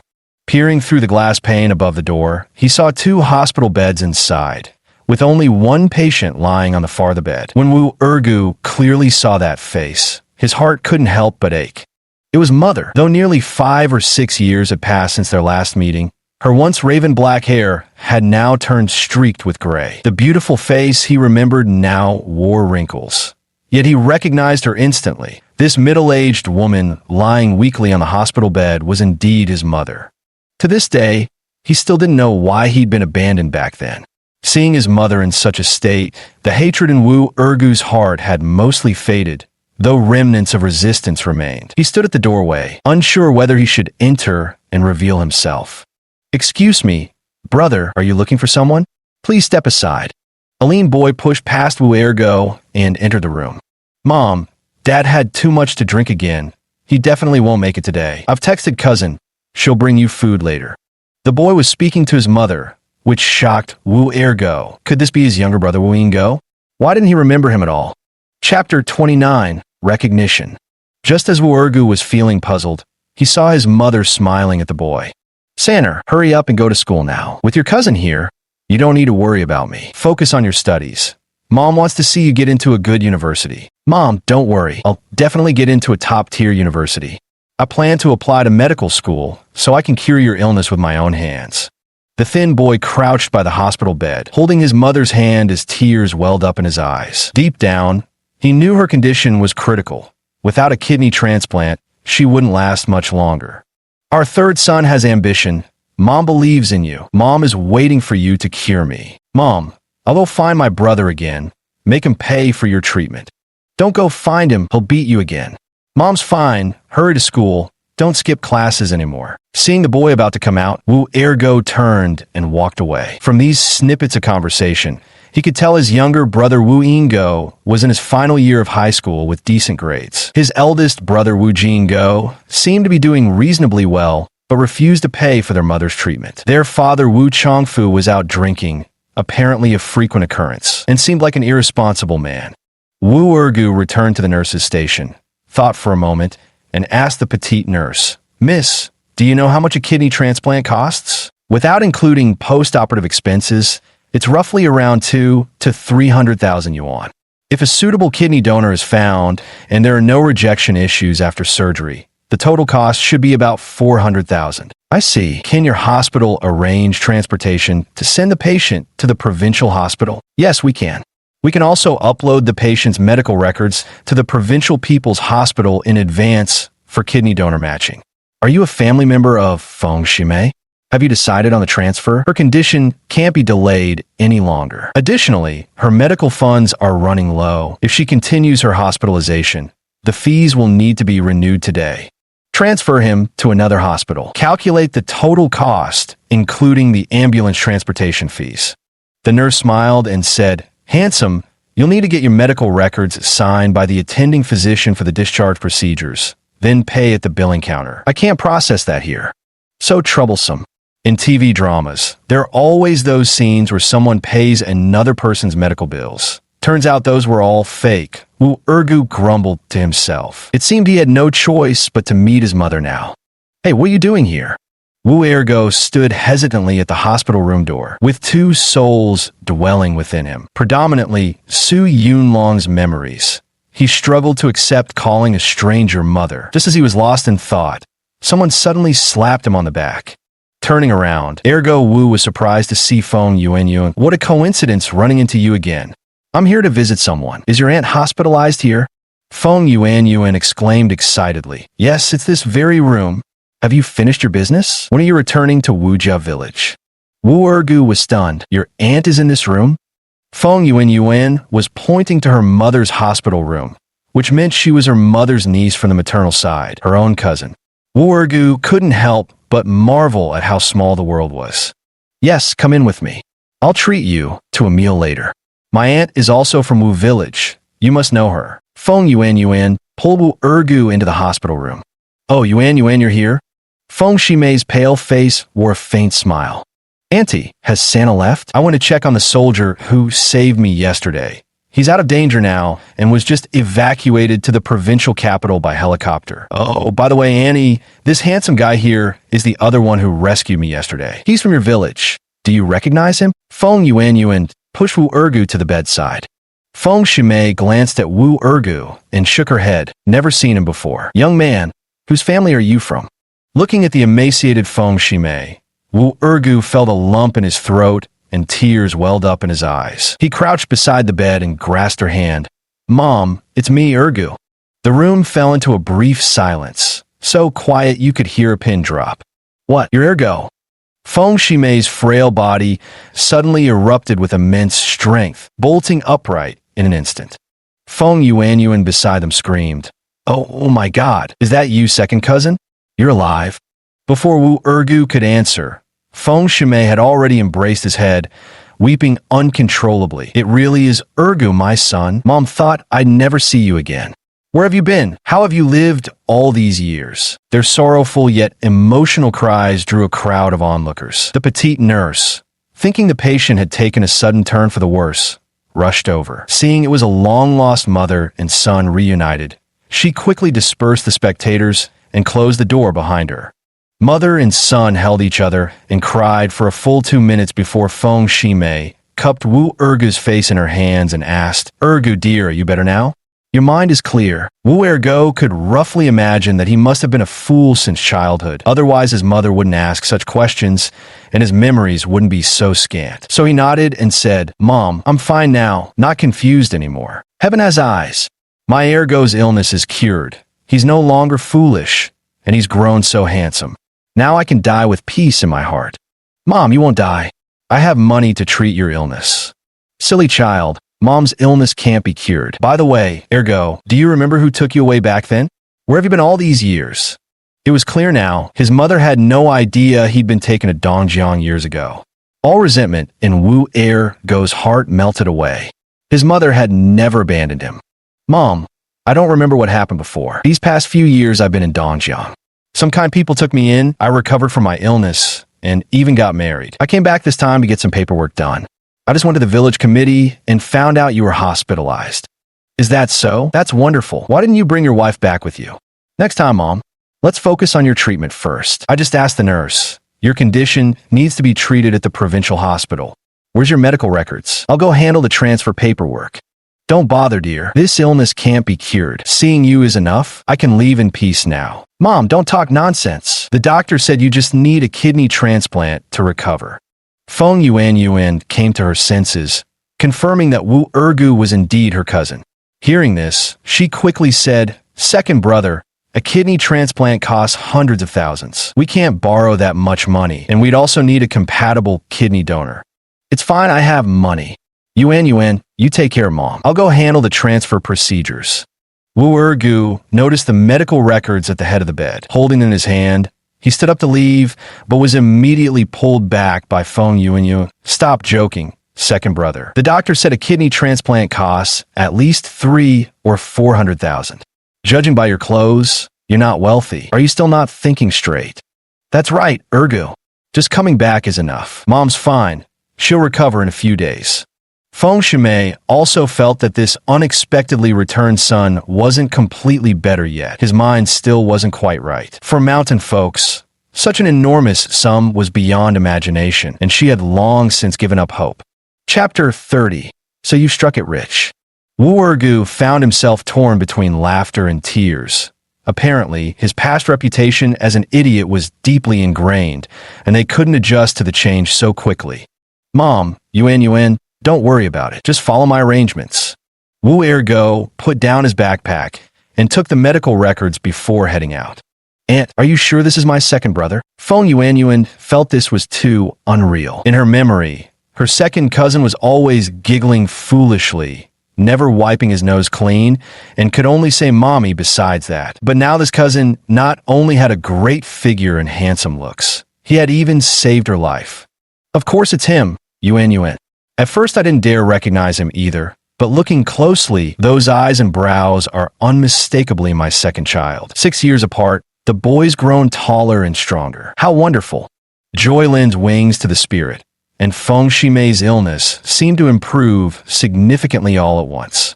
"Auntie, Cousin Air suggested transferring you to the provincial hospital. Do you think he's reliable? Could he have struck it rich out there? I don't know either. Let him handle it as he pleases. Just seeing him alive fills me with happiness. Later, take him out to a restaurant for a meal. Take these 200 yuan I've saved." "Auntie, really, I was planning to treat him at dinner anyway. There's no need for you to give me money." "Got it. Don't mention anything about your uncle and eldest cousin later. I've always suspected they were the ones who sent your second brother away back then. Auntie, we all know how much you've suffered these years, but our relatives are all too poor, none of them tough enough to help you. Now second brother is back, and anyone can see he's devoted. Third boy has grown up too. He's doing well in school and will surely get into a good university. Your good days are just around the corner." While the two were still talking, Wu Ergo entered holding a stack of papers. "Mom, the procedures are all set. The hospital ambulance will take us to the provincial capital first thing tomorrow morning. Yuan, help Grandma pack her clothes." Wu Ergo stuffed his household register, medical records, and x-ray films into his backpack. The household register was for reimbursing cooperative medical expenses. He planned to come back in a few days to separate his own household registration. Even if he didn't transfer it to Dongjiang, it would make handling personal matters much easier. Second brother, are you really going to the provincial capital? You don't look like someone who's struck it rich lately. Feng Yuan found it hard to believe. Hiring a hospital car to the provincial capital wasn't cheap. It would cost at least 10 times more than taking a bus. I'm not rich, but mother's illness needs treatment. At least I can still afford this much. You can easily shell out hundreds of thousands and still claim you're not rich? Second brother, I just happen to be jobless. I'm sticking with you from now on. No rejections allowed. Oh, really? What kind of work did you do before? I've hopped through several jobs since graduation, and I just returned to take care of Annie after losing my last one. All right then. Once my mom's discharged from the hospital, you can come work at Dongjiang. Feng Shimei couldn't stop smiling when she heard how accomplished her son had become. Yuan, take your second brother out for dinner. You cousins should catch up properly. Sure, but second brother has to treat. He's the big boss now. I want to eat something good. Wu Ergu gave a wry smile. What kind of boss was he? His company hadn't even been established yet, and the little money he had on hand was barely enough to get by. Still, splurging a bit in this small county town wouldn't be a problem. Knowing his mother wasn't in a position to join them, Wu Ergu took Feng Yuan to a small restaurant near the hospital and ordered a few dishes. From Yuan, he learned a few things. His eldest brother, Wu Jingyo, was 27, a local hoodlum with a bit of a reputation in the county. He was married with kids, owned a house, and even had a modest car worth around 100,000 yuan. By all accounts, his life should have been comfortable, but he'd never given a single penny to the family, not even bothering to visit when their mother fell ill, as if they weren't even related. Wu Changfu, the father, was another who never held a proper job. In his early years, he was a local ruffian in Maoping town, and now, in his older age, he still hadn't reformed. He took advantage of Wu Jinggo's reputation to freeload meals and drinks outside, rarely returning home. The third son, Wu Yinggo, was a senior at County Number 1 high school, consistently ranking at the top of his class with hopes of getting into a prestigious university. Over the years, his studies had been supported solely by his mother, who ran a street stall in Maoping town. As for Feng Yuan, she was the second daughter of her uncle Feng Shigue. 21 years old, she had graduated from vocational college just 6 months prior and had already switched jobs several times in the provincial capital without finding stability. She returned home this time both because she resigned and to take care of her aunt. Feng Yuan's older brother, Feng Yun, was 23 this year, working in a factory down south. He only came back for the new year. Feng Yuan's parents were vegetable farmers on the outskirts of the county town, making their living by growing crops. Yuan, don't tell anyone about our trip to the provincial capital tomorrow. We'll leave early in the morning. Just let your uncle and aunt know we'll visit them next time we're back. Wu Ergo, upon learning about his father and elder brother's true nature, decided to take his mother to the provincial capital for medical treatment alone, unwilling to have further dealings with them. Second brother, I'll go to the provincial capital with you guys. It's not like I have a job now anyway. What are your plans from here on out? Can I tag along to Dongjiang with you? From Wu Ergo's fight with the robbers in the car, Feng Yuan could tell he was no ordinary man. Though she didn't yet know what he'd been through these past few years, her intuition told her this cousin could change her fate. After a moment's thought, Wu Ergo said, Yuan, how about this? Could you take care of my mom while she's in the provincial capital? I'm setting up a company in Dongjiang and can only stay here 6 or 7 days before heading back. Once mom's discharged, come work at my company. We'll bring Feng Yun along too. It's good to have family watching out for each other. That sounds perfect, but my brother and I barely finished school. Won't we hold you back? My brother only got through middle school. Don't worry. After you arrive, I'll send you for customs broker training. You'll handle company clearances. Your brother can drive for us. Great. My older brother has been working in factories down south for 4 or 5 years now. Not only hasn't he earned any money, but he's exhausted himself to death and can't even find a girlfriend. Hey, second brother, should we tell Sanner about Auntie's hospital transfer? Let him know, so he doesn't worry about it and affects his studies. I'll be back in a few days to see him. Wu Ergu had a good impression of this younger brother. At least he knew how to be grateful and was willing to study medicine to treat his mother's illness. After dinner, Feng Yuan went straight home. Wu Ergu brought his mother a meal, and since there happened to be an empty bed in the ward, he could stay overnight at the hospital to care for her.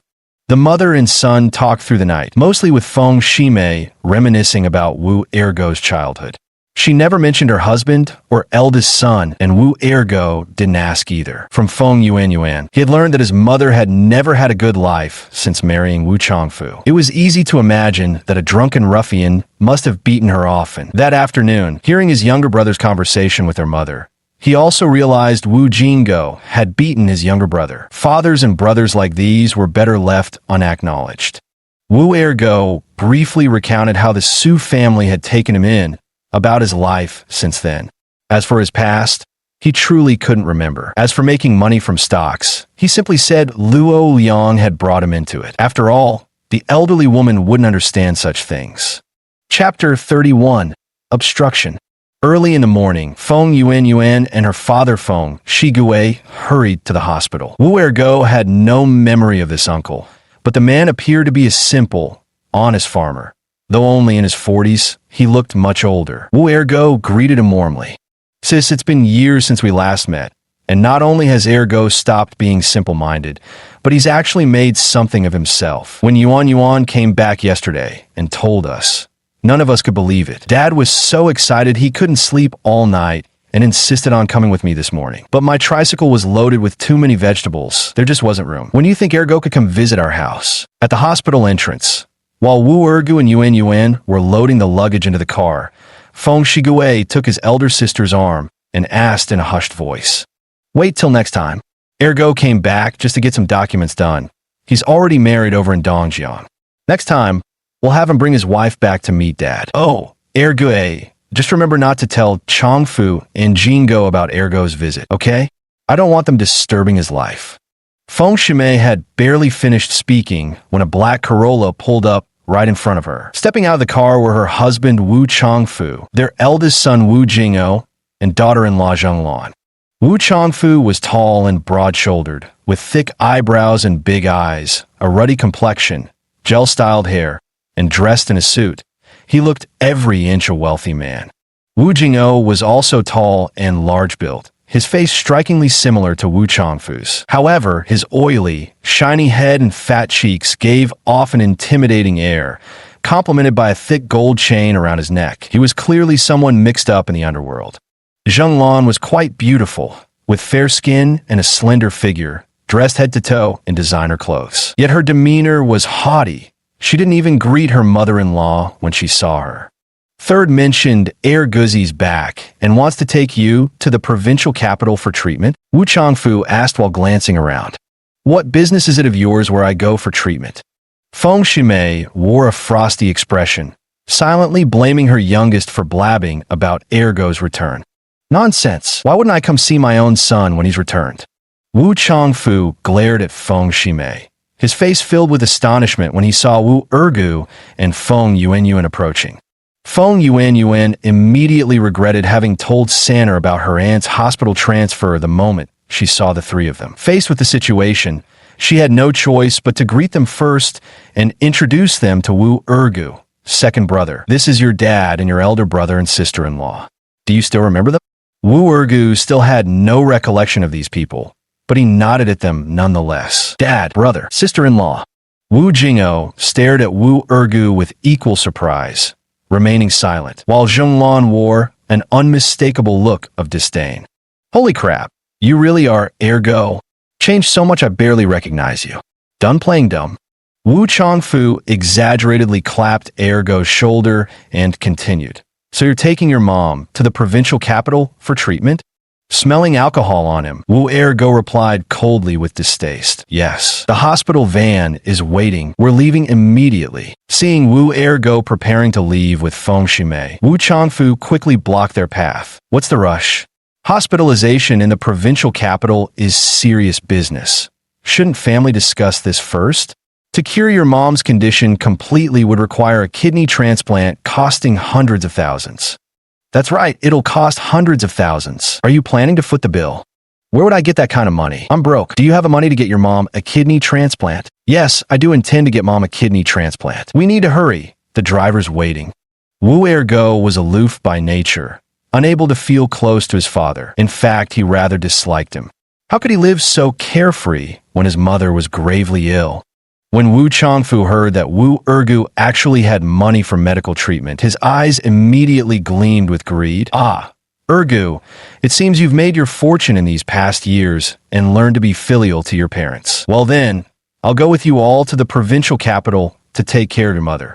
This sudden kindness? Wu Ergu looked at Wu Changfu suspiciously, unsure what scheme he was up to. Feng Shige and Feng Yuanyuan nearby found it equally unbelievable. Feng Shimei hadn't been sick for just a day or two, yet he'd never shown any initiative to care before. Eldest second son, I've already asked the doctors. Your mother needs a kidney transplant that'll cost about 500,000. You two brothers will cover it. The eldest has a mortgage, car payments, and just had a child, so he'll contribute 100,000. The second son, since he struck it rich outside, will fork over 400,000. I'll give you my bank card details. Once the money's transferred, we'll head straight to the provincial capital. With me handling things, you both can go about your business without worry. As he spoke, Wu Changfu pulled out his bank card and handed it first to his eldest son, Wu Jing'o. So that's his game? Wu Ergu instantly understood. The old man was trying to keep control of the money in his own hands. Once the cash was under his control, whether mom's illness got treated or not would entirely be his call. I don't have 100,000 yuan on hand right now, nor do I believe second brother could come up with 400,000 unless he transfers the money immediately. If he does, I'll go borrow from Lanlin's family right away. The usually silent Wu Jing'o held a bank card and stared intently at Wu Ergu, as if scrutinizing his facial expressions. Right, if second brother can transfer the money now, I'll call my brother immediately to borrow the funds. Zheng Lan echoed with a sneer. This suddenly appearing younger brother didn't look like someone who could fork over 400,000 at all. I don't have 400,000 right now either. The original plan was to bring mom to the provincial capital for a checkup. If a compatible kidney becomes available, then I'll borrow money, whatever amount you can contribute, big brother. Mom's dialysis treatments alone cost quite a bit as it is. They were all actors. Wu Ergu could see right through them. These three were putting on a show in front of him, first to probe whether he actually had money, and second, to swindle him out of it. Once the transfer was made, that money would be gone forever, never to be used for his mother's treatment. Wu Changfu and Wu Jing'o's expressions changed instantly. Damn, if you're broke, stop pretending to be some big shot. A kidney transplant? You should get a change of clothes first. Your shabby look screams poor. Come on, honey, let's go. Zheng Lan began cursing the moment she opened her mouth, dragging Wu Jing'o into the car. Wu Changfu also glared fiercely at Wu Ergu before getting into the sedan, and the Corolla sped away. Ugh, how could anyone do such a thing? They deserve to be struck by lightning. Feng Yuanyuan spat in the direction of the car. Feng Shimei suddenly burst into tears. Ergo, let's not treat this illness anymore. Let's just go home. Mom, what's the matter? The hospital ambulance is already waiting. The provincial hospital has started matching kidney donors, and I've even paid the deposit. Ergu, Mom knows you're filial, but 400,000 isn't a small amount. I don't agree with you borrowing money from your father-in-law. A live-in son-in-law already has low status. If you owe them money on top of that, you'll never be able to hold your head up in that household. It turned out Feng Shimei had believed Ergu's earlier words, thinking he truly intended to borrow money for her medical treatment. Wu Ergu didn't know whether to laugh or cry. Mom, don't worry. I won't borrow money. Once we get in the car, I'll transfer the funds to Yuanyuan. She'll fully manage her treatment. And after you're discharged, she'll come work for me. I'll pay her wages during this period too. Really won't borrow? Really won't borrow. Let's get in the car. Feng Shimei finally stopped crying and voluntarily walked toward the ambulance. Chapter 32. The Visit. Thanks to pre-booking a bed through the County People's Hospital, Wu Ergu smoothly completed his mother's admission procedures at the Provincial People's Hospital. He also hired a female caregiver in her 30s to tend to his mother's daily needs. After all, Feng Yuanyuan was too young. Though she came from a rural background, she hadn't endured much hardship and wasn't particularly skilled at caregiving. After settling his mother in, Wu Ergu called Feng Yuanyuan into the hallway. Yuanyuan, just now the attending doctor mentioned that since the kidney match isn't very compatible, my mother will likely need to stay here for 2 months. You'll have to work hard during this period. Second brother, you shouldn't speak so formally with me. I've been close with Auntie since childhood. and she never had a daughter. If I don't take care of her, who will? Don't say such polite words in the future. All right then. By the way, Yun, how's your English? My English? Not bad actually. Even though I only graduated from a junior college, I've always done well in English. Passed both the CET 4 and CET 6 exams. Why do you ask? Oh really? Then here's the plan. First, rent a small place nearby. Then sign up for some intensive business English classes. You'll need to focus especially on improving your spoken English. Our company does import-export trade, so fluent English is a basic requirement for employees. Feng Yuan suddenly looked at Wu Ergo with surprise and exclaimed, "Second brother, I remember you never attended a single day of school. You shouldn't even be able to read. How come you can use smartphones and send WeChat messages? And now you're talking about doing foreign trade business? You definitely don't know any foreign languages." This question stumped Wu Ergo. His current body had been mentally disabled since childhood, never attending school. While he could claim to have learned basic literacy during his years wandering outside, speaking fluent English in the future would be impossible to hide. How to explain this situation was indeed a tricky predicament. Why do you ask so many questions? Lots of bosses don't have high degrees or know foreign languages. What's so strange about that? I'm telling you to sign up for tutoring classes, not trying to harm you. Wu Ergu had no choice but to use his elder brother's authority to silence her. Feng Yuan rolled her eyes. Fine, you're the boss. I won't ask anything from now on. After all, it's your money to burn, not mine. That's right. Remember, when you see your sister-in-law in the future, don't bring up anything about academic backgrounds. She's mute, and it makes her self-conscious. Deaf and dumb? You're saying your wife is deaf and dumb. Feng Yuan was stunned once more. Don't make a fuss. So what if she's mute? She's not deaf, went to school, intelligent and virtuous, and beautiful too. You couldn't find someone better even if you searched with a lantern. Marrying her is the blessing of several lifetimes for me. Wow. Since you think so highly of your sister-in-law, does Annie know about her situation? I don't know. We'll talk about it after she recovers. Feng Yuan understood her cousin's well-intentioned consideration and didn't want to upset her aunt. Having persuaded his cousin, Wu Ergu booked a hotel room nearby. The provincial hospital had strict regulations. Family members weren't permitted to stay overnight in the wards, and visiting hours during the day were also fixed. This left Wu Ergu with surprisingly little to do. Still, he kept up his routine of jogging in the nearby park every morning and evening, staying updated on financial news and stock market trends. When he went to the military hospital to visit the heroic soldier, he learned the man was named Lu Gang and was still unconscious in the intensive care unit. Major media outlets are all reporting the news of Lu Gang sustaining severe injuries while fighting armed robbers. Citizens have voluntarily flocked to the hospital to visit the heroic Good Samaritan, and leaders at various levels have also shown concern for him. However, only 3 of the robbers have been apprehended, while the remaining 2 are currently wanted nationwide.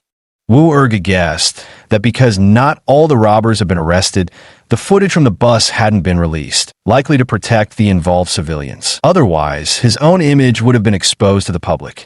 After staying in the provincial capital for 6 days, Wu Ergu made another trip back to Hanyuan County to retrieve his passport and went to Maoping Police Station to separate his and his mother's household registration from the others.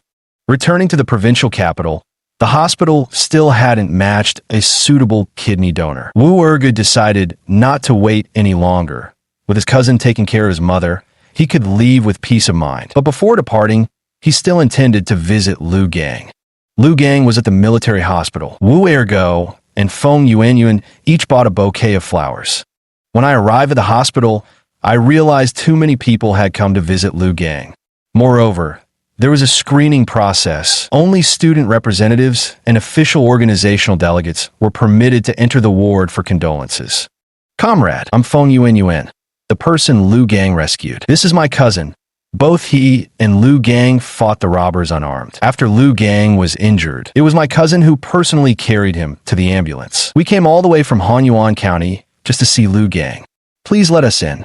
Feng Yuan struggled mightily to push her way to the front before finally reaching the reception desk, where a young officer attended to her. Is what you're saying true? Don't lie to me, or there will be consequences. I won't lie. Liu Gang will definitely recognize us when he sees us. All right then, follow me. The officer led the two to Liu Gang's special care ward, where several students were just walking out. Liu Gang, do you know these two people? The officer instructed Wu Ergu and Feng Yuanyuan to stand by the door for Liu Gang to identify. Liu Gang lay on his side in the hospital bed, his complexion slightly pale, but his spirits still good. He scrutinized the two figures intently before suddenly becoming agitated. Brother, finally meeting you. Secretary Hu, this is the big brother who fought the robbers with me on the bus. I wouldn't be alive if not for him. The officer nodded. Go ahead then, but no more than 5 minutes. Xiaolu will need to receive treatment soon. Wu Ergo and Feng Yuanyuan immediately entered the room and sat down across from Liu Gang. Bro, my name's Liu Gang. I'm 20 years old, from Hanyuan. Currently serving in Dongjiang as a first-term non-commissioned officer. What's your name? Wow, what a coincidence. We're from Hanyuan too, and my brother also works in Dongjiang.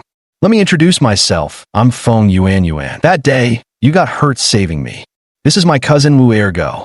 Leave us your phone number so we can meet up again in Dongjiang someday. Before Wu Ergu could open his mouth, Feng Yuanyuan unleashed a rapid-fire barrage of words. Oh, so you two are cousins. Yeah, but we didn't recognize each other at first. My cousin had been away in Dongjiang for many years, and we'd both changed so much. Only after getting home did we realize we were relatives. Pretty wild coincidence, huh? Really is quite the coincidence. By the way, cousin, the doctor said if you hadn't used the first aid kit to stop my bleeding on the bus, I wouldn't have made it. Thank you. Once we're back in Dongjiang, I'll come find you. Wu Erga finally got a chance to interject. Liu Gang, if anyone should be saying thank you, it's me. To be honest, I was scared facing those criminals. If you hadn't stepped up first, I wouldn't have dared to act. You saved my cousin. You saved everyone on that bus. Liu Gang shook his head. Bro, I'm really ashamed. To be honest, I hesitated at first and should have stepped forward immediately to stop the robber. Don't blame yourself. The odds were too uneven at that moment, and your hesitation was completely justified. Facing 5 ruthless, knife-wielding criminals, protecting your own safety when no bystanders' lives were threatened was reasonable. No property on that entire bus was worth more than your life. That you ultimately stood up proves your sense of duty and responsibility as a soldier. You're still a hero. Wu Ergu's words left Feng Yuanyuan utterly astonished. Was this really her second cousin from her aunt's family? The one who never attended school for a single day and had been mentally impaired for over a decade? His eloquence far surpassed that of her own shoddy university education. Chapter 33, Preparing to Go Abroad. Limited by time, the meeting with Liu Gang lasted only a few short minutes. Feng Yuanyuan proactively added Liu Gang on WeChat, and they exchanged phone numbers. After leaving the military hospital and briefing Feng Yuanyuan, Wu Ergu took a taxi directly to the airport, catching a flight back to Dongjiang that same day. Luo Liang was waiting for him at the airport with their company van. On the way home, Wu Ergu briefly explained his family situation back in his hometown, mainly outlining the family members. Since Luo Liang was Jin Yu's closest relative, it was essential for his uncle's family to know these basics. Brother Liang, how's the company preparation going? After concluding personal matters, Wu Ergu turned to business. Company registration is currently in progress. Staff recruitment has been delegated to a human resources firm. The warehouse is ready, but office renovations will take about 2 more weeks. In other words, the company will commence operations in half a month. Luo Liang responded while driving. Any issues so far? Yes, it's about the equity issue. Honestly, Ergu, my risk tolerance is very low. I still have over 2 million in unpaid debts. And who knows how many more days the garment factory can survive. You offering me half the shares in this foreign trade company feels like too much. If we incur losses, I wouldn't have the ability to shoulder them. How much do you want? Wu Ergo understood that Luo Liang didn't believe he could successfully establish this foreign trade company. Since that was the case, there was no point in forcing the issue. Luo Liang thought for a moment and said, Ergo, how about this? I don't want any shares. I'll work for you, taking charge of the company's entire operations. If we make a profit, give me a higher salary. If we suffer losses, I won't take any wages. Consider it repayment for my debt to you. Wu Ergu smiled. Liangji, you might want to think this through carefully. If this company really takes off, you can't regret your decision. I won't regret it. If things really work out, just give me a raise and maybe bump up the rent a bit. Wu Ergu shook his head. His cousin still thought too small. How much could a salary increase really be? According to current market rates, even a foreign trade company's general manager might earn less than $2 million a year. As for the rent, $50,000 for the garment factory building was already generous. At most, he could double it to $1 million. Combined, that still wouldn't exceed $3 million, less than the dividends from a single order of his. All right then, we'll register it solely under Jinyu's name. I'm heading to the consulate tomorrow for my visa. Got a trip abroad coming up. You focus on moving things along here. Going abroad? Aren't you getting orders from your stock trading group friends instead of seeking them overseas? Luo Liang had always believed Wu Ergo was exceptionally skilled at stock trading, which had earned him connections with many influential business owners. With support from these entrepreneurs, he had decided to venture into establishing a foreign trade company, though Luo assumed they'd merely be handling secondary orders at best. Even if it's a job referral from a group member, you should still check it out yourself, otherwise you could easily get scammed. Are you going to investigate? Do you even know a foreign language? I can just get a translator if I don't understand. Luo Liang was utterly speechless. Clearly, his brother-in-law still had a few screws loose. Earning some money from stock trading had gone straight to his head. Investing in that remote, Longwan Houting property was one thing. At least it wouldn't incur major losses, nor did it require much expertise. But now, starting such a massive venture like a foreign trade company, and actually planning to travel abroad to secure orders himself, he didn't even know his own limits. A high school graduate, addled for years, understanding nothing, yet he wanted to run a company? If it weren't for the hundreds of thousands he owed him, Luo Liang wouldn't even bother humoring this reckless folly. Wu Ergo didn't bother explaining further, since there was no way to explain it anyway. No one would believe something like sole possession, and he couldn't talk about it regardless. After returning home, he didn't mention the discord between his parents and siblings to Jinyu either, nor did he intend to stay in touch with that father and eldest brother. Once his mother was discharged from the hospital, he planned to bring her over to recuperate. Later, she could even help him take care of the child. Ergo, maybe I should go back to Sichuan to take care of Mom. Hearing that her mother-in-law was hospitalized, Su Jinyu couldn't help but worry. No need. My cousin can take care of her, and there are caregivers too. We'll bring her here once she recovers. Then you'll have plenty of time to look after her. Mom already liked you a lot from your photos. Then I'll send over the 50,000 yuan I have saved up. This kind of major surgery must cost a fortune. Don't worry, my big brother is wealthy. He'll cover all the expenses. We won't need to pay a single cent. Oh, all right then. I'm currently learning finance from Sister Sue, but it's so tough without a college education. You should learn the business side too while working with Brother Liang. After all, being just a driver isn't a long-term solution. I will. Brother Liang mentioned sending me on a solo business trip soon to handle a deal. So apparently he doesn't plan to keep me as just a driver either. Really? Then I'll buy you some nicer outfits. You can't look too shabby when discussing business. You're so wonderful, my dear. Spring nights are worth 1,000 pieces of gold. Let's start making a baby. After a short separation that felt sweeter than the honeymoon, Wu Ergu barely exchanged a few words with Jinyu before carrying her to bed. Instead of letting Jinyu buy clothes, Wu Ergu went straight to an Armani boutique after obtaining his visa from the German consulate, spending over 100,000 on 2 sets of outfits suitable for overseas trips. They were tailored exactly according to Su Yunlong's previous dressing habits, though these clothes stayed in the car and never made it home.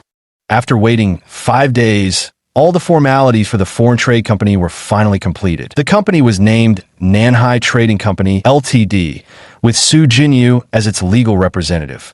Luo Liang handled everything single-handedly, without Wu Ergu's involvement. Su Jinyu didn't understand much about these matters either, simply signing documents, having her photo taken, and opening an account. After all, she trusted her cousin wouldn't harm her.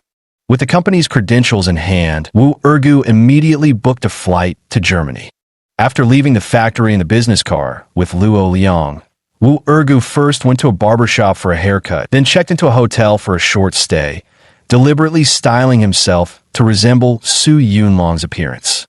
When Wu Ergu stepped out of the hotel dressed in a sleek suit, wearing gold-rimmed glasses, and got into the car, Luo Liang was utterly stunned. Was this really his usually sloppy, beggar brother-in-law? He looked so damn handsome that even as a man, Luo Liang couldn't help but stare. Let's go, Liang Ji. Hurry to the airport. Can't miss the flight. Once in the car, Wu Ergo noticed Luo Liang's dazed expression and gave him a nudge. Luo Liang finally snapped out of it. Ergo, you can't possibly be some rich family's young master, can you? This impeccable taste in clothing, this intimidatingly refined aura, these aren't things a country bumpkin can fake overnight. Even if I had the finest clothes, I'd never carry them off like you do. Let's just go, Liang. You're exaggerating. This outfit was required by the CEO who introduced me to the foreign trade deal. He said we couldn't afford to lose face during overseas negotiations. Luo Liang wasn't buying Wu Ergo's explanation. He couldn't shake the feeling that Ergo's identity was far more complex than he'd imagined. The idea that a rural high school student, one who'd been mentally incapacitated for 5 or 6 years, could not only grasp stock trading, but amass millions in just 6 months was already baffling. Today's entrance had completely overturned his understanding of the man. Chapter 34 Car Accident. Wu Ergu ignored Luo Liang's doubts. He was contemplating the details of his meeting with Joseph. This time, he would be negotiating under Su Yunlong's identity. There couldn't be the slightest mistake. It had to succeed, not fail.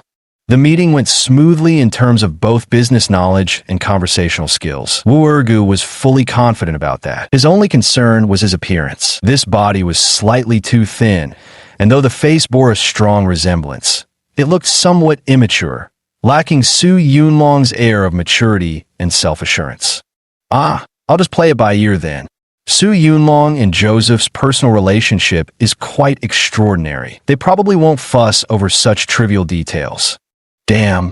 Luo Liang's sudden break jolted Wu Ergu awake from his doze. Opening his eyes, he realized there had been an accident ahead. Their business van had nearly rear-ended a Bentley in front of them. The accident scene was particularly gruesome. 2 parallel freight trucks had collided, one veering onto the median strip while the other's cab was smashed beyond recognition. A 19-meter trailer lay sprawled across the highway, the 2 trucks nearly blocking the entire roadway. Meanwhile, the front end of a business sedan had plowed straight into the undercarriage of one truck. Brother Liang, there must be casualties. Let's go down and check. Wu Ergu had already stepped out of the car as he spoke. Their business vehicle was parked close to the truck, with only the Bentley and the crashed business vehicle ahead. The Bentley seemed to be with the business vehicle. Everyone who got out rushed over to help, shouting names, while someone else called the police. Wu Ergu went to inspect the cab of the truck and found a man and a woman inside, covered in blood, their ages indistinguishable. He checked their carotid arteries and confirmed both were dead. The other truck had 2 men inside, who had only suffered minor injuries. After helping them down, Wu Ergu joined the rescue efforts for the business vehicle. There were 7 people in the commercial vehicle, all alive. The driver and a young woman in the passenger seat were trapped with the airbags deployed. The other 5 managed to get out, sustaining minor injuries of varying degrees, but none were life-threatening. The condition of the driver and the woman wasn't optimistic. The front of the vehicle had been severely crushed out of shape, trapping both their legs. Their heads were also injured by glass shards, their faces covered in blood. Fortunately, they remained conscious, though the girl was so frightened she couldn't stop crying. Everyone lent a hand and helped push the car out. A stern-looking middle-aged man took charge of directing the rescue efforts. The commercial vehicle was stuck beneath the truck's chassis and needed to be pulled back to free the driver and the girl. The road was blocked for quite a distance by now, with a large crowd gathering to watch. Everyone worked together to lift the commercial vehicle out by sheer force, but without proper tools, there was still no way to rescue the people trapped inside. Traffic police arrived quickly, but medical personnel hadn't yet reached the scene. Wu Ergu, who had experience with wilderness first aid, knew that any further delay would risk inadequate blood flow to the driver's and the girl's legs, leading to necrosis. Not only might they lose their legs, but their lives could also be in danger. Determined to find a solution, Wu Ergu climbed into the car through the rear door. After a careful look, he noticed that both front seats could still be shifted backward, though they were electrically controlled. Bro, try starting the ignition. Wu Ergu noticed the driver was in his 30s. Though clearly in pain, The man remained relatively composed, so Wu instructed him to cooperate. The engine wouldn't start no matter how many times the driver turned the key. Wu Ergu was delighted to see the dashboard light up and quickly shouted, "Bro, the battery's fine.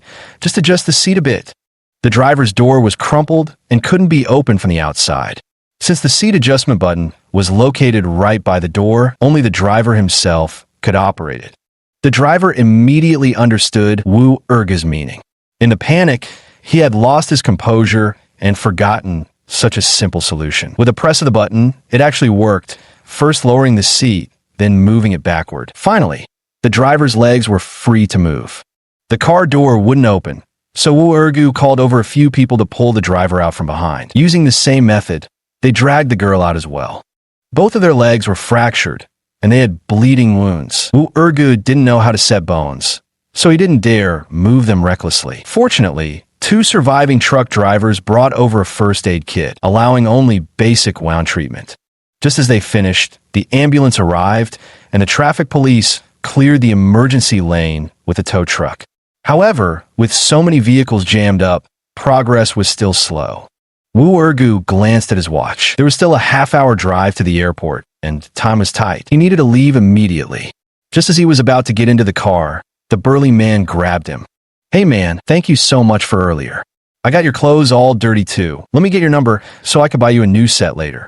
The man wore a look of sincerity, recognizing that the clothes Wu Ergu had on weren't cheap. The bloodstains splattered across them were impossible to wash out.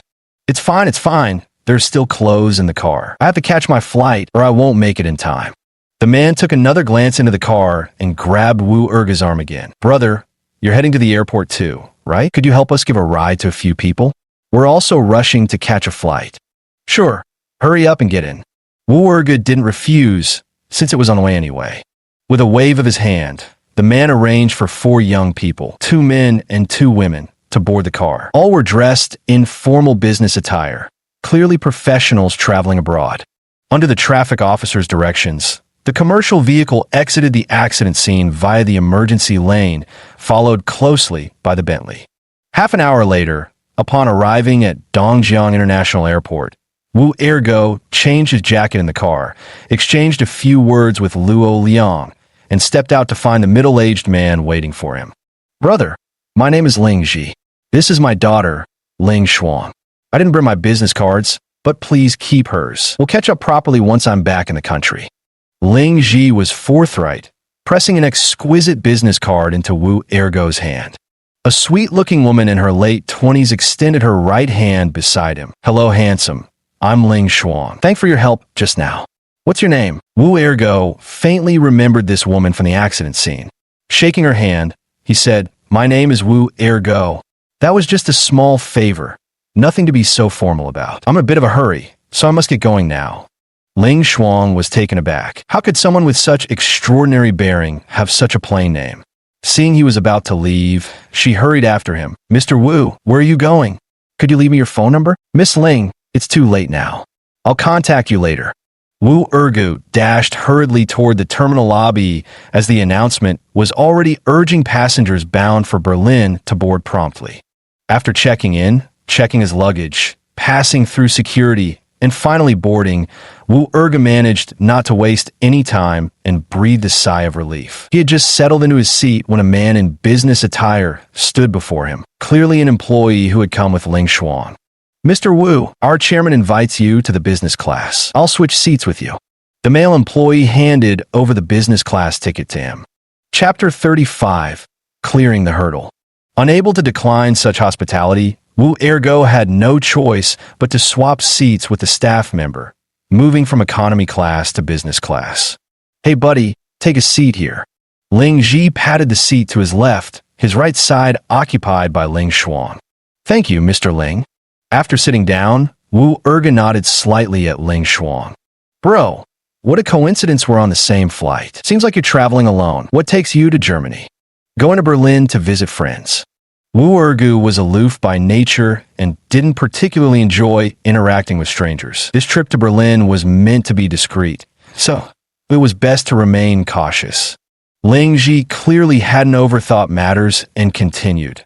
We're going to Berlin for a business negotiation. Thanks to your car today. Otherwise, we would have missed this flight and the negotiation would have been delayed. By the way, since you have friends in Berlin, I assume they've lived there for quite some time. Could you do me another favor? Go ahead, she said. Our team originally had 9 members, but one was injured in the earlier accident and another stayed behind to handle the aftermath. Unfortunately, the injured girl was our German translator. The first round of negotiations starts tomorrow, and there's no time to arrange a replacement from back home. Do you think your friend could help us find a local translator? We're prepared to pay handsomely. The other party in the business negotiation should arrange for a translator too, right? There are translators indeed, but none as handy as having our own. Besides, some written documents need to be understood by ourselves. We can't always rely on the other party's translator. Wu Ergu pondered for a moment before saying, all right then, I'll do my best to help you find one. If I really can't, I might as well step in temporarily. When abroad, all Chinese are fellow countrymen. Help should be given whenever possible. Wu Ergu thought Ling Ji wasn't bad. He was forthright and approachable. Anyway, whether his own matters were delayed a day sooner or later wouldn't make much difference. Really? That's wonderful. Shuang quickly show Brother Wu the documents so he can familiarize himself with them first. Ling Shuang, standing nearby, nudged her father playfully. Dad, what's the rush? The flight's so bumpy. Let Mr. Wu rest first. You can discuss this after we land. Wu Ergo chuckled. No worries, this flight takes 20 hours anyway. May as well take a look while we're sitting here, as long as it's not company secrets. With a reluctant sigh, Ling Shuang retrieved a document from her briefcase and handed it over. After carefully reviewing the materials, Wu Ergo realized it outlined a major joint venture for new energy vehicles, a colossal investment that could transform the local economy if implemented, though the paperwork curiously omitted the project's proposed location. After reviewing the materials, Wu Ergu struck up a conversation with Ling Ji. To participate in the negotiations, he needed to familiarize himself with the company. Through their chat, he learned that Ling Ji was the chairman of Ling Yun Group, a leading enterprise in Dongjiang City, while Ling Shuang served as the CEO. Ling Yun Group is a large-scale private technology corporation with robust capabilities spanning industries such as precision machine tools, automobile manufacturing, and fiber optic communications. The successful implementation of this new energy vehicle project would have a significant impact on the entire automotive industry of the country. The flight wasn't direct, making 2 stops along the way and taking a total of 20 hours before arriving in Berlin at 8 a.m. local time. Ling Ji's negotiations were scheduled for 2 p.m., so Wu Ergu decided to meet with Joseph first, as the driver assigned to pick him up was already waiting at the airport. Hey Robin, long time no see. You've grown even more handsome. As soon as Wu Ergu exited the arrivals gate, he spotted Joseph's bodyguard and driver, Ruben, a capable young man in his 20s with a sturdy build, golden hair, and an air of effortless charm tinged with rugged toughness. Robin looked at Wu Ergu in surprise. Mr. Qiao Rue, you've become much younger looking, and you've lost a lot of weight too. The first hurdle cleared, Wu Ergu secretly breathed a sigh of relief, since Robin had immediately recognized him as Su Yunlong. Meeting Joseph shouldn't pose too much of a problem. With a smile, he said, I was seriously ill recently and lost dozens of pounds. By the way, did you and Janice get married? No, but the wedding date is set. It's next month. Lubin swiftly took Wu Ergo's luggage and headed toward a stretched Rolls-Royce parked at the temporary pickup area. At this moment, Ling Ji and his group emerged from the arrivals gate as well, utterly stunned to witness Wu Ergu stepping into the Rolls-Royce. Damn, who the hell is this Wu Ergu? How does he rate such VIP treatment? Ling Shuang exclaimed in surprise. Ling Ji also looked puzzled. I've long suspected there was something unusual about this Wu Ergu. On the plane, he claimed to be a driver for a foreign trade company in Dongjiang, but his eloquence and demeanor were extraordinary. He even volunteered to act as our translator, qualities far beyond an ordinary driver. I was planning to recruit him to our company after these negotiations, but it seems unlikely now. This man's background is quite remarkable. Dad, will he still come for this afternoon's negotiations? He probably will. Judging by how he handled the car accident situation, this person enjoys helping others. If he had intended to stand us up, he would have simply declined when we asked him to interpret. Ling Ji prided himself on his sharp judgment of character. Intrigued by Wu Ergu's identity, he decided to return to Dongjiang and have someone investigate him. If possible, he was determined to bring Wu Ergu under his wing. Reuben brought Wu Ergu to a manor on the outskirts of Berlin, where Joseph and his family of 4 greeted them at the front door. As soon as he got out of the car, 2 children rushed toward him. "Uncle Xiaowei, you finally came. I've been waiting for your gift. Is it something tasty?" 12-year-old Peter was chubby and adorable, completely oblivious to any resemblance between Wu Ergu's appearance and Su Yunlong. "Peter, you can't keep thinking about eating. Look how much weight you've gained. It's not good for your appearance. I brought you the most advanced drone. Give it a try." Wu Ergu didn't have time to greet Joseph first. He needed to settle these 2 little ones, just as Su Yunlong used to do. He pulled out a drone and an exquisite flute from his luggage, handing them to Peter and Barbara respectively. These were items Wu Ergu had brought from China. Peter loved model aircraft, while Barbara was passionate about music and had been learning the flute. Such details would be unknown to anyone who wasn't intimately familiar with them. "Joy, you've lost so much weight, I almost didn't recognize you." 40-year-old Joseph sported a prominent belly, standing at average height with a plump face, large ears, and a neatly trimmed mustache that gave him a kindly appearance. Beside him, Mrs. Joseph smiled warmly in greeting. Several years younger than her husband and blessed with an enviable figure, she had begun her career as a model.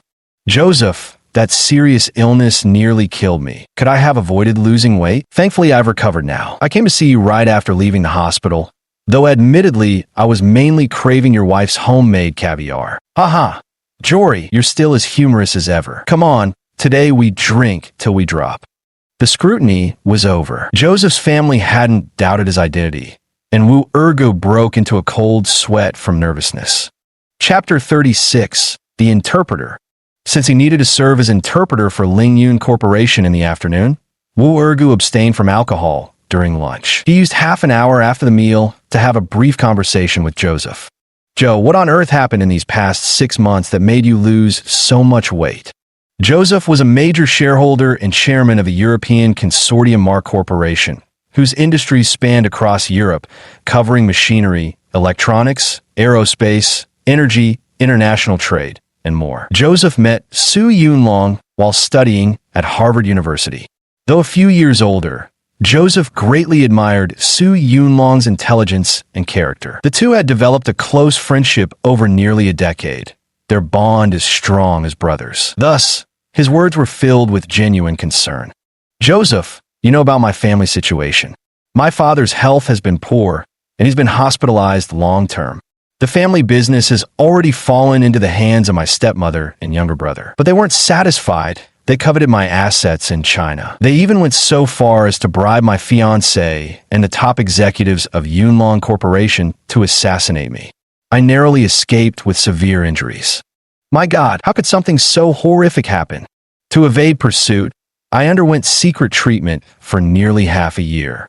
During this time, they fabricated evidence and publicly spread the false news of my death. Through legal channels, they seized my assets and shares. Because my facial injuries required plastic surgery, I now look much younger. Unable to appear in public, I used a homeless beggar's ID to marry into an ordinary family. So my current name is Wu Ergu. Wu Ergu had no choice but to fabricate a story. Once he severed all business ties with Yunlong Corporation, the truth would inevitably come out, leaving him with no possible explanation when that day arrived. Wu Ergu. Yes, my current identity is Wu Ergu, a lawful citizen of China. I always wanted to transfer my citizenship back, but never succeeded. Now, this wish has been fulfilled. I will rise again under the name Wu Ergu, bring those murderers to justice, and reclaim everything that belongs to me. Joseph nodded. Jorui, I believe in your abilities.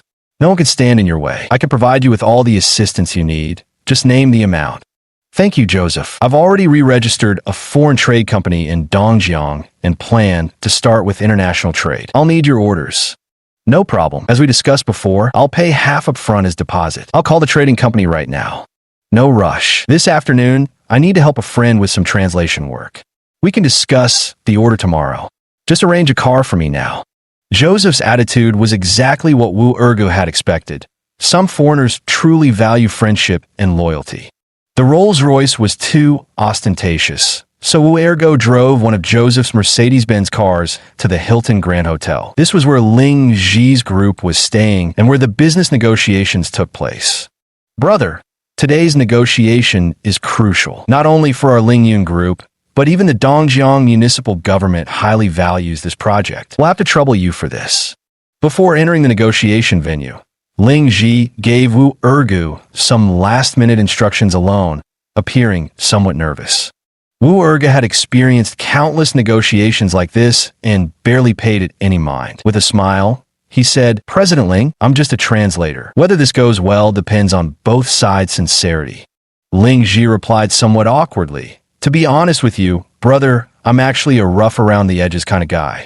The real decision-maker is my daughter. She's got plenty of experience negotiating domestically, but she's still a bit green when it comes to dealing with foreigners. You, on the other hand, don't seem the least bit intimidated, must have handled plenty of these situations. Later, I'll need you to give her a hand." A rough-around-the-edges guy, the chairman of such a big company? Wu Ergu took a closer look at Ling Zhi and noticed an intimidating aura about him, a commanding presence that reminded him of a mafia boss from TV dramas. Without a word, Wu Ergu followed him into the meeting room. Finding the seat labeled translator at the negotiation table, he sat down next to Ling Shuang, who was leading the talks. Surprisingly, Ling Zhi took a seat at the far end. The delegation from Lingyun Corporation consisted of 8 representatives, while their counterpart was a company called Raymond, which held the world's most advanced core technologies for new energy vehicles. The opposing negotiating team had 10 members. Ling Shuang clearly understood German as well, though not particularly fluently. After greeting the other party's supervisor, Wu Ergu took charge of all subsequent translations. The negotiation process didn't go smoothly, as there were significant differences between both parties. Fortunately, Wu Ergu's excellent command of German allowed him to clearly articulate Lingyun Company's terms and demands. His rich negotiation experience and witty, humorous delivery also helped lighten the atmosphere in the meeting room considerably.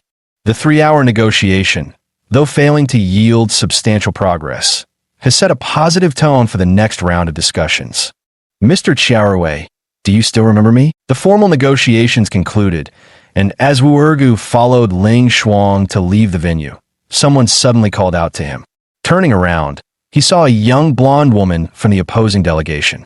"I don't know this woman. How could she know Su Yunlong's English name?"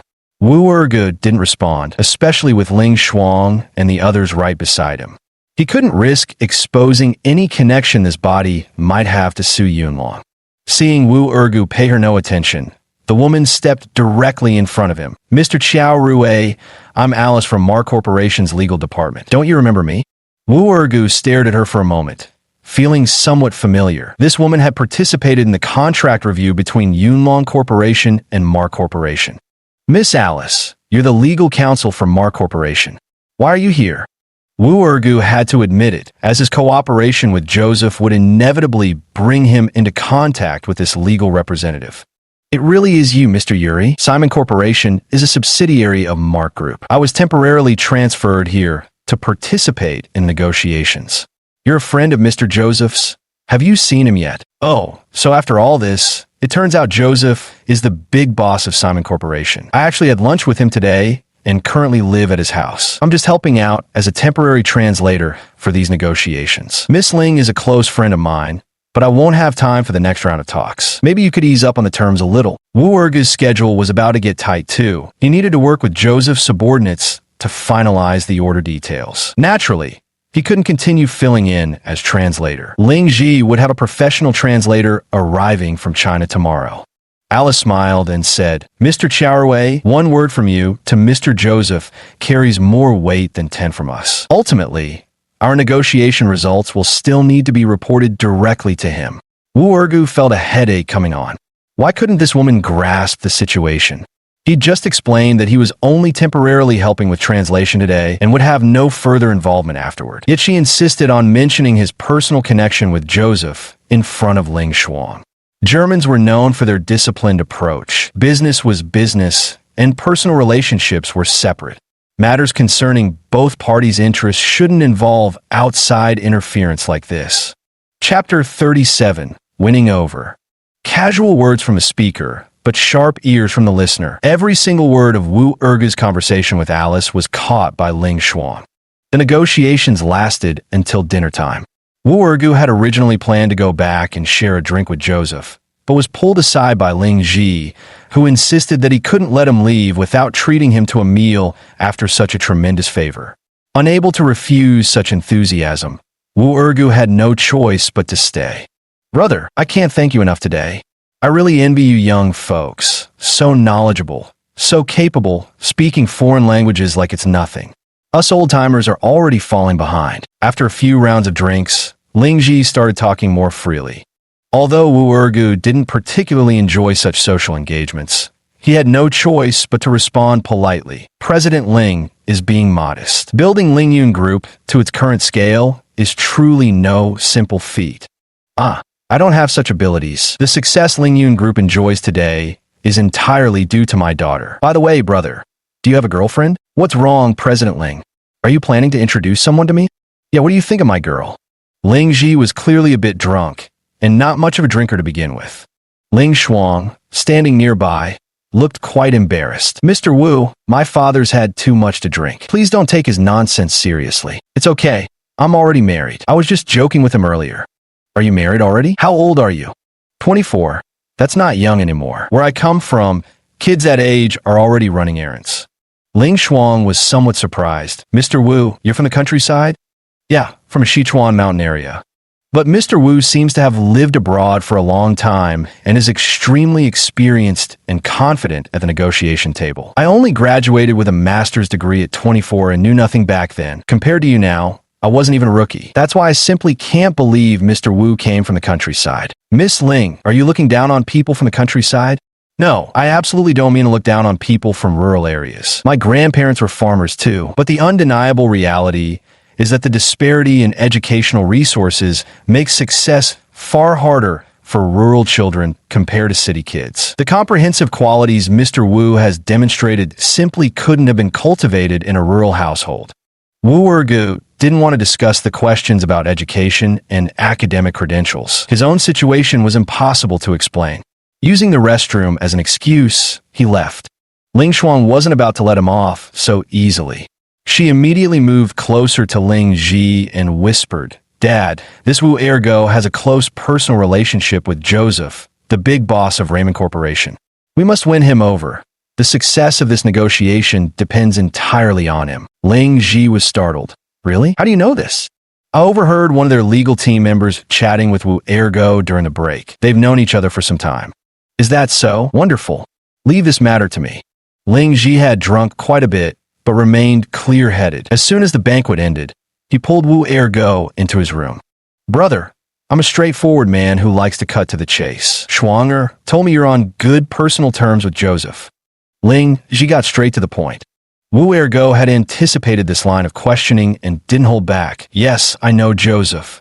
"Brother, Joseph is the final decision-maker for our project. You step in and help me settle this with him. Name your conditions outright." "Mr. Ling, perhaps you don't understand Germans. They're the most meticulous, precise, and obstinate people in the world. For example, if their boss demands a screw be turned clockwise 3 rotations and counterclockwise half a turn, their employees would never cut corners the way we Chinese might by simply twisting it 2.5 turns. It's precisely this precision and stubbornness that places German manufacturing at the pinnacle of global industry, and their adherence to contracts is unparalleled. So, try to rely on personal connections or favors here is utterly futile. Brother, I don't get all that. You handle this for me, and I'll give you 20 million. If you ever run into trouble in Dongjiang later, just come to me. Both the legitimate and underground circles will treat you with respect." This Ling Ji truly came from the ruthless underworld. Wu Ergu nearly laughed out loud in disbelief. Public safety in China nowadays was excellent. The nationwide crackdown on organized crime had long since crushed the remnants of black and gray forces. What underground circles was he even talking about? As for the 20 million, he absolutely couldn't accept it. That would be no different from betraying Joseph. He maintained an honest friendship with Joseph for many years. Personal feelings were one thing, but in business, there was no room for sentimental concessions. If product quality was compromised, returns had to be processed, and penalties had to be enforced without exception. Take this order negotiation, for instance. Joseph had only agreed to grant Wu Ergu the contract and settle the payment terms. That was already the extent of the personal favor. But specifics like order quantities, pricing, and quality standards had to be hashed out with the subsidiary companies. Joseph wouldn't interfere in those details. So asking Wu Ergu to pull strings with Joseph to push through Ling Ji's project simply wasn't viable. If anything went wrong, his own business could collapse, and that would be a far greater loss than 20 million. Still, there was no need to offend Ling Ji outright. Wu Ergu had to reply tactfully, "Mr. Ling, I have urgent matters to attend to here as well, so I won't be joining the later negotiations. That said, I'll mention your project to Joseph, though I can't guarantee anything. As for the 20 million you mentioned, I won't take it. Helping a friend while abroad is just common courtesy. Bringing money into it would cheapen things. You're a real class act, brother. Just for saying that, you've got yourself a sworn brother for life in Ling Ji. When we're back in Dongjiang, we'll definitely have a proper reunion." Ling Ji was a man of true sentiment, so he didn't press further. After all, Wu Ergu owed him nothing. If anything, it was he who owed Wu a significant debt of gratitude. Upon returning to Joseph's place, Wu Ergu didn't mention anything about the day's negotiations. With his own affairs still unsettled, how could he possibly meddle in others' business? His encounter with Ling Ji was merely a casual meeting. Being willing to interpret for him once was already showing considerable face. Over the following days, Wu Ergu focused mainly on negotiations with a subsidiary trading company of Mark Group. He hired a legal advisory team specifically responsible for contract reviews and potential future disputes. The EU maintains strict standards for all imported and exported products, making international commercial lawsuits commonplace. After 8 grueling days of negotiations, Wu Ergu finally secured an order worth 50 million euros, involving light industrial products such as clothing, footwear, and toys. Since the goods would be delivered in batches, Mark Corporation made an initial advance payment of 2 million euros, with subsequent payments to be made based on delivery quantities. Having completed his mission in Germany, Wu Ergu immediately transmitted the order details to Luo Liang, entrusting him with the distribution and processing of the orders. These orders would promptly be transferred to various factories for standardized production. The advance payment would be deposited into the State Administration of Foreign Exchange Reserves, and domestic companies could then withdraw local currency from the administration. This process required accountants and cashiers in foreign trade enterprises to possess high professional competence. Since Su Jinyan had studied finance and accounting, Wu Ergu planned to focus on nurturing her skills, believing she would be the ideal assistant for Jinyu. Chapter 38: A Heavy Responsibility. Joseph hosted a farewell banquet at his home for Wu Ergu before his return to China. No business matters were discussed during the feast, but afterward, Joseph took Wu Ergu to his study privately to review the negotiation process of this period. Xiao Rue, this batch of orders marks the first step of your resurgence. I'll support you fully, but quality must be guaranteed. Additionally, starting next quarter, we'll terminate our cooperation with Yunlong Company and fully partner with your South Sea trade. You must guard against investigations and retaliation from Yunlong's people. After hearing Wu Ergu's account, Joseph gave him reassurance. This signified long-term security for South Sea Trade's European orders. Mark Group is indeed the largest daily necessities distributor in the entire European Union. Wu Ergu was somewhat excited. "Thank you, Joseph. I'll handle every product with utmost care. As for those who harm me, don't worry. If they don't come looking for me, I'll go after them myself." Joseph nodded. "Still, it's better to be cautious. I heard from Alice that you participated in Ling Yun Group's negotiations." "Yes, I acted as their interpreter once." "Oh, Jory, I have something very important to discuss with you. Please consider it." "Go ahead," she said.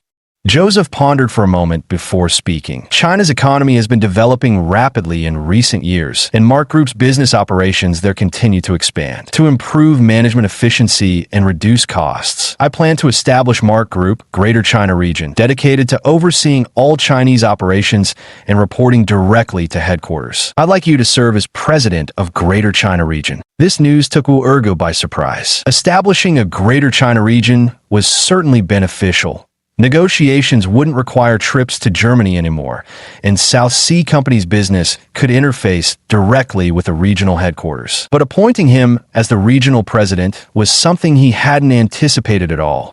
Joseph, why me? You know I'm the type who prefers complete freedom. I'm afraid I might not be up to the task.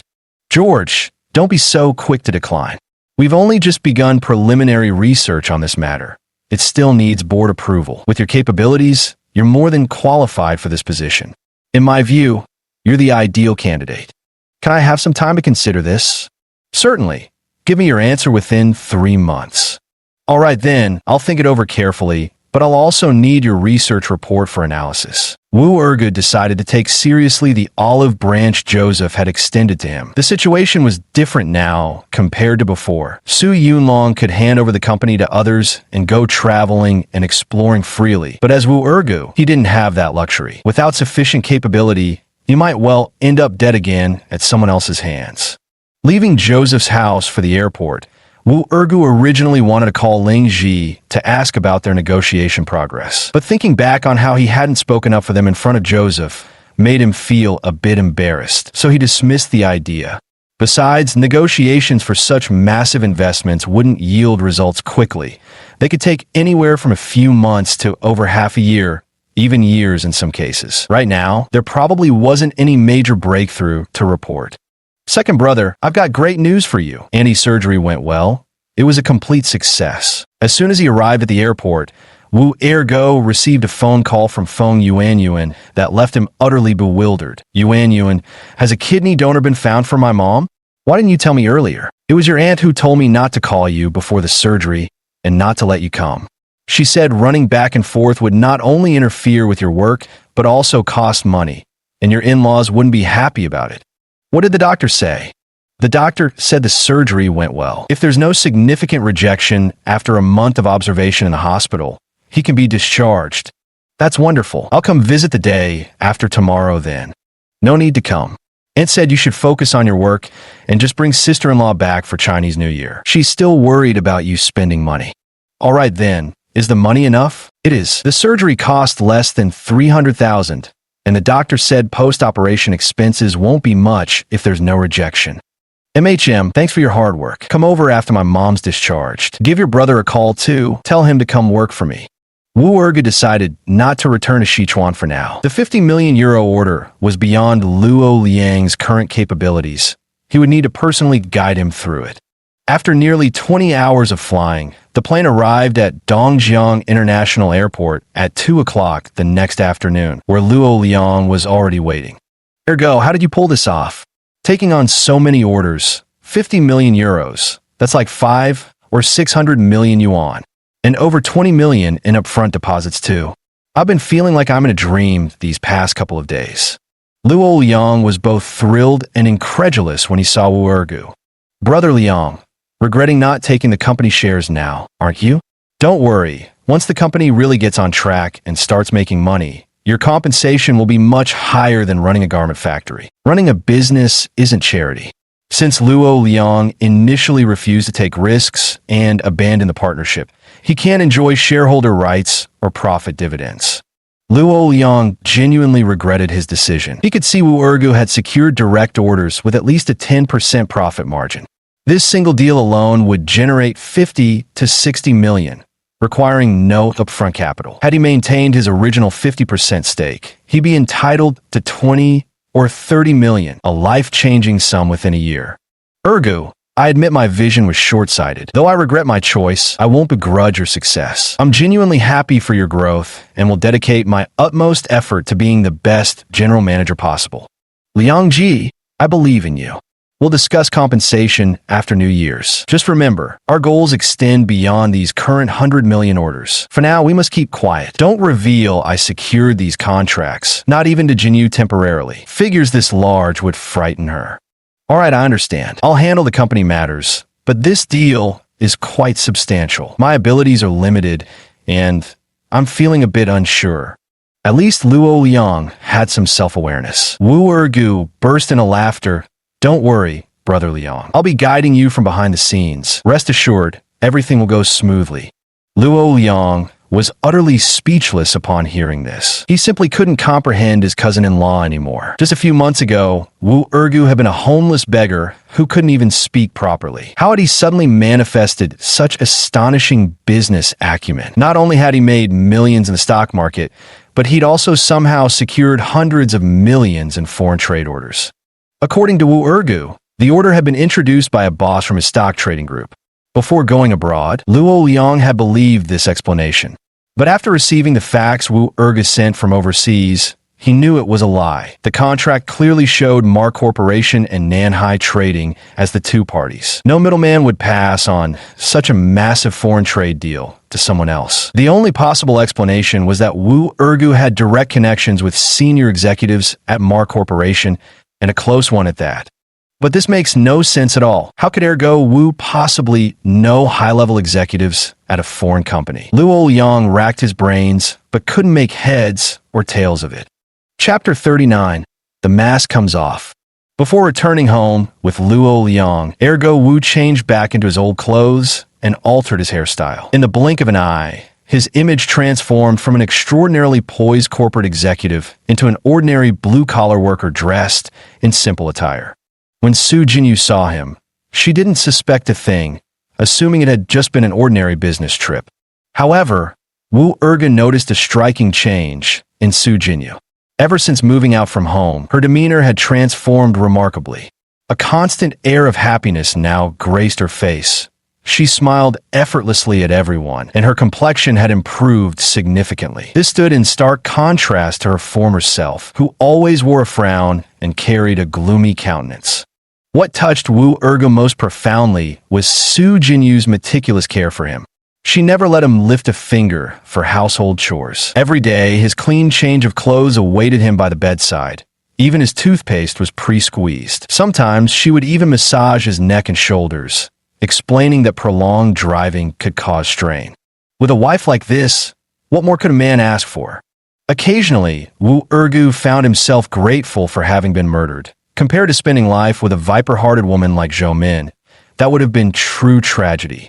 Under Wu Ergu's guidance, Luo Liang distributed the first batch of 40 million yuan orders within half a month. Aside from the plush toys being produced along the eastern coast, all garments, shoes, and hats were processed by local factories in Dongjiang. To ensure quality, Luo Liang specifically recruited a group of inspectors, trained them thoroughly, and maintained strict quality control for every product according to EU standards. Wu Ergu's cousin Feng Yin also joined the quality inspection team. The young man was very handsome, though a bit introverted. He always found this suddenly appearing elder cousin somewhat unreal in his memory. This cousin had been so simple-minded he couldn't even take care of himself. Yet now, he knew how to drive and had even married an exceptionally beautiful wife, albeit mute, which was still better than Feng Yun, who couldn't even manage to find a girlfriend. Fortunately, there were quite a few girls in the quality inspection team. Wu Ergu arranged for Feng Yun to serve as the leader of the clothing group. Not only did the position come with slightly higher pay than ordinary employees, but it also gave him some minor authority. This would make it easier for him to hone his communication skills, and who knows, he might even land a girlfriend along the way. The operation process of export garments involves manufacturers delivering finished products to the warehouse, where quality inspectors examine each item. Afterward, the garments undergo pressing, labeling, and packaging before being loaded into containers for shipping to the port. Consequently, the company employs nearly 300 staff members, including management personnel. Luo Liang's garment factory was moved to the 5th floor, with his wife overseeing production management. Thanks to the advantage of favorable connections, her garment factory would never lack orders from now on. Su Jinyu continued to learn accounting from her cousin Luo Su. She was actually quite intelligent. She could independently handle simple financial statements and transaction records. Luo Su's accounting skills weren't particularly advanced, as her university major hadn't been finance-related. The accounting standards for foreign trade companies demanded even higher proficiency, which was why Wu Ergu wanted Su Jinyan to take charge of the financial department. After all, she was a top accounting graduate from a prestigious university. Ergu, dad's in the hospital with alcohol poisoning, come back right away. Wu Ergo, who was urging progress at the shoe factory, suddenly received a message from Jinyu. He had been extremely busy recently and had rarely contacted Su Jinquan. All right, I'll come pick you up right away. Wu Ergo didn't dare delay and immediately drove back to the company to pick up Su Jinyu, hurrying toward Binhai District People's Hospital. When I saw Su Jinquan, he was still unconscious, hooked up to N4 with Li Mei and Su Jinyan tending to him in the hospital room. What are you doing here? Get out. We don't need you here. Li Mei was furious the moment she spotted Wu Ergo and his wife. They had sneaked away from home without even informing her. But what angered her most was Su Jinquan's increasingly cold attitude toward her. The restaurant was closed now, and their shops remained unrented. With the relentless impact of online shopping, physical stores struggled to stay afloat. Anything priced above 100,000 found no takers in rent, but leasing them for less felt like a loss. All of it she blamed on Wu Ergo and his wife, whom she held responsible for her plummeting income. Wu Ergo looked uneasy. Mom, what happened to Dad? Don't call me that. I'm not your mother. Wu Ergo, tell me, has your conscience been devoured by dogs? If it weren't for our family taking pity on you, you'd still be sleeping on the streets, scavenging through trash to eat. And this is how you repay us, coming into our home, tearing everything apart. You lured Jinyu away, destroyed the restaurant, and now you've gone and made old Su sick. You're nothing but a curse. Get out of my sight. Li Mei looked much older now. She had been quarreling with Su Jinquan constantly during this period. Without the income from the restaurant, her son and daughter-in-law had grown colder toward her. All her resentment was directed at Wu Ergu. Wu Ergo actually couldn't refute Li Mei's accusations. To outsiders, it did seem that ever since he married into the Su family, he had disrupted the household's equilibrium. The restaurant closed, his father-in-law drowned his sorrows in alcohol, and wound up hospitalized from alcohol poisoning. It all appeared to be his fault. Su Jinyu wanted to argue, but found himself at a loss for words. So he could only pull Wu Ergu aside and use his phone to ask Su Jinyan about their father's current condition. Su Jinyan obviously agreed with Li Mei's opinion. She shot Wu Ergu a glare and pulled her sister closer. It's nothing serious. The doctor said just a few 4 drips would do. Sis, please come back. Ever since you left, Dad has been drinking every day and picking fights with Mom all the time. I told him to hire 2 waitresses and reopen the restaurant. But he said, what's the point of making money if he can't even take care of his own daughter? Seeing Dad's unshaven face and haggard expression, Su Jinyu's heart ached so much that tears streamed down her cheeks. She understood clearly in her heart. Dad was drowning his sorrows in alcohol out of guilt for all the suffering she'd endured over these years. Come back. You make it sound so easy. Jinyu can return, but Wu Ergu is not allowed to step foot in my house. Jinyu, you should break up with him. After all, you two never legally married. Otherwise, your father will die from anger. Li Mei harbored such hatred toward Wu Ergo that she gritted her teeth in resentment, deeply regretting her earlier agreement to marry Jinyu off to him. No one could have known that this beggar would later regain his speech and utterly bewitch the mute Jinyu, leading to the current predicament. Mom, what are you talking about? Who encourages someone to get a divorce? Although Su Jinyan didn't particularly like Wu Ergu either, it was clear the couple had a good relationship. Once married, there's no reason to separate. Moreover, their father was quite satisfied with Wu Ergu. If they divorced, it would become even harder for her sister to remarry, and their father would never agree. It would only escalate family conflicts. Su Jinyu felt both distressed and torn. Divorcing Ergu was absolutely not an option, and seeing her father's current state, she realized they'd have to move back home. She sent Wu Ergu a text message. Ergu, maybe we should come back? We could reopen the restaurant. Jinyu, let's discuss this after Dad wakes up. Whatever you decide is fine with me.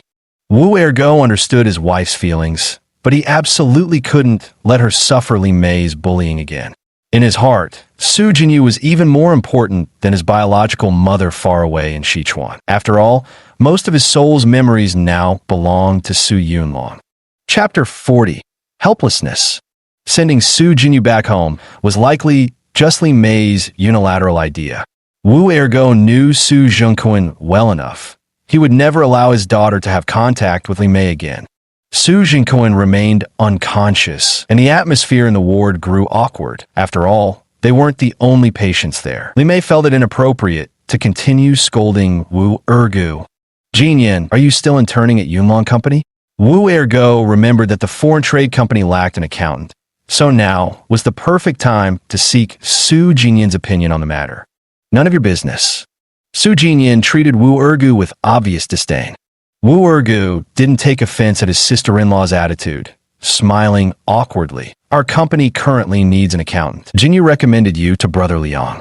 Why not give it a try? Jinyu kept nodding nearby, wanting her younger sister to work at the import-export company. With billions in orders, the compensation package would undoubtedly be good. Su Jinyan snorted derisively. You want me to work at that half-dead clothing factory?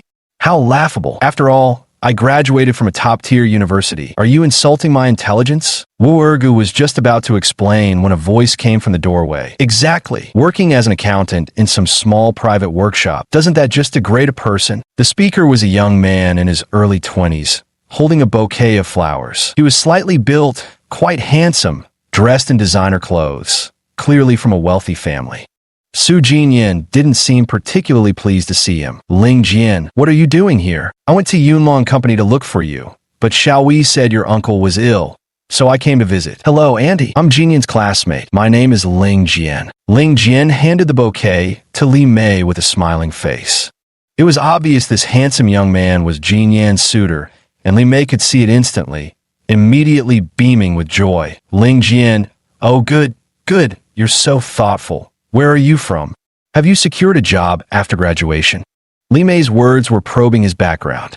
Ling Jian smiled faintly. Auntie, I'm a local. After graduation, I've been working in my family's business. In fact, I came today to invite Jinyan to join our company.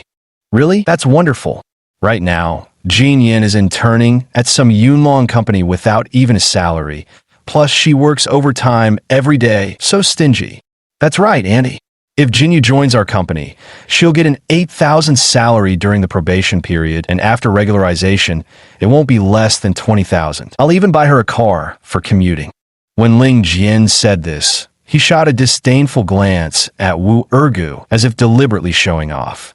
Li Mei was overjoyed. Great. Jinyan should go to your family's company. I accept on her behalf. Before Li Mei could finish speaking, Su Jinyan shouted angrily. Great? What's so great about it? Who said I agreed to this? If you like it so much, you go. I'm not going. Ling Jian's expression instantly changed, his eyes revealing a trace of ruthlessness. Li Mei, flustered and exasperated, pinched Su Jinyan's arm. You stupid girl, watch your mouth. With such excellent conditions, and you're refusing? Do you want to send to heaven or what? The commotion woke Su Zhengquan. Where is this? Why are you all here? Wu Ergo hurried forward. Dad, you got drunk again. This is the hospital. The doctor said it was alcohol poisoning. How are you feeling now? Su Zhengquan looked around and scratched his head. Why go to the hospital just for drinking? I'm fine. Let's go home. Erga hasn't come by for a long time. Let's have another drink, just us two. Li Mei came over and held him down. Go where? You're still on in 4 drip, and you want to drink again? Won't kill you, will it? Only then did Su Zhengquan notice the needle still stuck in his hand and reluctantly lay back down. He glanced at Ergu and Jinyu. You too, adjusting all right over there? Before Wu Ergu could reply, Li Mei cut in. Lao Su, Jinyu just agreed. She's coming back to help you open a restaurant. Really? Ergu, is the factory not doing well? Then come back home. Running a restaurant is better than working for someone else. I'll rent you an apartment in the neighborhood. Su Zhengquan's attitude clearly expressed his desire for his daughter and son-in-law to return by his side. This put Wu Ergu in a predicament. The company had just gotten started, and without him there, Luo Liang wasn't yet capable of managing everything on his own. Jinyu had also been slowly getting the hang of finance. Withdrawing now would unfortunately be a waste. After all, she was the company's true owner, and this was precisely the time for her to familiarize herself with the business. Su Jinyin didn't really want to come back either. Her days at the garment factory had been fulfilling and happy, but seeing her father in such a depressed state immediately softened her heart. Before Su Jinyu could respond, Li Mei objected. Why rent a place outside? There's plenty of room at home. Let Ergu keep the garment factory and have Jinyu move back home. Wu Ergu had the impulse to strike someone, this old witch was utterly vile. Not only did she want to destroy his marriage with Jinyu, but she also wanted to continue enslaving Jinyu. Seeing the situation turning sour, Su Jinyin quickly intervened. Mom, that's enough. I think it's great that they're renting a separate place in the neighborhood. They'll probably have a baby soon, and then her in-laws might come to visit too. Jinyin is right. Renting an apartment in the neighborhood would be best. Seeing them every day puts my mind at ease. The restaurant will keep running. Wu Ergo felt quite helpless. This family still made decisions about their lives without consulting him or Jinyu. He decided to be patient. Once the company was truly up and running, he would lay his cards on the table. Besides, Su Jinkuan was only acting this way out of concern that his daughter might be struggling outside. It was understandable. Dad, we can move back to the residential area, but you have to promise not to drink anymore. Wu Ergo checked with Jinyu via text, and since she agreed to return, he had no choice but to compromise. Fine, I won't drink, but cutting it out completely isn't realistic. How about no more than 2 taels a day? Okay, I've got another idea. How about we move back to the neighborhood and still go to Liang's place for work every day? We could hire 2 people to manage the restaurant here. Why? The garment factory's income is unstable and the wages aren't higher than the restaurant's. I was planning to give you half of the restaurant's profits. As soon as Su Zhengquan said those words, Li Mei exploded. No way, I don't agree. We'll stick to the old rules. They'll get an 8,000 yuan salary at most, and we'll cover their rent. Old Li, don't go too far. If they don't come back, I won't open this restaurant at all. We must split the profits 50-50. Li Mei was about to respond when Ling Jian, who had remained silent until now, interrupted. Auntie, how much does your restaurant make in a year? Only then did Li Mei remember there was an outsider present. Not much, about 300,000 to 400,000 a year. Huh, I thought it was something serious. Auntie, here's what, let them keep running the restaurant, and I'll give you 500,000 a year. Before Ling Jian could finish speaking, Su Jinyin suddenly shoved him. Who are you calling, Annie? This is our family matter. Just because you're rich doesn't mean you can mess with us common folk. Why don't you go play somewhere else? We're discussing private matters here. Su Zhengquan froze. Who's that? Li Mei shot Su Jinyin a glance and said with a smile to Su Zhengquan, Old Su, this is Jinyin's classmate. The boy is handsome and polite. His family owns a company, and he treats our Jinyin very well. Just as Ling Jian was about to step forward to greet Su Zhengquan, Su Jinyin stopped him. Hold it right there. You'd better leave now, or else consider our friendship over. We won't even be classmates anymore.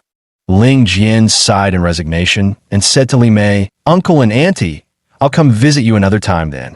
Watching Ling Jian leave in frustration, Wu Ergo couldn't help but admire his sister-in-law. It was rare nowadays to find a girl who could resist the temptation of money. She was a young woman of strong character and independent thinking, someone capable of great things, certainly worth nurturing. Chapter 41. The Restaurant Opens. After a family discussion, they decided to reopen the private kitchen restaurant. Su Zhengquan would remain head chef. Song Qian would handle the cash register, while Su Jinyu would assist in the kitchen and wait tables.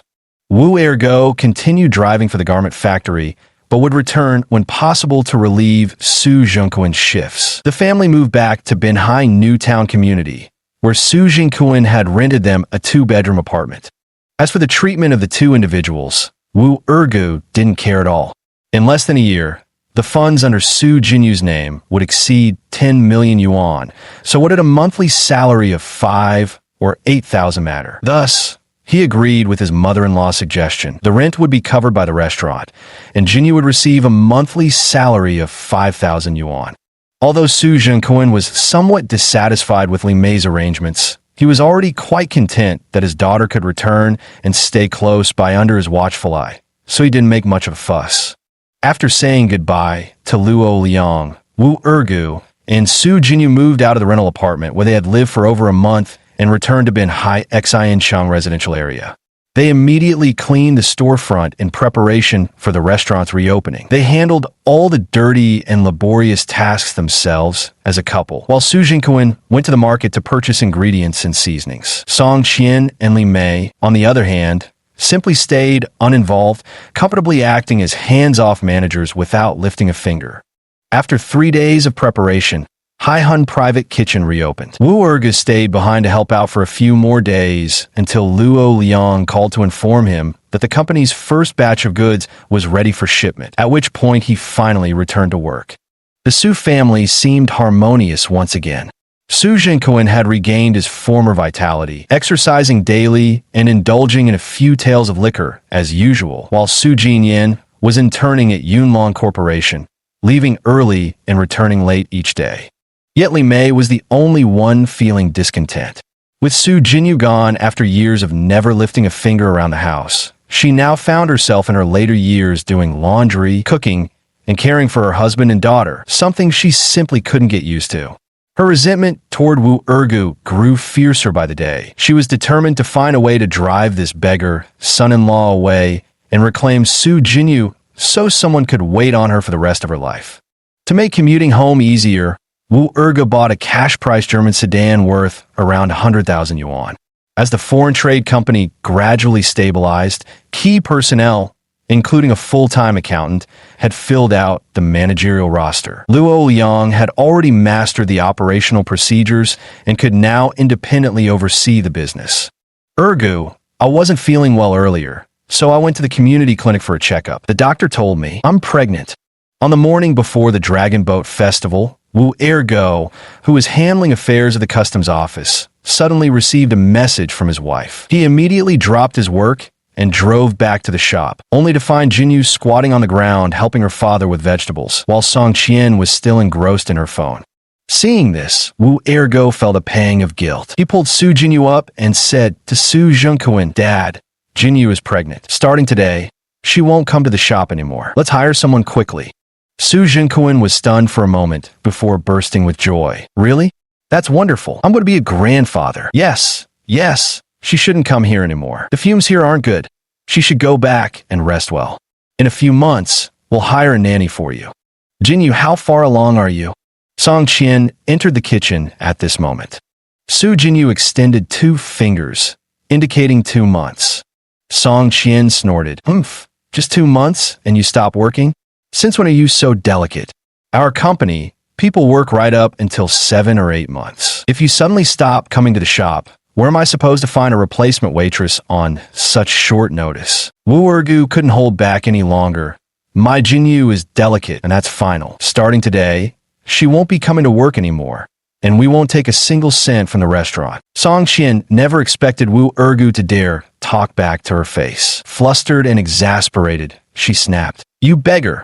How dare you shout at me? Do you really think you've grown wings? If Jinyu leaves today, I won't pay your rent either. With just a rickshaw driver's wages, do you think you can support a wife and child?" Su Jinyu tugged hard at Ergu's sleeve, signaling him to say no more and gesturing that she could still work for a few more months.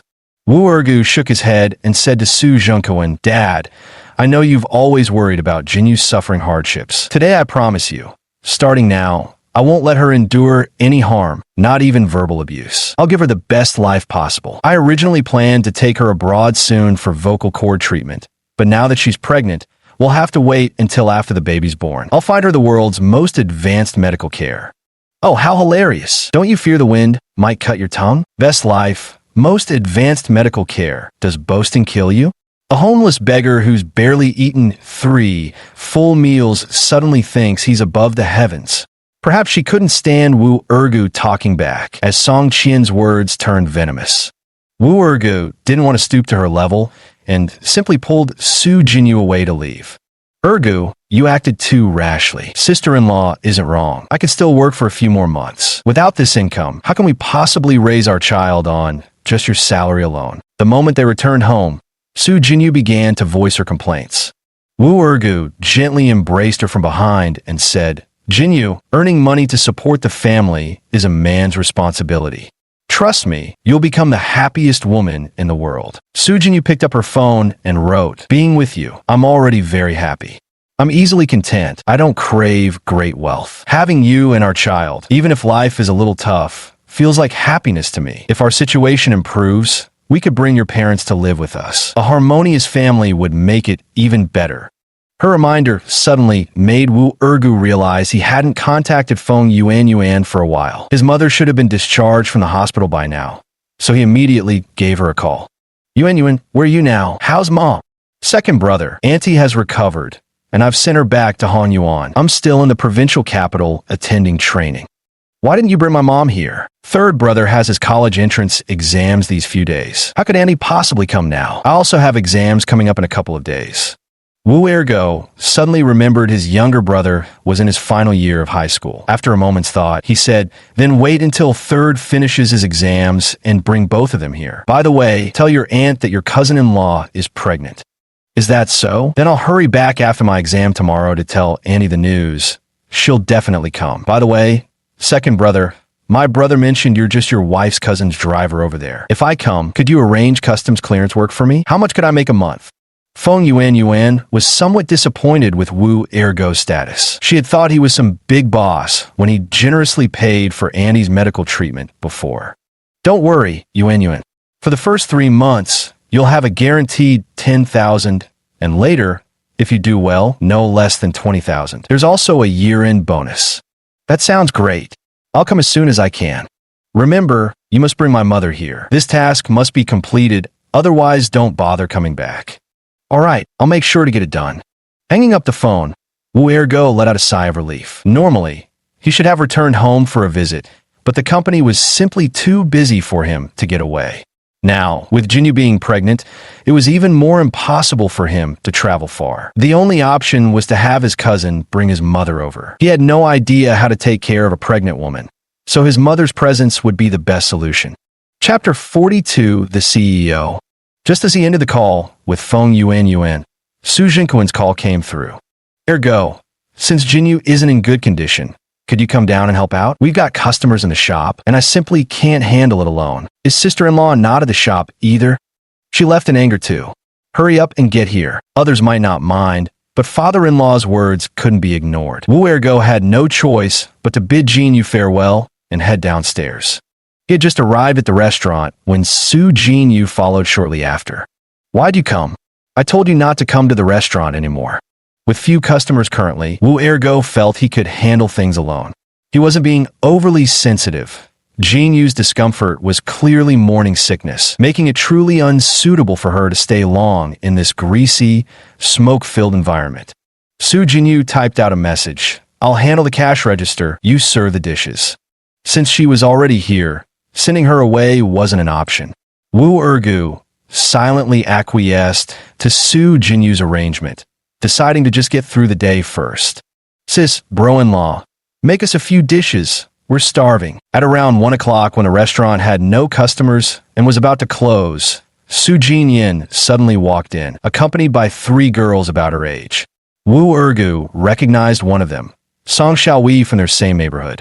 All right. What would you like to eat? By the way, Jinyin, why aren't you at work today, since it's not Sunday? Wu Erga handed over the menu. Su Jinyin passed the menu to Song Xiaowei and said, we've already graduated and aren't interning at Yunlong Company anymore. Lately, we've been submitting resumes and job hunting. We had 2 interviews this morning, so we haven't had time to eat until now. So how did the interviews go? The pay is too low. We're not willing to go. Su Jinyin was only willing to answer Wu Erga's questions because her sister was nearby and also wanted to know about her situation. Otherwise, she wouldn't have bothered with him. What salary are you expecting? Why are you asking so many questions? And don't even mention Luo Liang's clothing factory. That little workshop could offer me a fortune and I still wouldn't go. Me, a prestigious university graduate, working as an accountant in some private workshop, I'd be the laughingstock. I wouldn't even dare put that on my resume. Wu Ergu was about to say that the company belonged to her sister when he saw Li Mei and Song Qian enter carrying the children, followed by Ling Jian. Wu Ergu, you've got some nerve, huh? Daring to throw your weight around in my house. Weren't you so tough? What made you come crawling back? Li Mei started yelling the moment she stepped inside. Not wanting to stoop to her level, Wu Ergu took Song Xiaowei's order sheet and headed into the kitchen. Being ignored, Li Mei was furious and wanted to rush into the kitchen to confront Wu Ergu, but Su Jinyan stopped her. "Mom, what's wrong now? I have guests here." Only then did Li Mei remember there was more important business today. She immediately put on a smile. "You must all be Jinyan's classmates. Come, Xiaoling, you sit down too." Ling Jian felt rather smug as Li Mei pressed him to sit beside Su Jinyan. "What are you doing here? How did my mom find you?" Su Jinyan seemed to really dislike Ling Jian. Ling Jian didn't care about her attitude at all. "I took the initiative to contact your aunt, hearing that you're currently job hunting everywhere. I came specifically to invite you to work at my company. That includes Xiao Wei. All of you can come together." Song Xiao Wei was a little excited. "Young Master Ling, are you serious? When can we start? And what's the salary?" But Ling Jian didn't even glance at her, keeping his eyes fixed on Su Jinyan as he said, "You can start anytime. The salary will follow our mid-level management standards. Jinyan, as soon as you join, I'll immediately assign you a company car." Song Xiaowei and the others shot envious glances, while Su Jinyan outright refused, saying, "Sorry, I don't like being pitted, so I won't be joining your company." How could she reject such a great offer? More importantly, how could she treat Ling Jian so badly? Li Mei, standing to the side, was furious. "What nonsense are you spouting, girl? What exactly is wrong with Xiao Ling that you'd push him away like this? What does it matter to me if he's fine or not?" Su Jinyan stood up after speaking and headed to the kitchen. Seeing Wu Ergu arranging plates, she asked, "Did you provoke my mom again?"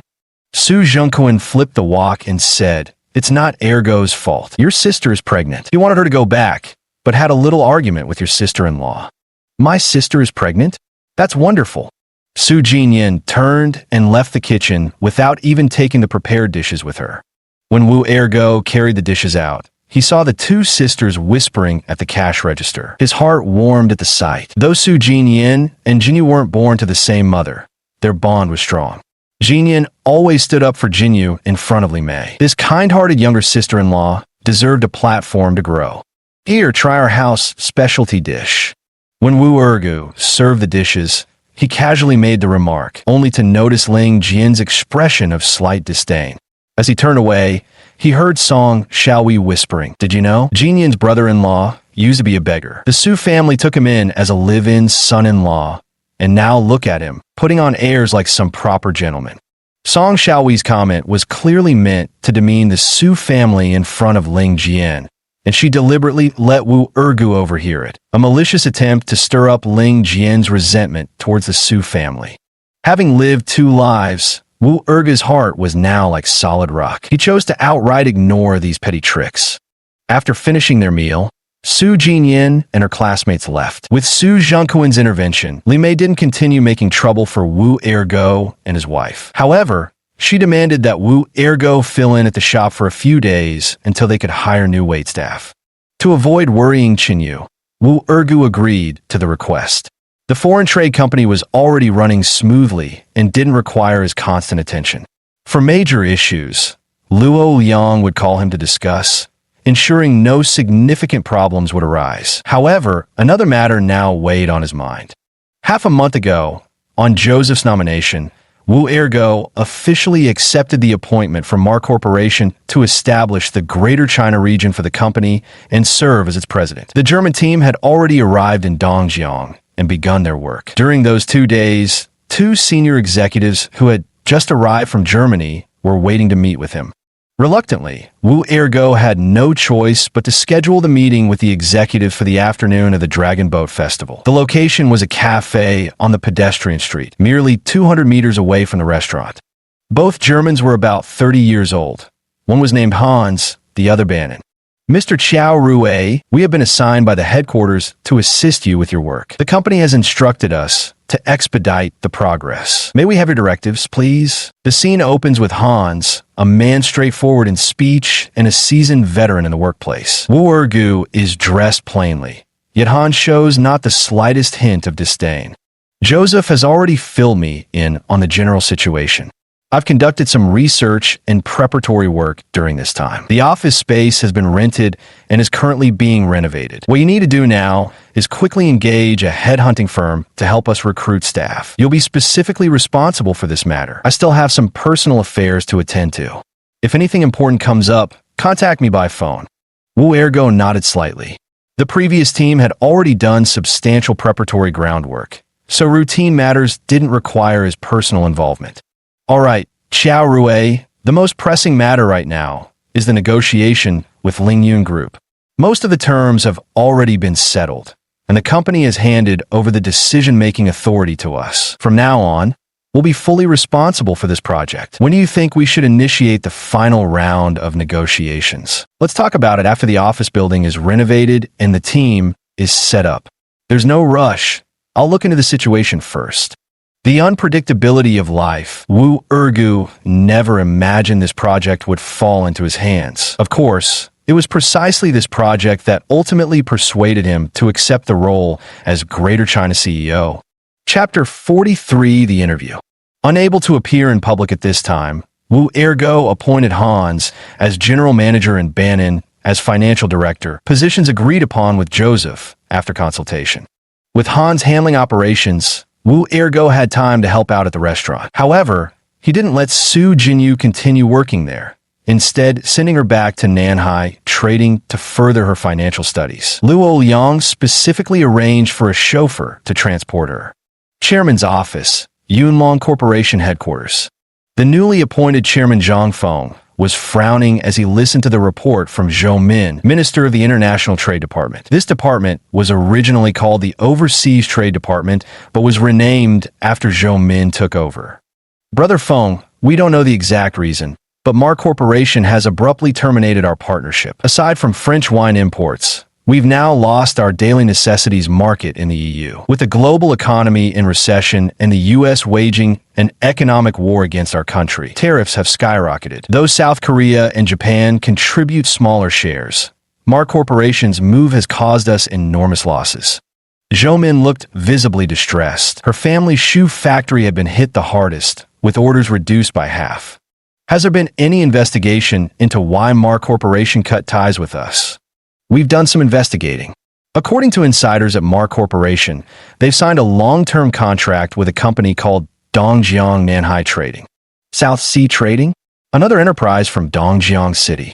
Yes, I've had someone look into this company. It has no notable background. The legal representative is a woman named Su Jinyu, who's mute and doesn't work at the company.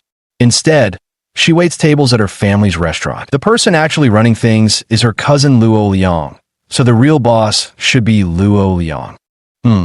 This kind of practice is quite common in the business world. To avoid legal risks, the actual owners never serve as legal representatives. The foreign trade clients were previously handled by Yunlong, and I can't think of any way to get Mark Company's orders back at the moment. Zhang Feng's words were exactly as Zhou Min had anticipated. After a moment's thought, she said, Brother Feng, I heard Mar Corporation is currently establishing their Greater China division to oversee all business operations in China, with headquarters right here in Dongjiang. You've got extensive connections. Could you reach out to their person in charge and try to secure at least some of those orders? I'm aware of that. Their headquarters is in the Honghai Tower across the street. They've leased floors 20 through 30. They're still renovating and haven't officially started operations yet. I don't know their CEO personally, but let's wait a while longer. We'll find a way to get connected eventually. All right, I'll try to find a way to contact their person in charge. When the time comes, you can step in. Just as Zhou Min finished speaking and turned to leave, Zhang Feng abruptly pulled her back, and the two tumbled onto the sofa together. It's uncertain whether it was intentional, but after Wu Ergu had helped at the restaurant for over 10 days, he still hadn't seen Song Qian hire a single new server. Instead, Su Jinyan occasionally helped by carrying plates. She hadn't found a job yet and came to the restaurant for lunch and dinner every day. Sis-in-law, don't you think my expectations are pretty modest? Just about 10,000 a month. Why is finding a job so hard? Before lunch, Su Jinyan returned from an interview outside and couldn't help venting to Song Qian. Song Qian pursed her lips. Jinyan, with you fresh graduates lacking work experience, companies won't offer high salaries. Even your brother only earns around 6 or 7,000 now. That's why I don't bother working anymore. What's the point? You're pretty. Just find a wealthy boyfriend later, and you won't have to struggle so much. Stop right there. Are you trying to make me accept Ling Jin again? Isn't Ling Jin wonderful, handsome, and rich? Marry him, and you'll become a wealthy young madam. Come on, you're such a dutiful daughter-in-law for my mother completely money-obsessed. Don't you know that Ling Jian is nothing but a spoiled playboy? He's had at least 8 or 10 girlfriends. His feelings for me aren't genuine either. The guy's downright twisted. The more unattainable something is, the more it excites him. But once he gets his hands on it, he tosses it aside like a plaything. I'm not falling for that trap, but I really think Ling Jian is serious about you. Oh my, sister-in-law, let's not discuss this person. Until I secure a job, I won't think about personal matters. I can't chat with you now. I have an important interview this afternoon. The German Mark Corporation is hiring on a large scale, and I'm sure I have a chance this time. It's a multinational group. Even an entry-level clerical position would pay well. After speaking, Su Jinyan went into the kitchen and asked her father to prepare lunch early. Wu Ergo, who was sitting nearby, sorting vegetables, overheard the entire conversation between the sisters-in-law. A faint smile curled at the corners of his mouth before he stepped outside to make a phone call. After lunch, seeing she still had some time, Su Jinyan helped out at the restaurant by carrying dishes. By 1 p.m., she freshened up lightly with a touch of makeup, then grabbed a shared bike and left. It would take only about 10 minutes to walk to Honghai Tower. On the 20th floor of Honghai Tower, well over 100 applicants had gathered, all there just for the finance department interviews. The recruitment for other departments was being held at the talent center. Seeing so many competitors, Su Jinyan's confidence evaporated instantly. The accounting field truly requires accumulated experience, where seniority matters greatly. As a fresh graduate with no competitive edge, it seemed today's trip would be another wasted effort. After collecting her queue number, Su Jinyan listlessly joined the line, waiting nearly an hour before her interview turn arrived. There were 3 interviewers at the panel, one of whom was a foreigner. Miss Su Jinyan, we've reviewed your resume. Since you're a recent graduate without financial experience, you don't meet our company's requirements. Before he could even open his mouth to ask, a female interviewer answered directly. Su Jinyan had the urge to curse. If it didn't meet the requirements, they could have just said, so over the phone, why drag me all the way here for an interview? Just as she was about to get up and leave, the interviewer spoke again. Miss Su, don't be in such a hurry. Though you don't meet the requirements for the financial position, we do have an opening for a general manager's assistant. Might you be interested? What? The general manager's assistant? That's a top executive position in the company? Was she hearing correctly? Su Jinyan was completely stunned. How could such good fortune possibly fall in her lap? Miss Su, what are your thoughts about this position? The interviewer asked again. Oh, no thoughts really. It's just that it's not my field of expertise, so I'm worried I might not be qualified for such an important job. Su Jinyan became somewhat flustered. Today's interview had exceeded her expectations, rendering all her previous preparations completely useless. It's all right. Your educational background and demeanor meet our requirements perfectly. You can learn the business gradually. I believe you'll do very well. When could you start work? Tomorrow. No. Is the day after tomorrow all right? No problem. Just report directly to the 21st floor HR department before 8 a.m. the day after tomorrow. They'll make specific arrangements for you. Leaving Honghai Tower, Su Jinyan still felt like she was dreaming. She had applied for an ordinary staff position, yet suddenly became a company executive. It was so unexpected and thrilling that she even forgot to ask about the salary. Chapter 44, Celebration. Su Jinyan walked home, brimming with excitement and eager to share the good news with everyone. She specifically called her closest girlfriends and classmates to gather at her family's restaurant that evening, planning to host a celebratory dinner. Dad, Mom, sis-in-law, I have great news. I've been hired by Mark Corp. The moment she entered the restaurant, Su Jinyan shouted joyfully. Li Mei happened to be in the shop delivering her grandson for breastfeeding, while Wu Ergo, also present, was completely ignored. Hired or not, why get so worked up over a mere clerical position? You didn't even take Ling Jian's far better offer. I really don't get how you think. Li Mei had always been unhappy about her daughter's rejection of Ling Jian. What a wonderful opportunity it would have been if she had married into the Ling family. She'd be the young mistress of a wealthy household. Then Li Mei herself, as the mother, could finally enjoy some relief, spared from the daily frustrations of bickering with her husband over this small shop. Su Jinyan rolled her eyes at her. Stop bringing up Ling Jian. That was charity. I found this job myself, and it's 100 times better than anything he could offer. Dad, sis-in-law, Guess what position I landed today? Song Qian was teasing the child when she shot her a glance. Didn't you apply for a finance position? At most, you'd be a junior accountant or cashier. Did you think they'd make you chief financial officer? Hee hee, not quite the CFO, but not some small-time accountant or cashier either. I'm the general manager's assistant. Pretty impressive, huh? Li Mei snorted contemptuously. Puffed. Just an assistant to the general manager? I thought you were the general manager himself. How disappointing. Song Qian looked genuinely surprised. Really? You're not lying, are you? A fresh graduate couldn't possibly land such an important position. Su Zhengquan, unfamiliar with corporate hierarchies, chimed in, your mother's right. It's just an assistant position after all. How important could it be? Song Qian had no choice but to explain, Dad, Mom, you might not know this, but the company Jinyan works for, Mar Corporation, is the largest financial group in Europe, wealthy enough to rival a nation. Even their newly established Greater China division is a colossal entity. Becoming the general manager's assistant, there absolutely qualifies as an executive position. Countless people would be clamoring to curry favor with her. Truly, it's far more impressive than joining the Ling family. And the compensation wouldn't be any worse either. How do you know all this so well?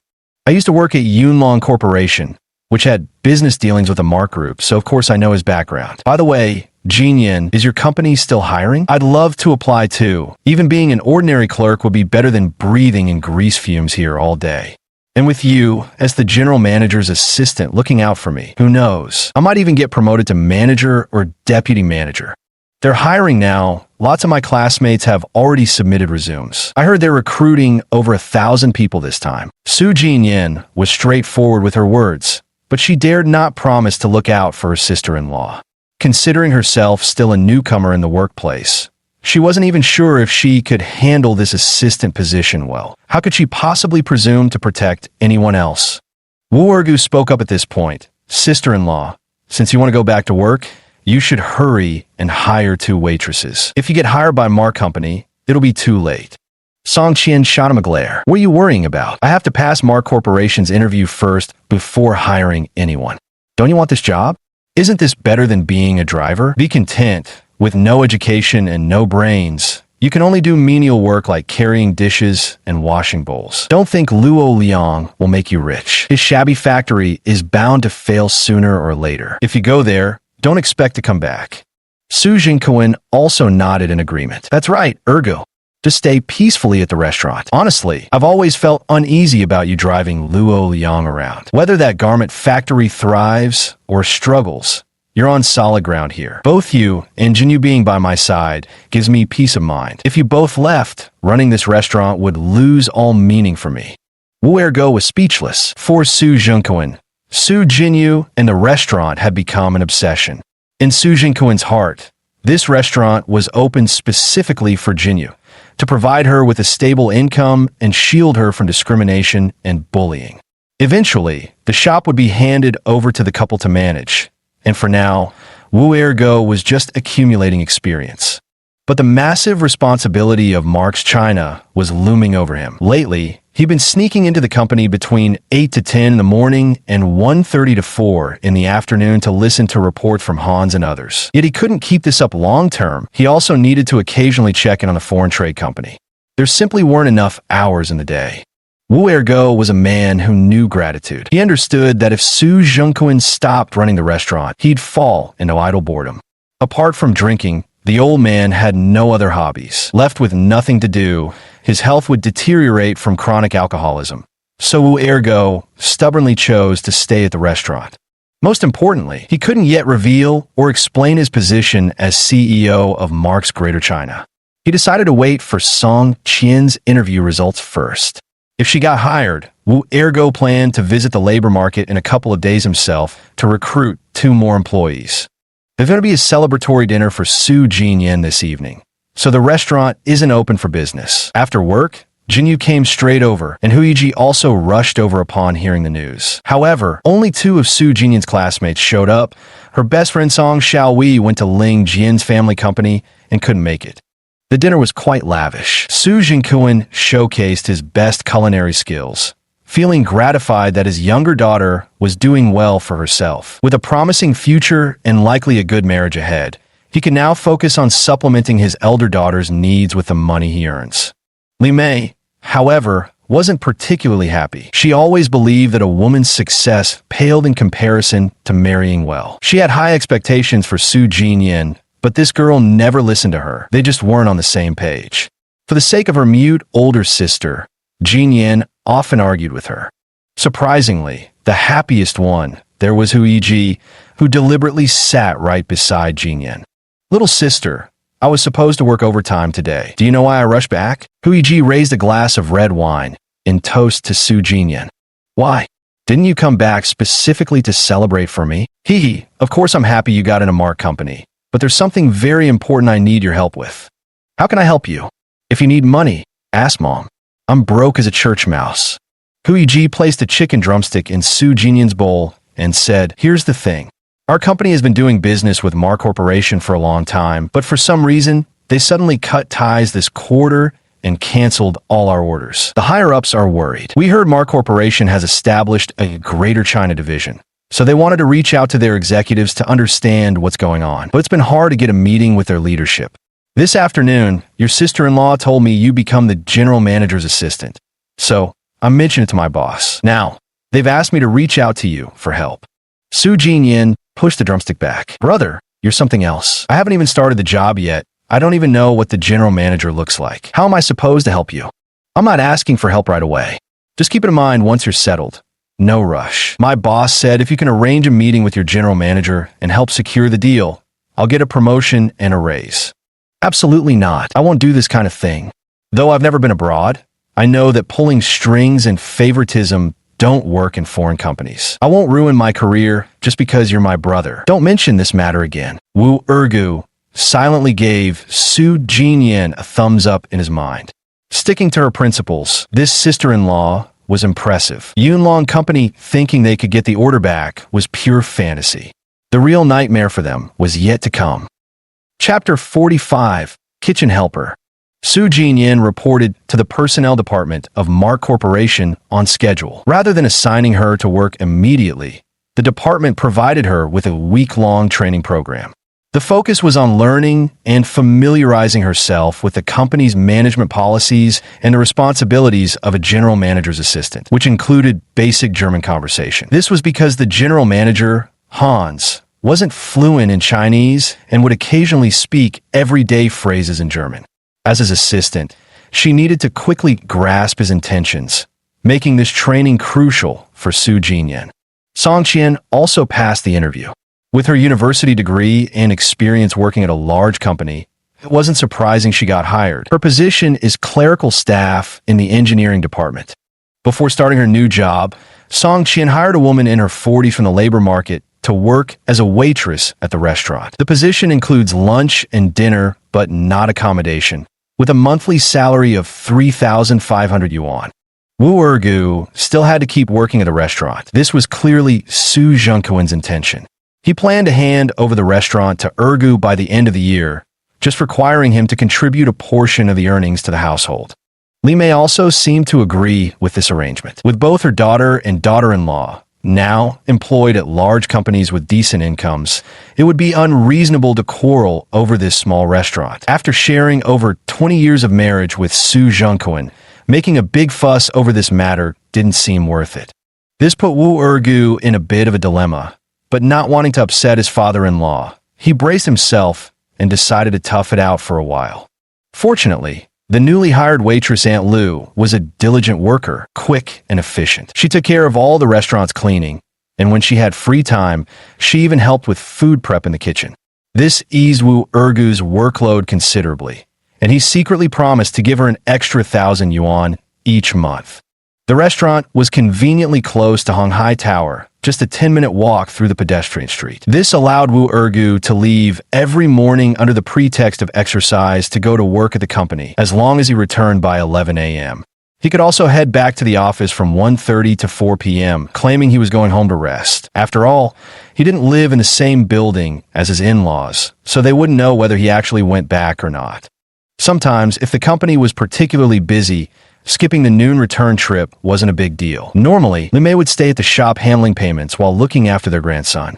Wu Ergu went to work at the company every day after 8 o'clock, avoiding the rush hour when employees crowded the elevators. The Honghai Tower had 58 floors in total, housing dozens of companies with over 10,000 employees. Even with more than 10 elevators, the daily commute remained noticeably congested. The chairman's office was located on the 30th floor. From the floor-to-ceiling windows, Wu Ergu could see directly into the office of Yunlong Corporation's chairman across the way. His own office was minimally decorated without overly extravagant ornaments, yet spacious in layout. Aside from the executive desk, it featured a tea ceremony table, along with separate spaces for resting, a bathroom, and a dressing room. Every day when he went to work, Wu Ergu would dress in the restaurant's uniform and go upstairs, then change clothes in his office, alter his hairstyle, and put on glasses. When leaving work, he would change back. His office was relatively isolated, accessible directly from the elevator without passing through the employee's work area, so only a few senior executives usually interacted with him. The company assigned him an executive assistant, a very handsome young man named Chun Ran. 26 years old and a graduate student, he handled tasks with remarkable composure. Most of the documents were forwarded through him, and Wu Ergu was quite satisfied with this individual. The general manager's office is on the 28th floor, so it's unlikely for Wu Ergu and Su Jinyan to meet unless it's for a very important meeting. President Wu, the chairman of Lingyun Group, has requested a meeting with you. When would you be available? Chun Ran handed Wu Ergu a document to sign while mentioning this, as the collaboration with Lingyun Group was finally being scheduled after a month since the company's establishment. Tomorrow morning, then. I'll visit their company and assess their capabilities. All right, who should we arrange to accompany you? No arrangements needed, I'll go alone. Wu Ergu decided to meet Ling Ji one-on-one since the other party didn't yet know he was the president of Mar China. At 7 the next morning, Wu Ergu set out directly from the restaurant and took a taxi to Lingyun Group. He had to leave early because the group was located in the southern district, nearly an hour's drive from the restaurant. If there was traffic, he might not make it back before 11. Although it was rush hour, there was surprisingly no traffic jam along the way, and Wu Ergu arrived at Lingyun Tower in just 40 minutes. Lingyun Tower is a 10-story, standalone office building, with the entire premises serving as Lingyun Group's office space. In front of the building, there is a large parking lot filled with various vehicles, and the area was bustling with people due to the peak commuting time. Following the crowd of employees into the company lobby, Wu Ergu realized that access to the upper floors or elevator areas required a swipe card, while visitors had to register at the front desk. Huh, isn't this Jin Yan's beggar brother-in-law? What's he doing here? Wu Ergu was reading the company profile on the bulletin board when he suddenly overheard people talking about him.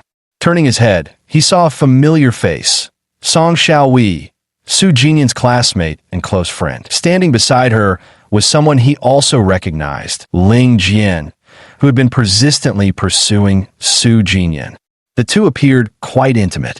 Miss Song, hello. Do you work here? Though Wu Ergu had met her a few times, he rarely spoke to her, mainly because Song Xiaowei had always looked down on him.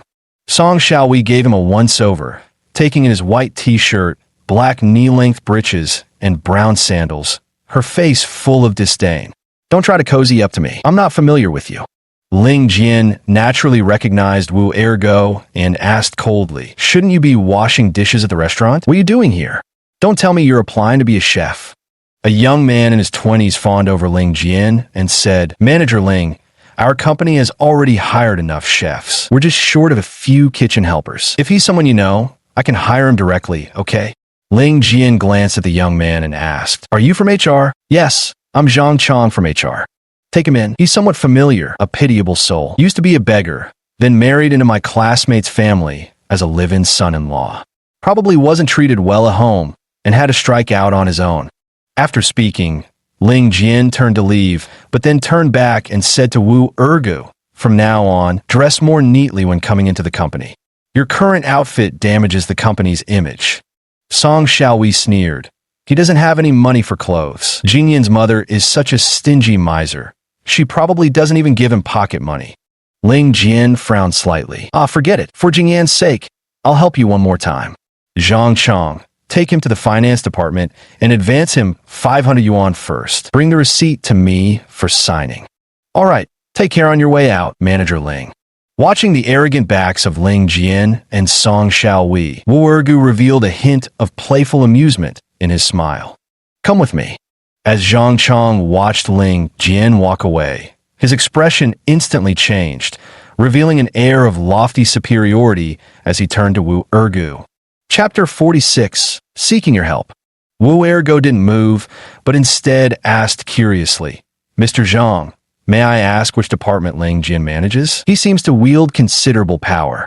Zhang Chong froze for a moment, visibly annoyed. Ling Jian is the finance department manager. Though he's just a department head, his father is the company's chairman. You tell me if that's powerful or not. Stop dawdling and come with me already.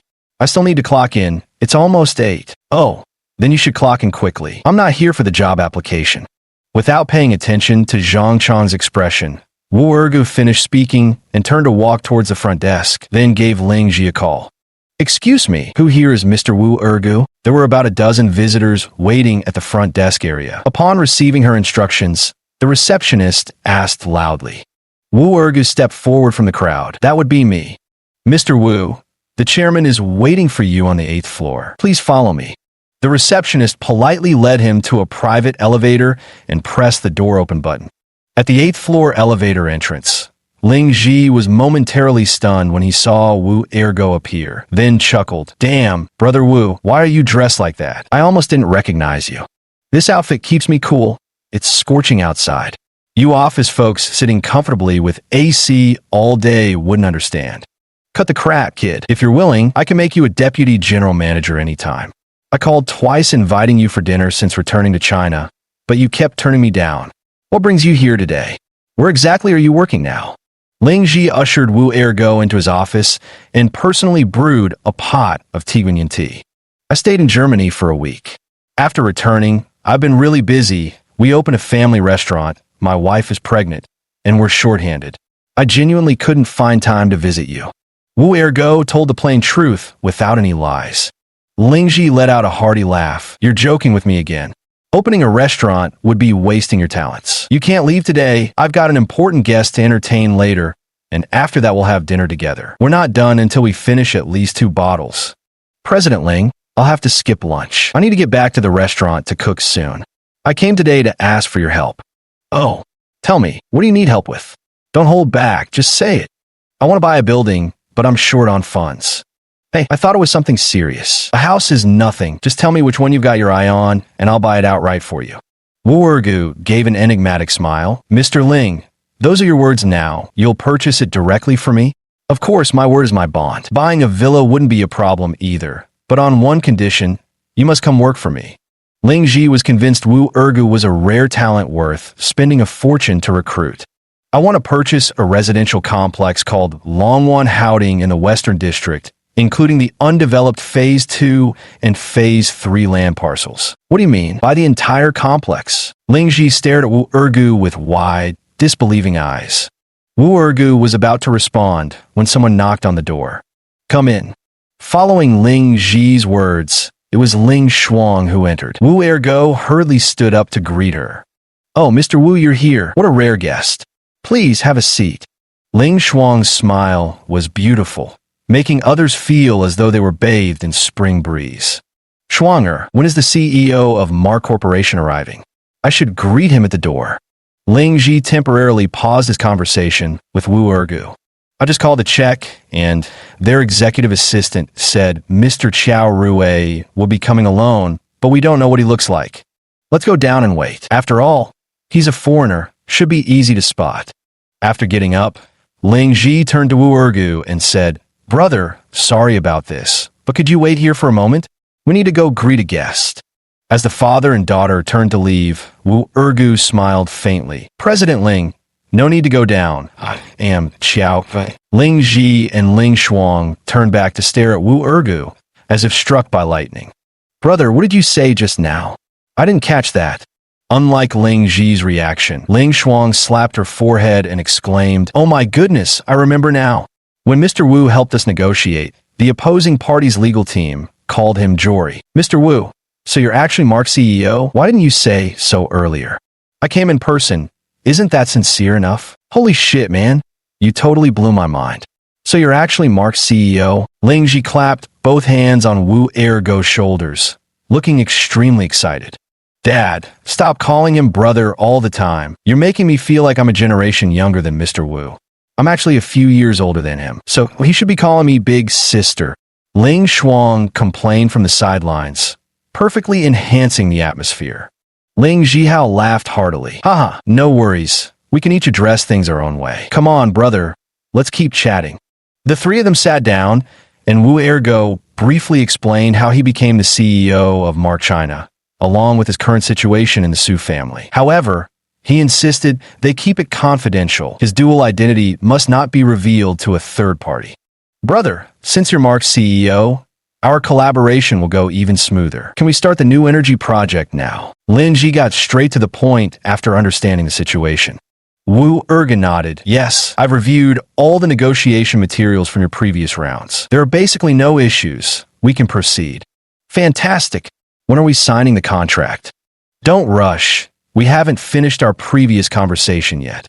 Ling Ji was momentarily stunned, then quickly understood. Right, you mentioned wanting to buy the entire Longwan Houding earlier. What did you mean? I didn't quite follow. Ling Shuang was quicker to react. Isn't Longwan Houding the real estate project developed by Yunlong Group? Mr. Wu means that by locating the new energy project in the West District, property values at Longwan Houding would skyrocket. Sister Shuang is sharp. I noticed your report lists 3 potential factory locations, including the West District. Purchasing Longwan Houding is purely my personal matter, unrelated to Mark Corporation. I'm simply seizing this opportunity for personal benefit. After all, with my CEO's salary being only 6 million yuan, this doesn't harm Mark Corp's interests in any way. I understand. Our project has an investment of nearly 200 billion, and wherever it lands, it will drive up property prices in the surrounding areas significantly. That's a great idea. I support it. But I don't have any money. How much do you need? I'll lend it to you. Dragon Bay Manor has a total construction area of 250,000 square meters, with less than 50,000 square meters sold so far. The location is currently quite remote, resulting in poor sales performance. The remaining 200,000 square meters could likely be acquired at around 7,000 yuan per square meter, totaling approximately 1.4 billion yuan. Additionally, there are 2 other plots of land requiring about 600 million yuan, bringing the total investment needed to 2 billion yuan. The father and daughter exchanged glances without immediately responding. After pondering for a moment, Ling Shuang said, purchasing the property isn't a problem. Many large corporations are discreetly investing in real estate to drive up prices. It's one of the fundamental reasons housing costs remain stubbornly high. But buying land presents more complications. Yunlong Corporation might not be willing to sell. Acquiring the entire first phase development outright would alert them, making them realize that area has potential for appreciation. From Ling Shuang's attitude, Wu Ergu could tell she was open to lending the money, and that made things much easier. Chapter 47. Feint to the east, strike to the west. The reason Wu Ergu sought a loan from Ling Ji wasn't because they shared any deep bond, but because they had the financial capacity, and most importantly, Ling Ji owed him a favor. On the surface, the new energy project appears to be a collaboration between Lingyun Group and Mark Corporation. However, Lingyun Group actually holds only a 10% stake in the project, with Mark Corporation being the true dominant force. To some extent, Lingyun Group merely serves as an investment facilitator, as Mark Corporation possesses a full capability to execute this project independently. The global economic downturn has made the manufacturing industry struggle, impacting Lingyun Group significantly. The company's performance has been declining year after year, making it extremely difficult to stay afloat. They urgently need to find new economic growth drivers, and the new energy project is their lifeline. Not only can this project generate profits from their holdings, but can also drive the development of Lingyun Group's machinery and electronics industries. As the CEO of Mark Group's Greater China region, Wu Ergu could be said to hold the lifeline of Lingyun Corporation in his hands. Mr. Ling, Sister Shuang, This 2 billion yuan would take me at most 3 months to circulate, and I will pay the corresponding interest without causing you any losses. I hope to receive your assistance." In order to secure the loan, Wu Ergu even changed how he addressed Ling Shuang, calling her sister now. After all, Ling Ji was about the same age as his parents, so treating her as an equal wouldn't be quite appropriate. Ling Shuang chuckled. "Since you're calling me sister now, how can I refuse to lend you the money? But I'm curious, why do you want to buy Yunlong Group's land and properties? Couldn't you just purchase land nearby for development? What you're doing would seriously undermine Yunlong Group, you know? That's something I can't answer just yet." "Fine, I won't press you. When do you need the money? And which account should I transfer it to?" "The sooner the better. I've already had my cousin register a real estate development company, and I'll send you the account details." Wu Ergu had already started laying the groundwork for this matter, which was also one of the major reasons he agreed to serve as CEO for Joseph. Ling Ji then spoke up, "Brother, buying properties is relatively easy, but acquiring land isn't so simple. Should I step in to negotiate with Yunlong Group?" Their chairman reached out to me through intermediaries, firstly hoping to establish a connection with Mar Company through me to resume trade cooperation, and secondly wanting to participate in supplying parts for this project of ours. Wu Ergu shook his head. "No need, but I'll require your cooperation on something else. Also, I want to make it clear, we reject any form of collaboration with Yunlong Company for this project. You'll have to handle this matter yourselves." The message was crystal clear. Being a seasoned veteran, Ling Ji immediately discerned that Wu Ergu had grievances with Yunlong Company and readily agreed to his request. It was nearly 10 o'clock when their three-way conversation ended. Wu Ergu still needed to rush back to assist in the kitchen, lest his mother-in-law start complaining again. Ling Shuang personally escorted him downstairs. Reception. Ling Shuang specifically instructed the front desk clerk as they passed by. "From now on, whenever this Mr. Wu visits our company, whether to see the chairman or me, he requires neither appointment nor prior approval.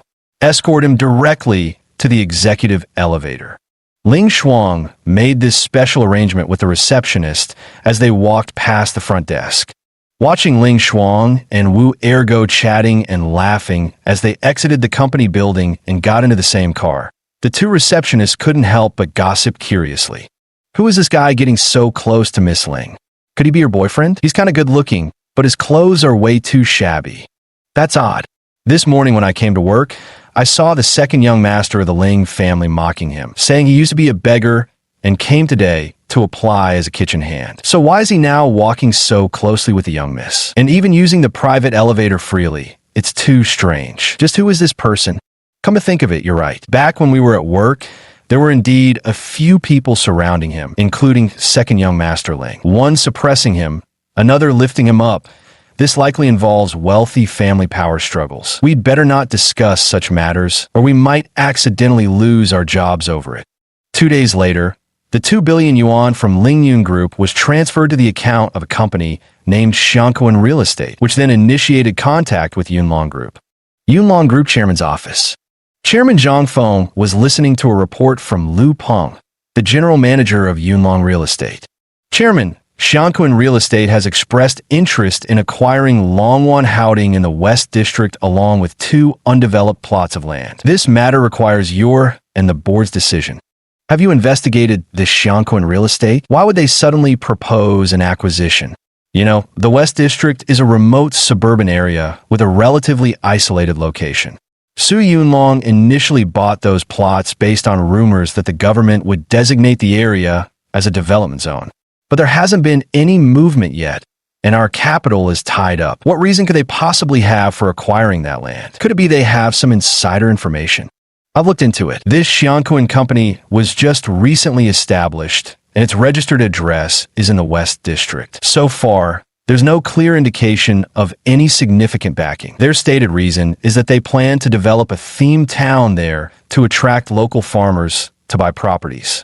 Zhang Feng fell silent. Xiangquan Real Estate's justification didn't hold much weight. Yunlong Group had invested over 1 billion yuan to purchase and develop properties there, yet sales have been abysmal. Most of the buyers were local farmers, and given the current situation, whether for residential or investment purposes, the likelihood of appreciation in that area was slim. "Chairman, I have something to report." A former employee of ours resigned due to maternity leave and now works in the engineering department at Mar Corporation. Recently, they've been conducting surveys around Gujia Village in the southern suburbs. From what she's gathered, Mar Corporation's new energy project might be setting up operations there. South Suburbs Gu Family Village. Zhang Feng immediately walked over to check the Dongjiang map hanging on the wall before turning back to ask, President Liu, has this news been circulating online? Not yet. This employee is quite close with my secretary. Her husband, Hu Yiji, works in the international department. She borrowed money from my secretary to invest in a property in the south suburbs. President Liu, this information is vital. The probability of Mar Corporation establishing operations in the south suburbs is very high. The automotive body plant under Lingyun Group is already located there. I know this Huiji you mentioned. His sister is the executive assistant to Mar Corporation's general manager. If they're buying property there as an investment, this is almost certainly true. Should we follow up on this? There are 2 plots of land about to go through auction recently. This decision carried significant risks, and Zhang Feng had to deliberate carefully. He immediately called a friend working in the government sector for advice. The response was that the government had offered Mar Corporation 3 potential land options, including the southern suburbs and West City areas. But the final decision rested with Mar Corporation. President Liu, I'll convene a board meeting immediately for discussion. Keep engaging with Xiangku and Company. We can sell them the entire first phase property development. As for the undeveloped land, we'll decide after the board reviews it. Also, keep close tabs on Hu Yiji's wife to see if she's really investing in property in the southern suburbs. Liu Peng nodded. So should we participate in the southern suburbs land auction? Wait until the board has reviewed the matter. Have your application materials prepared first, and you can sign up at any time. Zhang Feng acted swiftly, summoning the shareholders overnight for an emergency board meeting. Chapter 48 Property Speculation. Wu Ergo noticed that his mother-in-law, Li Mei, had been acting rather peculiar these past few days, receiving an unusual number of mysterious phone calls. Meanwhile, his sister-in-law, Song Qian, lingered unusually long during her daily dinner visits to the shop in the afternoons. The 2 women, heads bent together, whispered incessantly as if plotting something momentous. Good fortune never seemed to favor Jinyu anyway.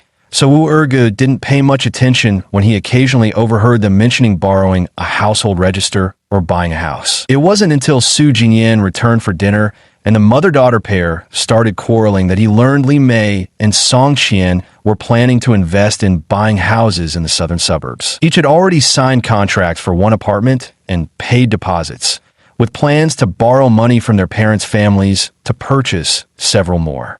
Jinyan, I'm your own mother. Can't you just give me a hint about when your company's new energy project will actually launch in the southern suburbs? All this property speculation is just to save up for your dowry. After all, Li Mei spoke softly, not daring to offend this young lady. A single word from her could turn her assets into millions or even tens of millions. Song Qian also nodded in agreement. She now regarded her sister-in-law mixed with respect. All her colleagues in the department knew about her connection with Jin Yin and thus treated her with special consideration, making her workdays at the company quite comfortable. Su Jinyan was furious. Cut the nonsense. I don't need you to prepare my dowry, and I won't disclose company secrets. That's professional ethics. Let me also remind you, don't believe everything you hear and jump into real estate investments, or you'll lose everything and won't even have tears left to cry. Song Qian said cautiously. Jinyan, our engineering department has been surveying the southern suburbs for days now. Even the chairman of Lingyun Group visited the site personally. The new energy project landing in the southern suburbs must be a done deal, right? No idea. Even if I knew, I wouldn't tell you.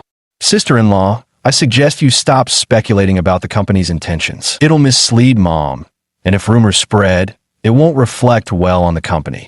Song Qian didn't take Su Jinyan's words to heart, instead thinking her somewhat pedantic. What was wrong with using insider information to secure some personal benefits? Wu Ergo once again admired Su Jinyan's work ethic, but for the sake of family harmony, he stepped forward to advise. Mom, sis-in-law, investments come with risks.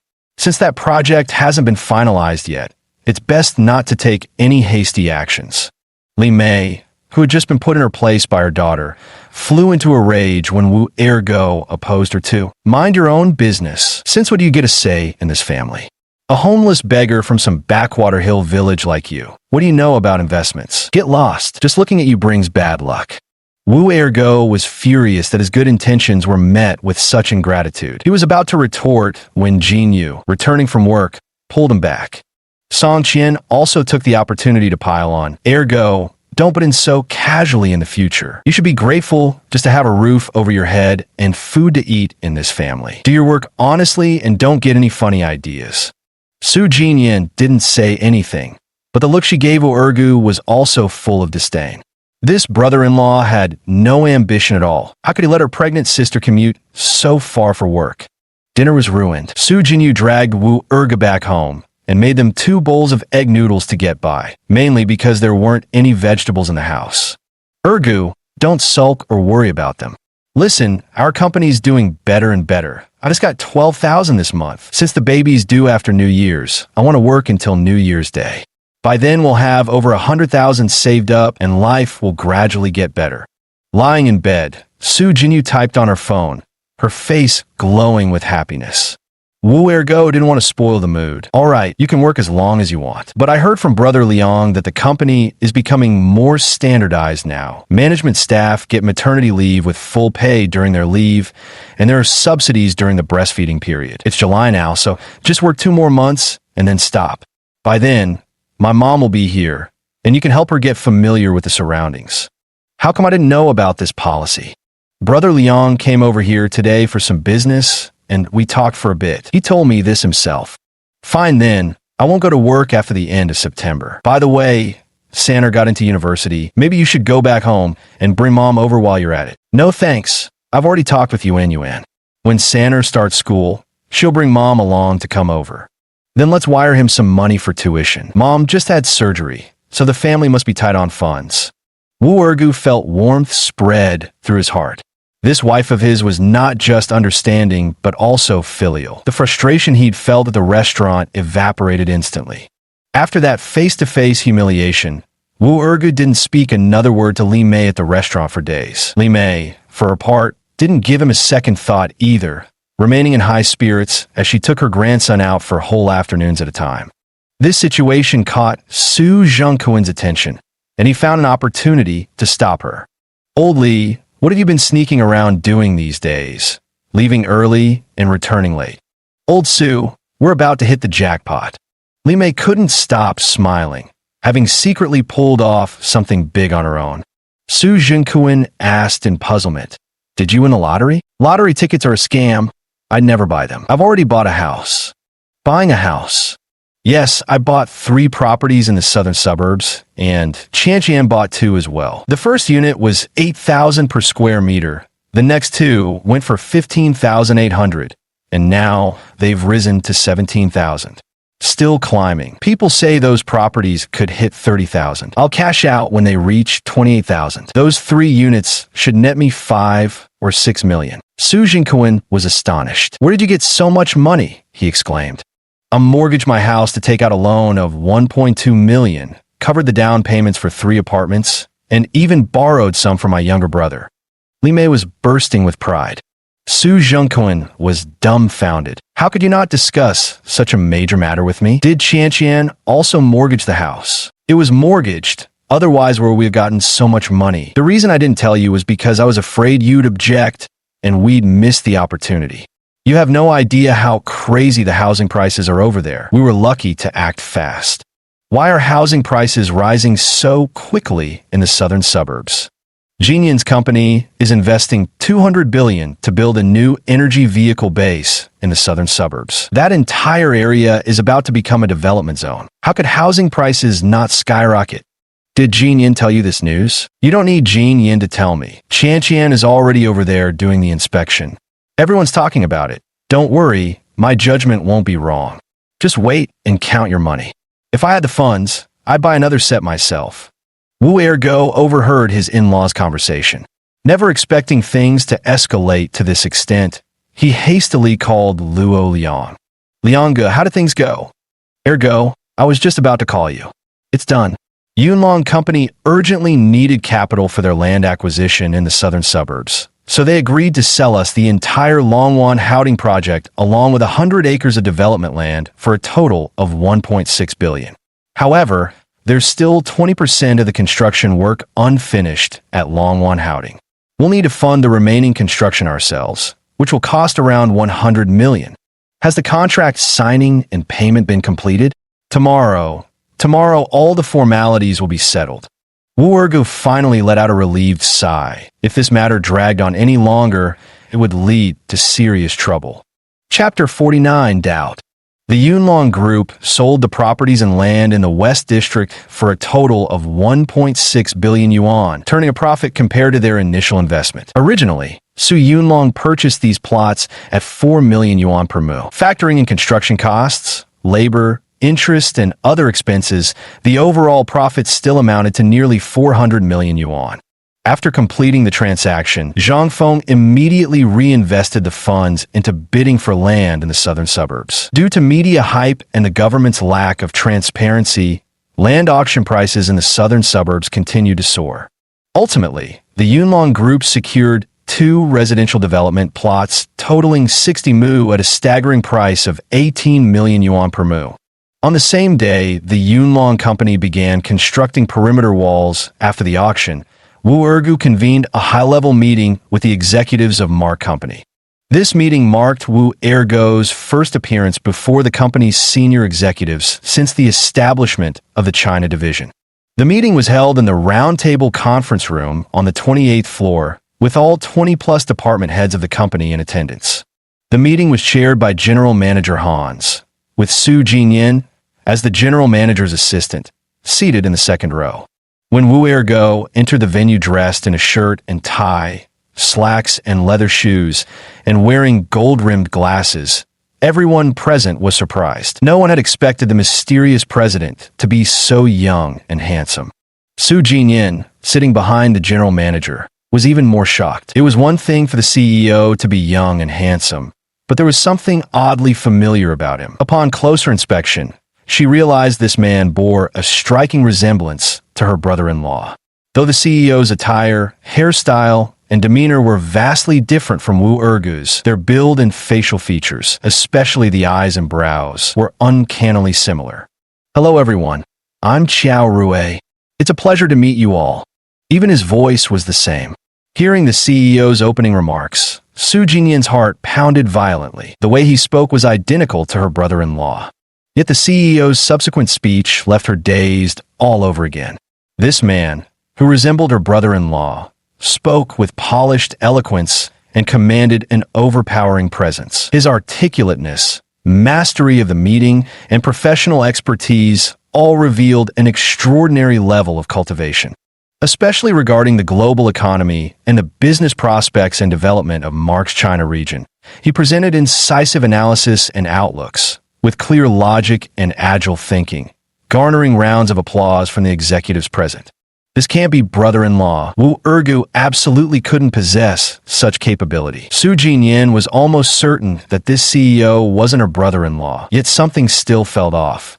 Were it not for the meeting's no-call policy, she would have immediately phoned the restaurant to ask where Wu Ergu was. The main agenda of this meeting was to implement the full-scale execution of the new energy vehicle project. The factory site was set in the West District, planned in 3 phases, with the first phase covering 1,500 acres and a total investment of nearly 200 billion yuan. This resolution held little meaning for Su Jinyan.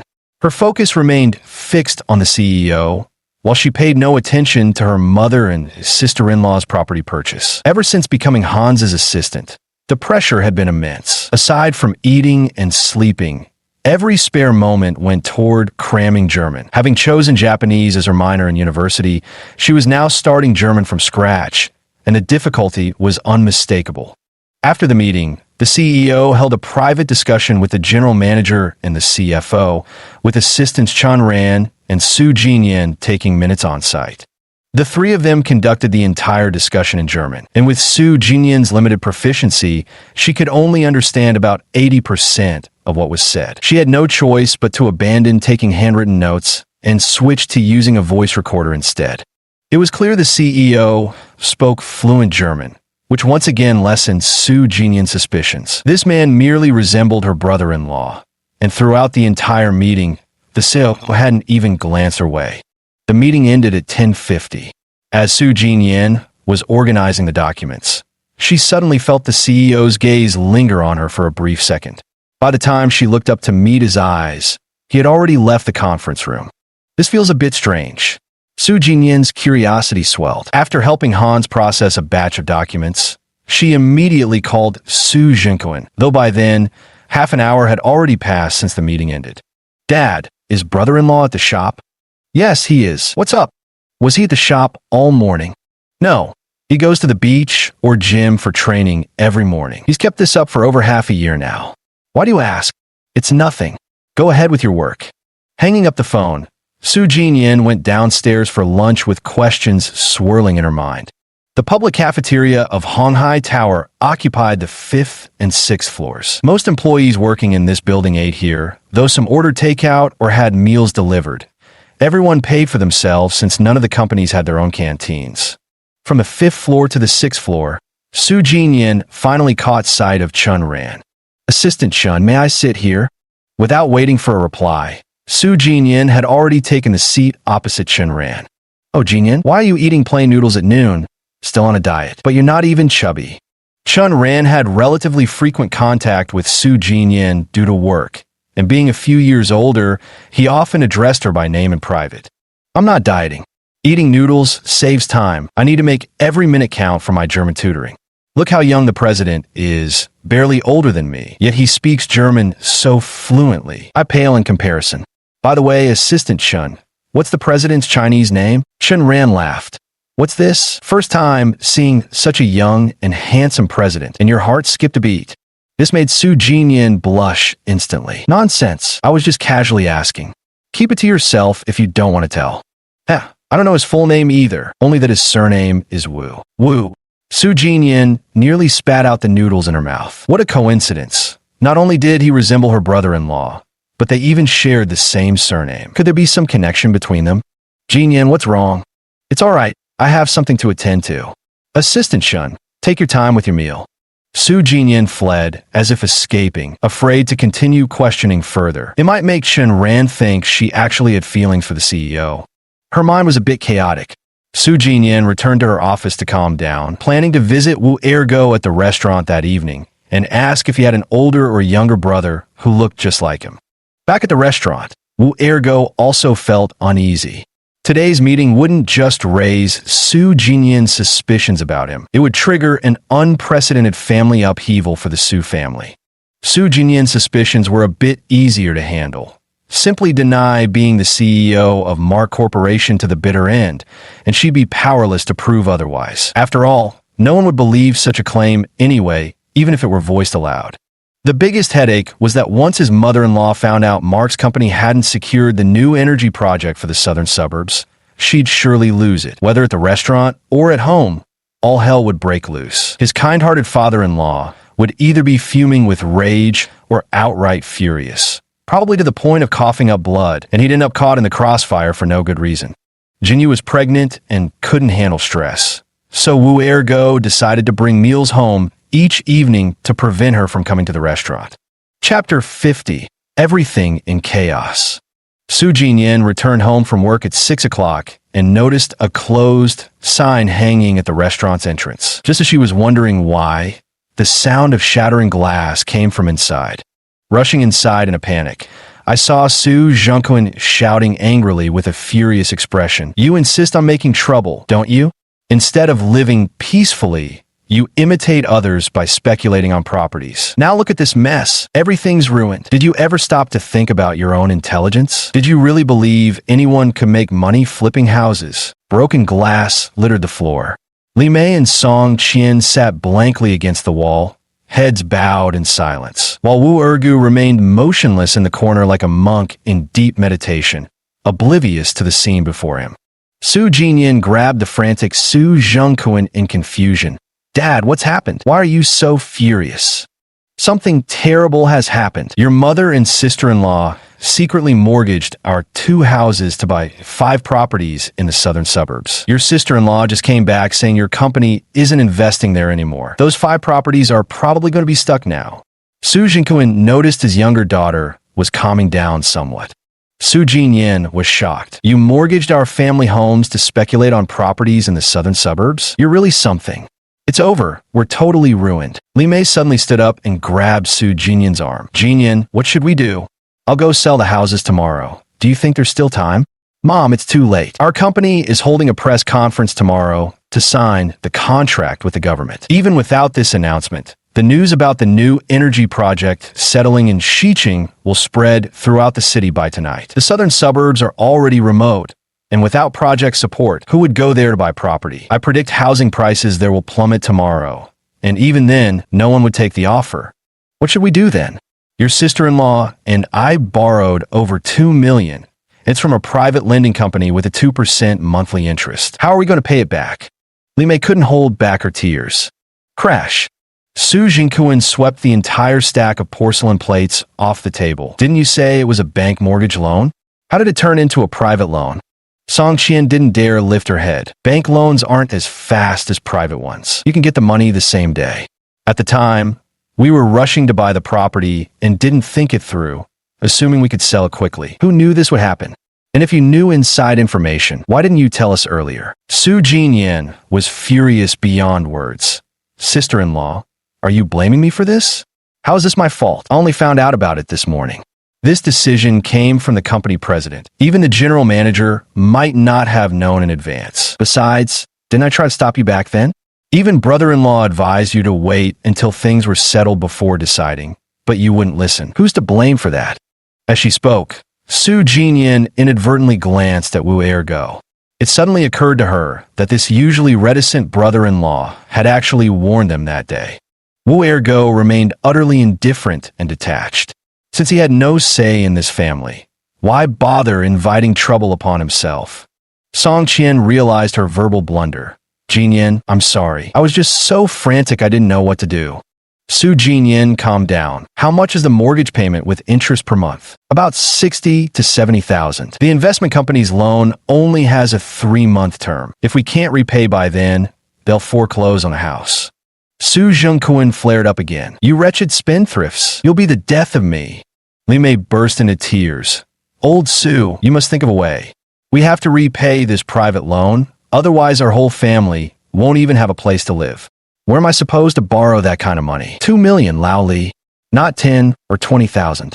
At our age, who'd still be willing to lend us anything? Li Mei turned her gaze to Su Jinyan again. Don't look at me. As the general manager's assistant, I'm still on probation with an annual salary of just 200,000 yuan. I can't solve your problems. The family was overwhelmed with gloom, unable to figure out where they could borrow 2 million yuan. In the end, they decided to first try listing their house for sale, aiming to repay the private loan, even if it meant selling at the original price or even a slight loss. Su Jinquan planned to return to his hometown to see if he could borrow some emergency fund from his brothers or nephews, despite the past misunderstandings between them. Yunlong Group.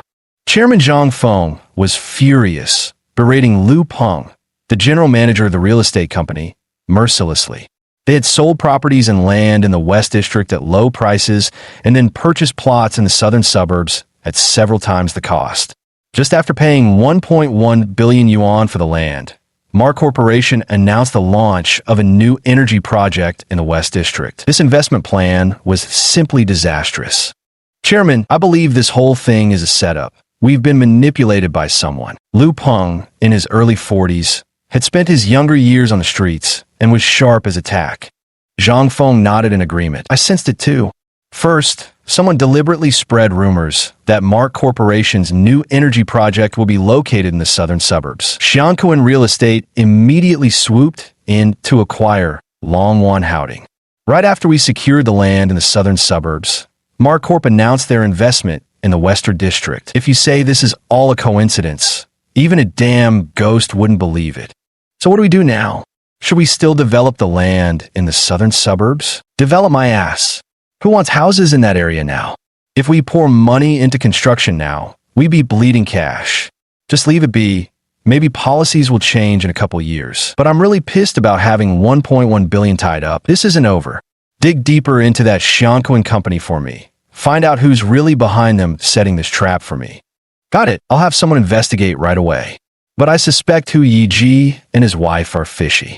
First, Song Qian fed us false intel that led to our bad judgment call. Right. Hu Yiji's sister is assistant to the general manager at Mar Corporation. I had her broker a connection with the GM, but after all this time, nothing's materialized. Who's useless to us now? Xiao Huang. Notify HR, fire him immediately, and post a notice on the hiring network stating he was permanently dismissed for damaging company interests. Let's see who'll hire him after this. Secretary Xiao Huang acknowledged and left the office. The news of Hu Yiji's dismissal from the company reached Li Mei's ears, and she fainted on the spot. Luckily, Wu Ergo was by her side and immediately carried her to the nearby community hospital before transferring her to the People's Hospital. She was diagnosed with a mild stroke. When it rains, it pours. With their 5 mortgage properties stuck in limbo and drowning in debt, their son getting fired, and now his wife suffering a stroke, Su Jinkan, who had just returned empty-handed from a failed attempt to borrow money from their hometown, was on the verge of collapse. After just one night keeping vigil at the hospital, he looked considerably older. There was no hiding it from Su Jinyu any longer. When she rushed to the hospital the next day, she found Li Mei was not in critical condition, though her face appeared slightly contorted and her speech was slurred.